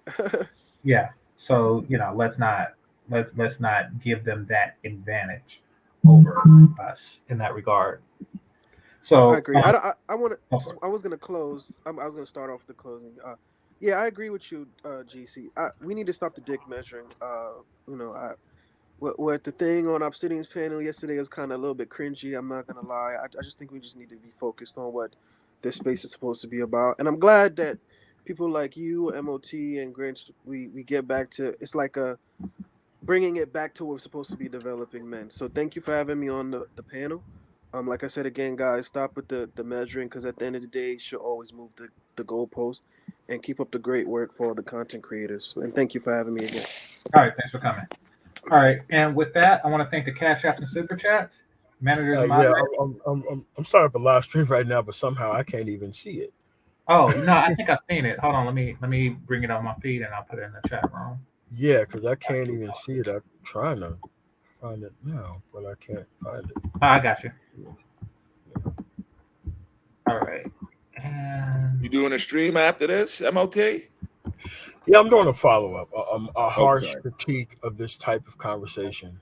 Yeah, I'm on it. I'm on it. Well, yeah, but you're gonna do the conversation against Pookie Ray Ray and the whole No. It's not against them. It's the focus should never be on them, ever. All right. I mean, it's just like, they keep trying to draw attention to themselves, and I don't think we should play into the games that they've been playing in the past against us. We shouldn't be doing that. They want to be part of the conversation. They shouldn't be on any level, but that's what it is. So. Okay. Agreed. Fair enough. All right, cool. All right, man. Thanks for having me on, man. You have a really nice day. You too. All right. Go ahead and check out MOT.